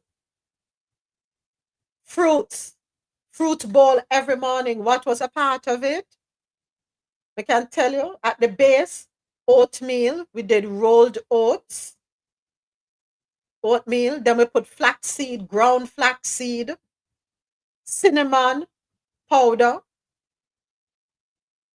Then we put the sunflower seeds, pumpkin seeds, honey, and then the fruits, a variety of fruits, whether it's blackberries, raspberries, blueberries, papaya, cantaloupe, strawberries, the berries. We had to get aggressive. And you know, the thing is, too, moments we're Caribbean people. You said, and I agree with a lot of what you and Ozzy said, but it's the consistency as well. I've seen Caribbean people get sick. They have to go to the doctor, have certain surgeries. They will change their diet for a certain period of time and then go right back to the salt and the spice. And you know, I started eating salt a long time ago, or putting salt in my food, I should say, a long time ago, you know? But so I can literally taste the salt in foods now. My body reacts a certain way if I eat too much salt. But when you talk to me, say, okay, you know, you got to cut that. You got to remember, you have to cut that. Remember, you're not supposed to be eating that. I'm all right. Oh, I'm all right. I'm sorry. Excuse me. Just finishing the salad. Oh, I'm all right. I'm all right. And believe me, I have to work on my health too. My weight fluctuates because, you know, I sometimes have certain bad habits, but it's consistency, you know, and luckily for me, I grew up when I was living in Jamaica, living there and eating natural foods. When I was growing up with my dad, he always had a garden. So we always, and I never realized it until I was older, but we always ate from the garden. We'd go to the market and buy certain fruits and vegetables and meat, but there wasn't a lot of rice. We always ate from the garden. But back to consistency, we get sick, we change our eating habits and our lifestyle habits for a moment, and in the moment we're feeling better, we go back to the same habits that possibly caused us to be ill in the first place. Yes. You know? And with the KFC thing in Jamaica, that's just a hype. Everybody wants to be part of the hype. If you didn't go to KFC in Jamaica, you're not. I don't eat KFC, whether it be Jamaica, Japan, New Orleans. I'm not eating it, right? We have to understand moderation to RoSolo. A lot of us, we overdo things. There's nothing wrong with treating yourselves every now and again, but we have to make a lifestyle change, and we have to understand we cannot rely on the government to take care of us. We have to take care of ourselves. And real quick, before I forget, I pulled up the KFC menu, and I'm not attacking KFC, please. I don't want anybody get me wrong. I'm not attacking you, KFC, not. But someone had asked a question on TikTok Live, how much does KFC cost, right? So in Jamaica, you can get a bucket with 3 corn and, you know what, let me look at it and see. Let me click on it. So you get 9 pieces of chicken, 2 large fries, 4 biscuits, 3 corns, and half a liter drink. All of that in Jamaican dollars is 5,130. And I know the question is going to be asked, what is it in US? That's approximately 32 US dollars, right? You can get that for a family of 9. And you can feed a family of 12. You can get 12 pieces of chicken. I don't know how to feed a family. Everybody get 1 piece. But anyway, 12 pieces of chicken, 1 family fries, 4 biscuits, 3 coleslaws, 3 mashed potatoes, half liter drink, $6,750. And that right there is approximately $42 US. And yes, people, the line them long. The line them long. Yes, Dr. Keisha, you're right. You can get some grilled chicken and spinach at Costco for way less than that. Absolutely. And yes, Jack, it is a lot of money. We have to make better choices. Now, not only with our diet, how much exercise are we getting in? I know I'm guilty of this. Walk the nearest parking spot to the supermarket door. Me know me guilty of that. Me no want have to walk far. If we know that we don't exercise much, let's do a little more walking. It's okay. Park a little further away and walk. If you live in a neighborhood and you feel safe, you don't have to do the brisk walking. Slowly break yourself into it. Walk. If you like music and you like dancing, turn on some music when you're cleaning your house, when you're kitchen, and move. Let there be movement. It's good for the cardiovascular. It helps us to burn calories. We have to be mindful of our lifestyle, folks. It's as simple as that. And small Listen, changes will add up. Go right ahead, Ozzy. let me tell you something, right? I could walk to the store from where I am, right? And so I do. And that holds me accountable in a multitude of ways. Because, you know, as people, we have a habit of going to the store and picking up all types of extra stuff that we don't need. When I'm walking to the store and just me and my two long hand them, you have a limit as to what you can carry. I like that. I like that. You're absolutely right, Ozzy. We pick up all we don't need when we drive. When you walk, you think about what you have to carry. Yeah. Yeah. I love that idea. Let's walk when we can. As far as I'm concerned, nobody in New York should have any cardiovascular issues, especially if they take the train a lot. Everybody in New York don't walk. Certain you're talking about the boroughs. Everybody in New York don't walk. Because But RoSolo, we did a lot of walking last year. oh yes, you can. I mean, New York can keep you healthy, but just keep in mind, everybody don't live on that area. But someone, I don't know if it was, I can't remember if it was my dad or my ex, but I remember a joke where the person used to always say, "Don't go to the grocery store hungry."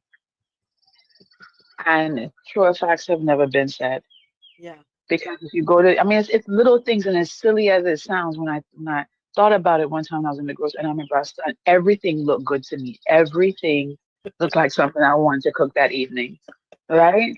Or warm up, or So you have it's little things. It's little things, and like I just said, walk into the store because I know my two hands can only hold but so much. Yeah.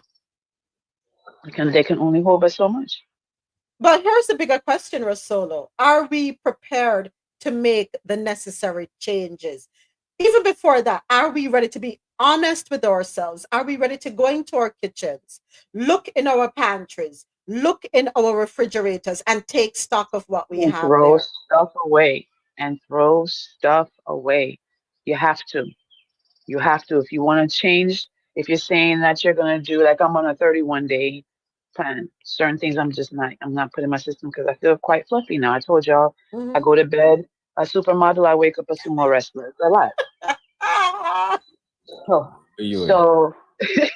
So I have to change my eating because as I get older, my body is reacting to food different.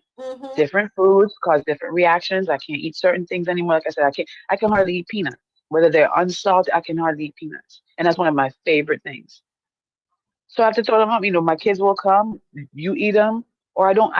You have to learn to throw things away. And if you're changing the habits for yourself, change them for your family. It don't make no sense that you say you losing, you have the surgery and you're losing your weight and you're doing this and you're still feeding your child the same thing and the child's obese. But you're crying and saying you don't want the child to go through what you went through when you were in school, being a obese child in school. Well, you're the one that's feeding them and training them and teaching them these habits, these toxic habits. So you have to do it. And when you do it, you have to just do it. You have to make a plan and understand it's going to be some days. It's an addiction, some of those foods. So you have to make a plan and understand, I'll follow it, throw it away. Don't just push it aside and say, I'm not going to throw. If it's in your cupboard, throw it away or give it away. I'm not even throw it away, give it away. Because there are people that will eat it. And there are people out there that need it.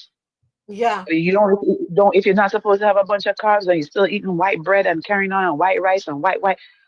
A colorful plate is a healthier plate. Know that. A colorful plate is a healthier plate. But you know what else too? Again, back to some of the habits. Knowing yourself and knowing your habits makes a huge difference, right? Like for me, I know, like you said, don't go to the store hungry. So typically when I go to the store, like I eat before I go, and then I have my list or whatever, because I have an idea of what I want to cook for the week. So then when I do that and I come home and I put stuff away, if I'm going to cook that day, then I make sure I also wash the dishes as I go while I'm cooking. Because I know once I start to eat, I don't want to do anything else. So that also ties into the fact that, like, if I don't make sure that the dishes are washed, then I'm probably going to cook less. Because growing up, my mom used to be like, I am not cooking in a dirty kitchen. So like psychologically for me, I know like once everything clean, once everything set, then it's already a welcoming space for me to cook. And once you cook, then you regulate what you eat better. Yeah. What I wanted to add to this, because you guys know that I have a health coach that was offered to me through my insurance. Like I always say, people go in and check the benefits with your insurance. I found out all this free stuff that I had and didn't know that I had. But the other thing is just don't be discouraged. It took you X amount of years to get you where you are right now. And if you fall off, sometimes you fall off and you just say, forget it. No, it's okay to fall off. You just know you're going to start back again. That's one of the main things that we speak about weekly. Weekly. And sometimes you can't do it all willy-nilly. Sometimes you got to do it in little chunks. So instead of eating rice every day, eat rice 3 times a week. Find something else. And half of everyone's plate should be with some type of vegetable. Yeah, definitely. Definitely. So that's all I wanted to say, especially about the discouragement. And that comes with eating and that comes with exercise too. Yeah. Don't be discouraged. It took you X amount of years to get to where you're at. Now it's going to take you a minute to get you where you need to be. Where we need to be.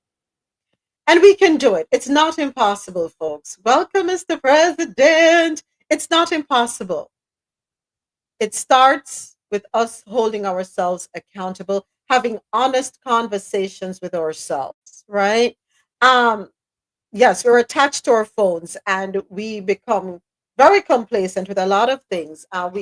So you're sitting down and scrolling on the phone. How about you get up and just walk while you're on your phone? Go up and down, up and down. If you have stairs, up and down the steps. Put on some music. Go up and down. You don't have to where you walk into though. Yeah, pay attention to where you're walking. That's true. You don't have to have a gym membership to be physical. Just walking. You have some big empty bottle, fill them up with water, use that as weights. Get creative. Get creative, folks. But if you love music, as I said, put on the music and dance. Dance to your heart's content. Movement. We have to, don't wait. Let me tell you, put it this way. It is cheaper to change our eating habits, our exercise routine, than it is to end up in a hospital bed. That is facts for sure.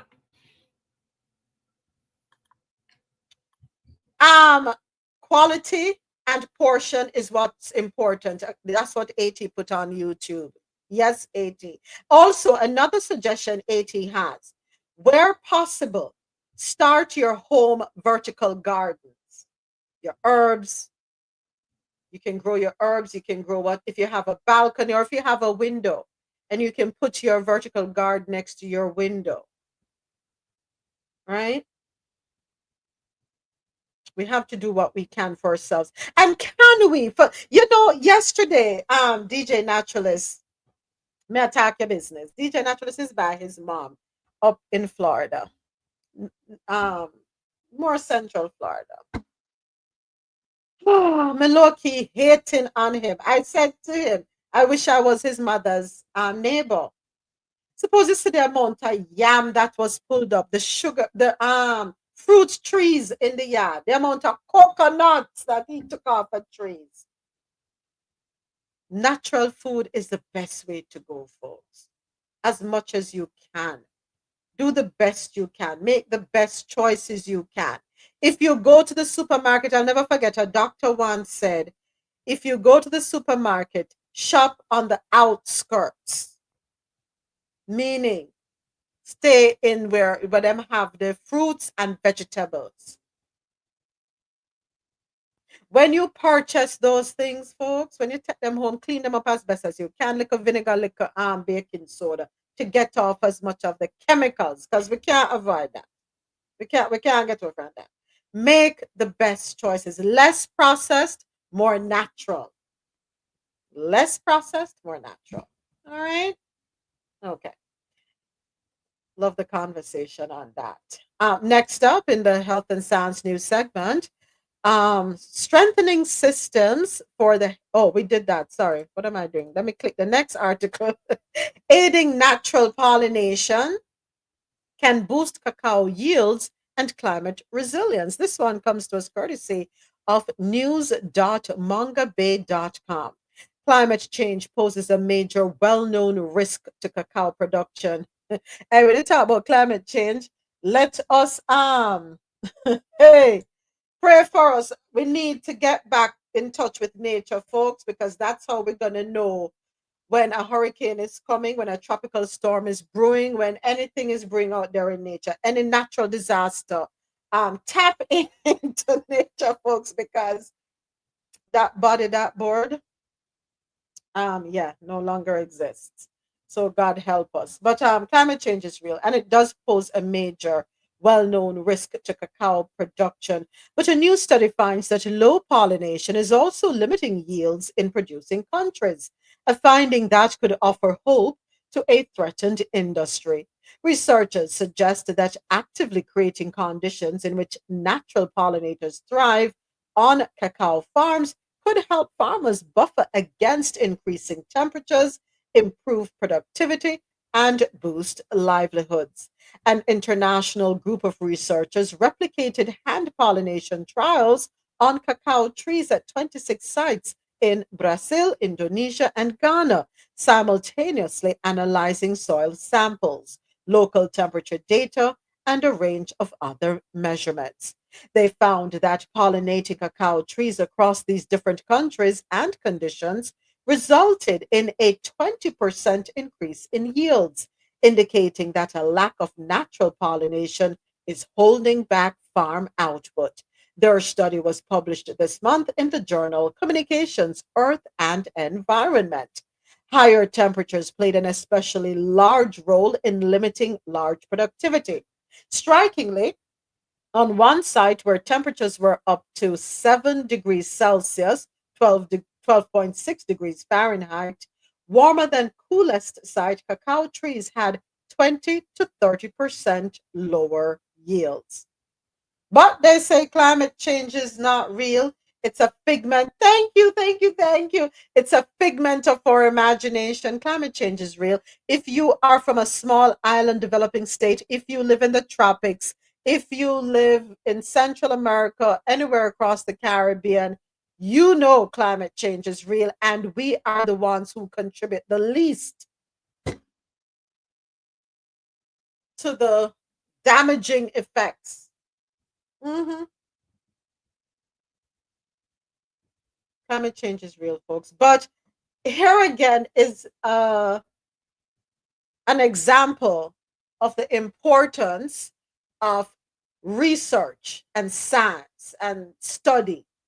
Very important. And because of research and testing, they were able to recognize that helping out nature is how we are going to maintain our agricultural sector, right? So we're grateful for the agriculturists, for the scientists behind all of this, until everybody else catches on and recognizes that everything that we're doing has an effect upon the natural order of things. Yeah. So it is. I am concerned about the summer, which is fast approaching. Really concerned, and I'm hoping that we will have more Saharan dust blowing across, because it will help to stave off some of the hurricanes that may and tropical storms that may come. I know people are concerned about their allergies and so on and so forth, but what would you rather have? You know, we don't want any hurricanes. We definitely don't want. I know, Jab, mask up, girl. Mask up, mask up, mask up. Please. You saw what happened over there in Texas. You felt the brunt of what happened in Texas when you had the hurricanes. I know, but the mask. So when the dust comes to Texas, it don't blow through. It sits on top of you like a cloud. So, okay, when y'all hear me start sounding like a frog again and I lose my sexy, y'all know why. I'm just saying that out loud. Listen, we understand. We will understand. We will totally understand. Definitely, right? I just don't want remember what's going on with insurance companies? Remember that FEMA? We're not going to be able to help those people who are going to need the help. Yeah, there's a lot going on, folks. So we have to do the best we can. Should I say that's not my problem? That's the government's problem? Should I say that? They these things. But guess what? It becomes our problem, no? It is everybody's problem. Yeah. The government doesn't care. And should we expect them to? I don't think so. You know, we can't expect them to. All right. Gets to where it is, when the homelessness rate rises, what else should I put on there? Then I want to hear what they have to say in the next 100 days. And again, Ja, do you think they're going to care? Unfortunately, no. No. All right, and that one closes out our health and science news segment, brought to you by Lormel Skin Food. Head on over to lormelskinfood.com for a natural, beautiful you. And now it's time for final story, and this one is in our Believe It or Not segment. You know, we were here laughing about this the other day, our eggs, and we're hustling eggs, but guess what, folks? We have to be creative. Well, according to this article, courtesy of BBC.com, rising egg prices in the US spark chicken rental trend. Yes, you can rent chickens. Let's go ahead and take a listen to this one. I hope there's no commercial. Hello, handsome. Okay, there is a commercial. Let me mute that until the commercial ends. Okay, let me turn it down. There's a commercial running. I don't get paid for that. Okay, when it's done, I'll turn it back up. But yeah, so you can rent chickens. I think that's something we should probably look into, right? Renting some chickens. All right, here we go. Let's take a listen. Provide 2 or 4 hens, all the feed you need, books, tutorials, and phone support, everything. The majority of everybody who rents loves it. And a lot of the customers decide they want to have the same birds. They get very attached to their birds, and when they come back, we tag them with a colored tag around the ankle so they can get the same birds back next year.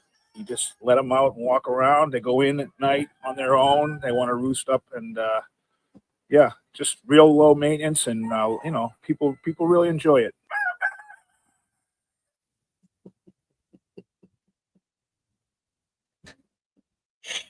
If you're interested in getting into chicken rental, if you want to rent chickens, please, I do ask that you check your, if you're in an HOA, you may want to check with your HOA. Check with your city ordinances because, for example, where I live, we're not allowed to have any farm animals at all, even though I am not in an HOA. Yeah, we can't have any of that. Thing to explore. You know, you do what you gotta do. Can you imagine? Can we please have Washington address our egg price concerns? Nobody should be paying $10.99, $13.99 for 1 dozen eggs. Eggs are supposed to be the cheapest things for us to be able to afford. So what happened if I eat the chicken? I don't know. You'd have to come with some mess like that to even say, President.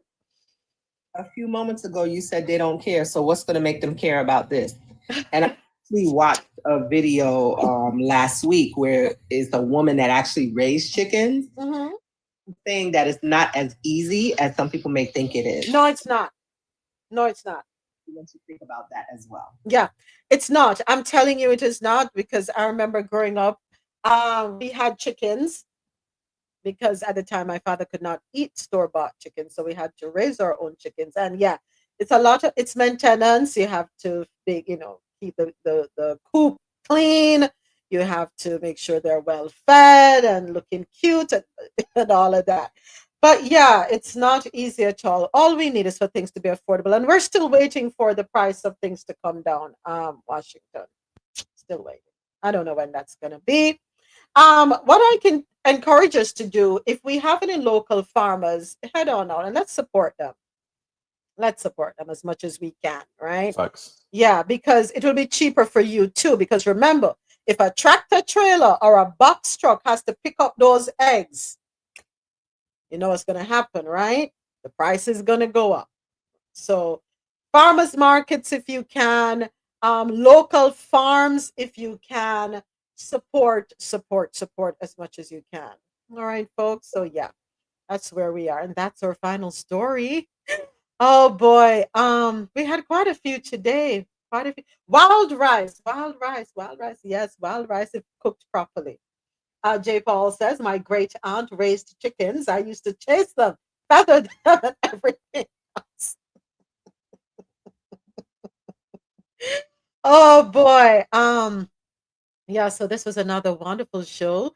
I want to say thank you. I'm hoping everybody here on TikTok has already subscribed to the YouTube channel. Also, follow us here on, you've already followed us here on TikTok and subscribed to the YouTube channel. The link for the YouTube channel is in the bio on TikTok here. Go ahead, check it out and subscribe. Yeah. Everyone watching on YouTube Live, thank you, thank you, thank you. Of course, I always appreciate you. Appreciate the engagement. Thank you to our new subscribers. Thank you very much. Thank you for sharing. Thank you for liking. Thank you for everything. And we beat the goal today, folks, on TikTok. Over 10,000 likes. Give you all a round of applause. You all are phenomenal. And thank you for all the gifts. I appreciate them all. You know, we're still navigating, still learning. We're going to get everything. We're going to figure everything out so that we become, what's the word? Experts on TikTok. We'll become TikTok experts, right? But yeah, any closing remarks before we wrap up and head on out and go fill my stomach? Any closing remarks, Mr. President, John, RoSolo, Ozzy? Give me a ring later when you get some time. Okay, sure. No problem. No problem. No problem. All right, Mr. President, hope everything is going well. I see y'all are on the threat up there in New York. Hope y'all don't lose your electricity. You know, Canada ain't playing up there. Yeah, we need diplomacy, folks. We need diplomacy. Reach out to your representatives. I'm not sure how influential they will be, but We have to keep drumming up the attention and make those calls and see who can put in these lawsuits. We cannot let up, because the minute we let up, it means we have conceded and we're accepting. We cannot accept things the way they are. All right. We need change, and we need change quickly. We need to turn the ship around, because right now we're taking on water. We're taking on water, and you know what happens. We'll sink. We'll sink. And it's a shame that, this is happening to us, but I'm not going to give up hope. I'm not going to lose faith. I am going to try my best to be as positive as ever, and to let me just leave it right there. Try to be as positive as ever and remain hopeful that things will turn around, that at some moment, yay, thank you, 11,000, thank you, that at some point there will be an epiphany brought about by a revelation, the realization, the truth at hand, right? Yeah, that's all I'm going to say. All right, folks. Well, thank you all so much. YouTube Live, I'm going to be shutting you down first. Want to say thank you again. We look forward to having you with us tomorrow morning at 9:30 a.m. when we get to do this all over again. God willing, God willing, God willing. You have yourselves a wonderful rest of the day. Be good to yourselves and be good to someone else. All right. Take care. Coffee in Tow is an interactive world news podcast, a dynamic and engaging live show that streams across multiple internet radio stations worldwide. This podcast brings you real-time news updates, in-depth analysis, and interactive discussions on global events, making you a part of the conversation no matter where you are. With a diverse range of expert guests and listener participation, it's your go-to source for staying informed and connected to the world. Coffee in Tow is brought to you in part by Lormel Skin Food. Log on to LormelSkinFood.com. Discover the range of natural skincare solutions.